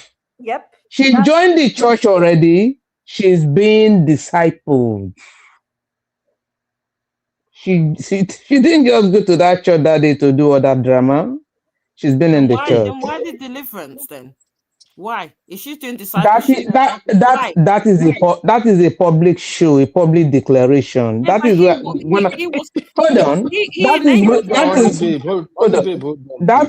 that is how I started. I said they are now anointing and introducing to you the upcoming prophetess. The same thing Doris is going to do. Our people don't learn, they don't watch, they don't reason, they don't think. They have no designer spirit. All they want to go to church, but they don't know the meaning of church. Pastor Jerry is not new to that performance. I've been hearing you people going for the backs. Okay, you might not take it, but this is how I feel about the whole thing. Auntie Grace, thank you very much. And also, it's important to also point out that this man's whole career is based off of social media testimonies. It's about the crowd. It's about the money. He's been consistent with that. It's about the crowd. Like you said, I like him. To be honest with you, I like him. You know what? Like I do say to people, even though at my age I'm not a prayer warrior, right? Though something that will prompt me to pray, I want to pray, right? Because he's prompt people to pray, that is what I like him about. Do you know that he's going to do all this prayer and pray and pray and pray? When he gets to that offering time, and then he goes, this is a very whatever time. Listen to the Holy Spirit. This is the only time you need to listen to Holy Spirit. You're doing church in the morning, you're doing church in the afternoon, you're doing church in the evening. You are asking for tithe and offering in every of this time. You wanted to empty all their pockets every time. Oh my God. What is it? Auntie Grace, don't make me laugh, I beg. Our people Auntie need Grace to say this get is the only time sense. you listen to Holy Spirit. Yes, this is the only time you need to be sensitive to what God is telling you. I think what Sister Grace is basically now makes sense to me, because for me personally, I think he's enabled this behavior because of the glitz and glamour, because we're talking about it now because Tonto brings notoriety for him. People are talking about his church because, oh, look what happened with Tonto. It's a shame, and I think the whole point of church is to not really care about. Sorry to cut you short. After that performance, he made an altar call. He now said, due to her coming, due to her testimony, a lot of people gave their life to Christ. Oh God. That's what he said. Wow. That's what he said. I mean, so to me, that's not someone that has been manipulated. That's someone that's complicit. That's someone that's complicit. No, he wasn't manipulated. He knows about it. He's been there. He's been following them. He wasn't. He wasn't. Oh, Because I think they both know they're playing a game. And I'm not saying that he's not a pastor or anything, but based on what you said, they're both playing a game, because he's using the fact that of that performance for him to now say, oh, look how many people got saved. I mean, this one is a scam, and I'll say it loud. This is scam as far as I'm concerned. And this is what I'm saying. Is that Good night. I don't know who's calling me this time. Let me pick up the call. Good night, everyone, again. If I hear again anything that will bring me, I will come over. I'm not tired. We are rounding up, Auntie Grace. Good night, man. All right, honey babe. That's your final take, right? Good night, honey babe. Yeah, I think I'm done. I don't want to talk about it anymore. Like I said, know God for yourself, everybody. That's the only advice I can give anybody. All these churches, they will lead you to where you don't want to be led to. Know God for yourself. Good night, everyone. Thank you. Thank you. Jem said, it's the brainwash for me. And Doopsy said, G-Mike also did the same thing in TB Joshua Church. Honey babe, I chatted the water. Honey babe, na troublemaker, leave her, I beg. You know one thing. Me. Please forgive me. It's the night nurse that's doing me. You know, I've been ill for a few days, so please forgive me if I've offended anybody.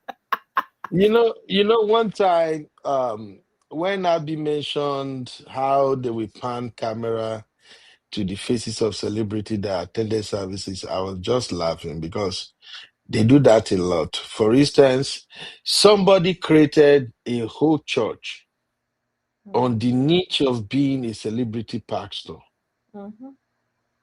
in Nigeria. I've forgotten that dude's name now. I think he's the one that go and pray for Ida Bassett. Okay, but Bolaji, his name is Bolaji. That man pisses me off. He has also bleached his skin. He's also doing all his face cannot move. He has put fillers in his face. So now, in case you don't know, I was saying something one time that the way I love Christ, the way I love being a Christian and all of that, anytime I fell into my fantasy, my imagination in my own bubble of being a billionaire, I always imagine inside that my dreaming that I'm gonna build a church. I'm always saying it. I even told my mother. I beg. Don't. If God, you be no, beg. I'm being honest. I say if God just bless me like this, I'm a billionaire or even millionaire, money plenty. I want to build a church, a magnificent church that I will literally have nothing to do with that church. I just want the church to be a place people can come and worship, get connected, and all of that. I will actually hire pastor, anybody that's going to manage the church, but that has the fear of God to manage it. That is me in my La La Lando. Okay.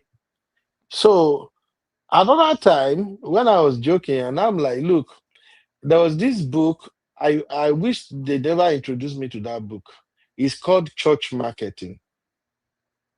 If you read that book, Church Marketing is one of the books they also use in School of Theology. for those that want to start their church and things like that. If you read that book, you will look at many of these pastors and you will just see through them straight up. I took some certification classes in marketing too. And that's why I love marketing channel, Sage Funnel, very much while I was studying marketing. If you know how to apply the concept of sales funnel, you will see what a lot of these also pastors are doing. When you go to church, sometimes they are looking at the car park to see what kind of car you drove to the church. They do that a lot in Nigeria, not in a place like US anyway. Car is not in here. But in Nigeria, sometimes they are looking, especially all these criminals that started churches. They are looking, what kind of car did this person bring? Is there anybody that come with Rolls Royce today? Who brought a G-Wagon? How many people come with G-Wagon? The truth of the matter is, when you go to church as a celebrity, as somebody who is very rich, the pastor want to meet you. They want to know you. They want to give you special services to let you know that you are in the perfect place because of what you can bring. There are many of these churches now that there are people with real life problems, real issues that need spiritual intervention. But pastors don't even say that. They can't even get close to the pastor. Who born them? Yeah, they are poor. Is it the pastor that is coming with his mopo and military and police? How do you want to meet him? But those who has name and are rich, they see the pastor whenever they want to. If you think I'm joking, go and try now. Just go to one of these churches in Nigeria. No carry motor go. Just wear ordinary shirt or something. Yes, ma'am. This happened in the UK, and it was my aunt. She was going through a really tough time, and she went to a church. Okay, redeemed, but whatever. And she wanted to meet with the pastor. I know my friend was one of the secretaries, and the pastor said to her, and she told me, my aunt, there's that he wanted a record of all her tithing before he would actually set up a meeting. So they have a record of everyone that tithes. In this particular church, you would have a offering and it would have a number on it. I was absolutely flabbergasted. But basically, the point I'm trying to say is that basically he was not interested in helping my aunt because as far as he's concerned, she had not tithed enough. I thought that was very interesting. You are not lying. They do that a lot in many churches these days. They have their card. You have to mark register. You have to show that you come. If they can't see you paying tithe regularly, you are just coming to add to the numbers. Nobody pay attention to you. And I don't think that is how Christianity is supposed to be. But anyway, I think this is where we're going to draw the curtain. I see MJ say, UB, why not build a high-tech school to empower the youth? The world has enough churches, especially in Africa, but it's still a mess. You see, that's a very, very good question. But when I said I always thought of building a church, it's because I'm a guy who think of always giving back. Now there are several ways to give back, but why churches has always occur in my imagination is because I just don't like how these so-called men of God are taking advantage of worshippers. That's just the gospel truth. I just don't like the way they are taking advantage of worshippers. And I hate the fact that many Nigerian Christians right now, they are hypnotized. When you say they go fight you, but that's what it looks like. A lot of them has been hypnotized by their so-called pastors. And that's why I said during the beginning of this show that when you go to a church, and anytime you did not go to church, maybe one Sunday you miss service, and you discover you cannot rest in your spirit. You're like, hey, why did I miss church? I'm supposed to be at church. You know, you don't just get yourself until maybe next Sunday again when you show up at church.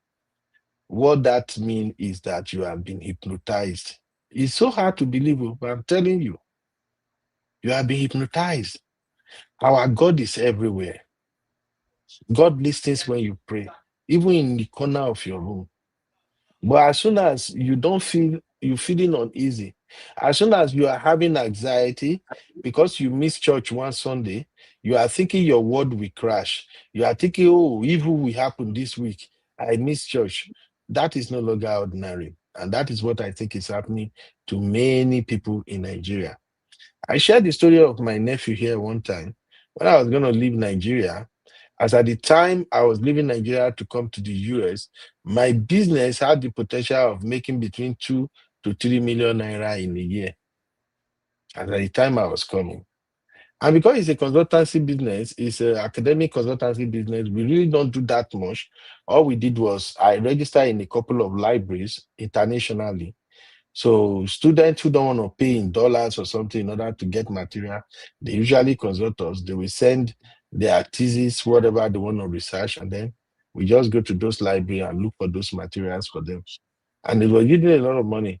I told my nephew to come and take over the business. But because of the church he's attending, he was brainwashed. He was already in a space where he felt like, if I'm not in the church, everything will collapse.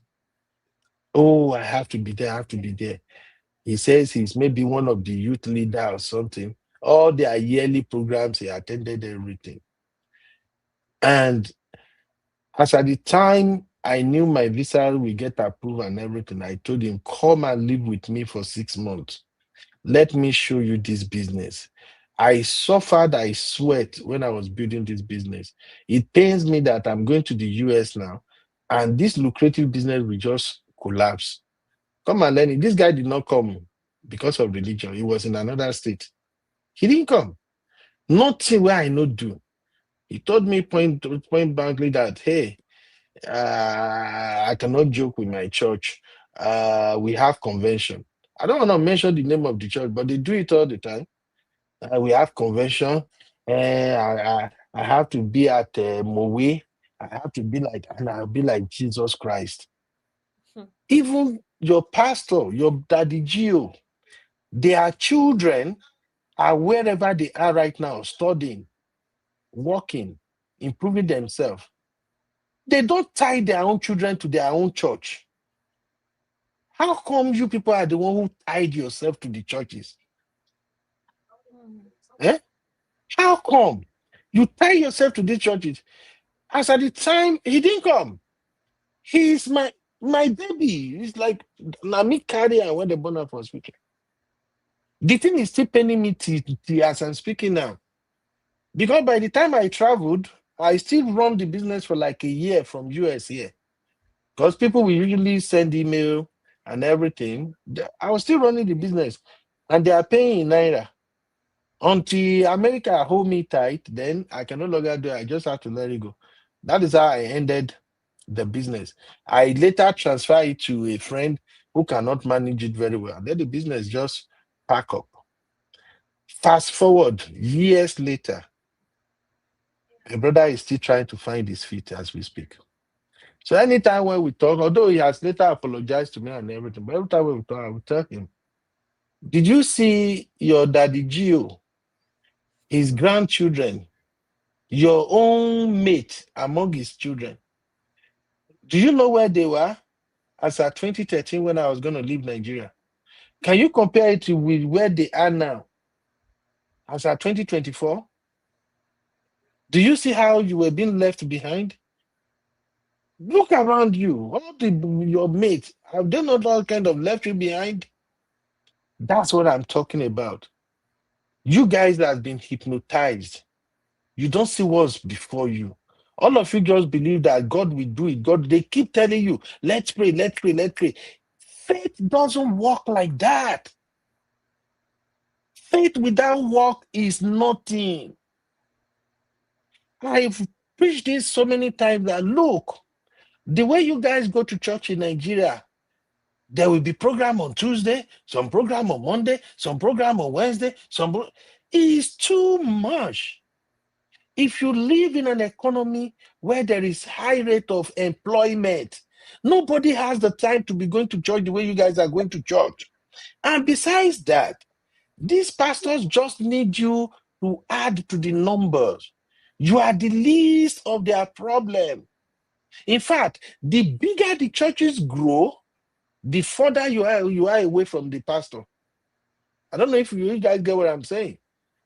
When the church started small, when your number is just maybe about 60 worshippers, pastor can definitely see almost everybody and recognize them. But as the church is growing, more richer people are coming in. Even your own seat, where you sit in the church, it will be they will begin to push and go back, go back, go back, go back. Later, you will discover that when that church grows to a point whereby you now begin to have this, our church has 1,000 capacity. You, where you remember, we start with them. If God no bless you, may you day rich. They're not going to even see you. Even when you first say, I'm not going to church again, nobody say your papa at that time. That's why I always tell people that work on yourself. Your service is to God, not to pastors. There's a guy that I hired also when I started my merchandise business in Nigeria. He was my manager, very trustworthy guy. In fact, when the guy called me, earlier this year, and we spoke on video, and I saw how he emaciated. I can't hold it back. I was tearing. And my wife was like, babe, what's wrong? Because my wife know him too. This is a huge guy, well-built guy, broad-chested guy. Now, when you see him, he's so skinny. What happened? I brought this guy to Lagos. I say, manage this business for me. You are the only person among all the people that have worked for me. You are the one I trust that you can handle this business. This is millions of dollars business. And the moment he stepped into the business, everything changes. The business was picking up. But guess what happened? The pastor of the church, because I have to pull him from a northern part of Nigeria to Lagos. I have to tell you have to come down to Lagos. But the church where he's worshiping at Nasarawa, the pastor was calling him back about, only God knows whatever the pastor told him. The boy just started me, boss, I have to go back, I've been commissioned in our church. I play a lot of role, don't worry, sir. But I have to go back. I'm like, what? You haven't had a job since I left Nigeria, and you finally had a job that pays salary. Everybody that have worked with me, call any of my staff, ask them. I know they owe person salary. I've been hiring people now all the way back to 2010 when I started my first consultancy business. I know they owe my salary. My staff, they know me. I would rather not chop than owe you salary. So I look and I'm like, you have no work for this long. I spent money, I did everything to bring you to Lagos. You are doing a fantastic job. This business is beginning to be profitable. I have to rent an apartment for staff. And suddenly your pastor is calling you, and you have to go. And this is a guy I trust. Even as I follow you talk now, I still trust him like there is no tomorrow. He's like my brother because this guy is so freaky honest. He's so honest. When he was in Nasarawa, one of the jobs they gave him was to manage a school. That school was dying. As soon as they gave him that school, he managed that school to the point that the school is beginning to get more students and everything. But guess how much they are paying him? 25,000 naira a month. So, but as soon as this pastor kept calling, it be like juju. He just come in, say, bros, don't vex. I think by next week, Thursday, I have to go back. And there is this youth program that is coming. And if I'm not there, the pastor is saying he needs me real bad. Even the church members, everybody has been calling. At the point I told him, is it your girlfriend? I know you live in this place for a long time. If it's your girlfriend that is there, that is actually dragging you to want to go, don't worry, we can move your girlfriend to Lagos. You have your own apartment, everything. We say, no, sir, this is God's work. And I don't want to underplay God's work. That's how he left. I have to shut down that business after he left. Those are, you've heard me here several times when I would joke and say, there was a time after I do 1-2 business in Nigeria that crashes. The thought I want to go invest in Nigeria, my wife pulled her money away. I don't know if you guys have heard that joke from me before. Yeah. Because after that guy left, nobody could manage the business the way I want. I started running at loss again. And this is a distribution business. You know how distribution business work. When you buy in bulk from companies and then you distribute to retailers, it's a capital intensive business and the gains are usually small. So it's when you sell larger quantity, then you see the gain. As soon as the guy left like this, the remaining 3 staff, they were just doing whatever they want to do on their own. So I'm like, well, I can't be running into loss. Even though as at that time, I started that business with 10 million naira, besides van, besides vehicles where I buy and everything, besides store and all of that, besides paying registration to all these companies that are producing Indomie. In fact, it was so crazy. But I'm just like, you know what, let it go. But the point I'm trying to make is this. They have some brainwashed a lot of Nigerian youths that the doctrine they put in them is actually stopping them from growing. And you have to talk to them before you can get them out of that shit. I've helped so many youths in Nigeria pay for classes, pay for trainings, pay for anything, because I'm from the street. I know what it's like. If you are smart, you are brilliant, but there is no that small push. Maybe you want to do a training. That training just costs like 60,000 naira. But the money no day. I know what it feels like. So for me, when I see all of these youth that are serious and they just need that small push, I just say, wait till they there. After all, this is the covenant I made with God, that God, if you pull me out of this poverty, I will always help. But then, once you help them, the next thing you see, now church excuse, we have a church program. The thing they annoy me, like, they swear for Nani. But anyway, just to close this out, pray for people in Nigeria. Many worshippers in Nigeria, they are under bondage and they can't see it. You see people in Nigeria who cannot eat. Their children don't even have what to eat, and they will still carry money to go and drop for their pastor. That is BS as far as I'm concerned. If Jesus Christ himself can come down and talk to you, he will tell you to take down your money and go back and feed your family. They have hypnotized, not all of them, but with what I'm saying, it's not looking ordinary. They have so hypnotized Christians that some of them, nothing where they don't go so for church. There was a video making around one time where one woman went to their house and carried the plantain. I don't know if you guys saw the video. The plantain where the husband suffer, carry come house, say they go eat everything. The woman carry the plantain, go so on for church. Now if the husband go church, go grab the plantain, carry and come back. He go inside church, go carry the plantain. So please, where are we going with all this religious madness in Nigeria? You see everything that is happening in Nigeria right now? People buying, kidnapping, banditry, everything. Every Sunday, our Christians, they are still dancing as if nothing is happening. Everybody is dancing. The pastor wants you to just forget everything. Yet our people did not realize that the more you have this insecurity, the more people cannot sleep with their eyes closed, it will somehow affect the economy. You can travel now. Your pastor won't go Abuja now. Yeah, he don't enter plane. You church member, can you enter plane? And yet your pastor, when they enter plane, you are expecting that pastor to speak about how many motors used to stop along the road. I've never been to Abuja, but there is this road from, is it Kaba Abuja road or something? That road is like terrorists they don't build station for that road. Every time I see video from that road where commuters they go park, say, hey, bandit don't they operate for frontal.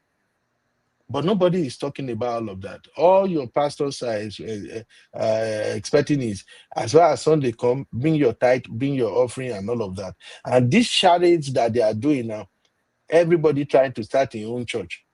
That is why you can never get them to unite. You can never get them to come together and say enough is enough, because they are fighting for their own pocket. That's my final take, Abby. Thank you, everybody. Okay. Oh, this is crazy, man. I know my day. Now final take. Everybody have All a right. Thank you, Gary. Everybody have a good night. Tomorrow we're going to have political roundtable. Show up for political roundtable tomorrow. Let us discuss whether we still have a country or whether France has finally taken over our country. Thank you to all the panelists. Honey, babe, I love you, Mama. Would you be my guest if I do Recap Central tomorrow? You have Recap Central tomorrow? If I'm not sure if I can manage. Would it be my I think Pella and Jarvis? It depends on what time you will be starting anyway. It will be after, of course. I will finish my political roundtable on time. It's just gonna be maybe 1 hour 30 minutes. Hey! Unless people, I know Sister Omoye might be here tomorrow. If Sister Omoye is here and people are interested in them, maybe it can stretch. But without that, maybe 1 hour 30 minutes or 2 hours maximum. Uncle Ben, if you do 1 hour 30 minutes, I'm going to beg Sissy for you to have first class tickets to Barbara. I'll convince her. Really? Yes, sir. Okay, now I'm motivated. To Barbara for you. I'll fight her. I'll fight for you. all right. That's a deal. Now when you don't talk, I'll do 1 hour 30 minutes. So Bora Bora, here I come. Yeah, girl. All right, bye everybody. Sister Oyi, thank you very much. My Misty, thank you, Misty, for being here. Sister Natu, not for the Sister Natu say, my pastor hired a guy. Let me see. My pastor hired a guy on Niger to work in his real estate company. And the guy started giving an excuse of that he can't work because of church. My pastor fired him.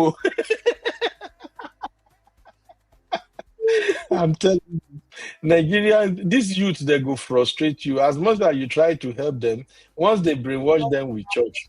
And you know what's even more sad, Uncle Ben, is that at least the pastor should create employment in a way. If you're going to take, do you know what I mean? Like, someone is cleaning the church for free, all of those things, when you know that there's unemployment in the land, at least create employment. The pastors can't create employment because they know the environment is not conducive for business. Let's not deceive ourselves. Anyone who really knows normal job, you don't want them to work. Anyone who really know how business works. Business thrives in a free economy where there are enabling environment, you have good infrastructures. But with what we have in Nigeria right now, it's so crazy to run business in Nigeria. Honestly, some of the business you can run successfully in Nigeria is in the service industry. But if it comes to production, you can't. When I was running business in Nigeria, the amount I'm spending on gas alone. Uncle Ben, but you're overthinking it. I'm talking about all these ones where they'll say someone that is a media team now for the church. Or maybe they give her money. Someone that cleaning. Imagine, for instance, let's use like Redeem Camp. Look at how large that camp is every time they go to camp. Imagine everybody there that works is paid and they're not just doing it as this is my. And maybe they are paying them. They are paying them. I'm not aware of how they are. Some of them, they're not paying them. But you get my point where they can create employment using these people's talents. But it's always use your talent unto the Lord when you know that they also can't feed. Something has to feed. It's only a man that can feed, that can use his talents freely like that. When you know they cannot feed, there should be an incentive, I think. That's my opinion anyway. Absolutely. Thank you, my dear. Have a good night. Good night, sir. Have a good night. I love you, Mama. Thank you very much for all you do. Thank you, sir. Bye. We rise. Learn the skills, we go online. Uncle Ben will show the way we shine. Create your dream. Build your life. You'll be MC, it's our time.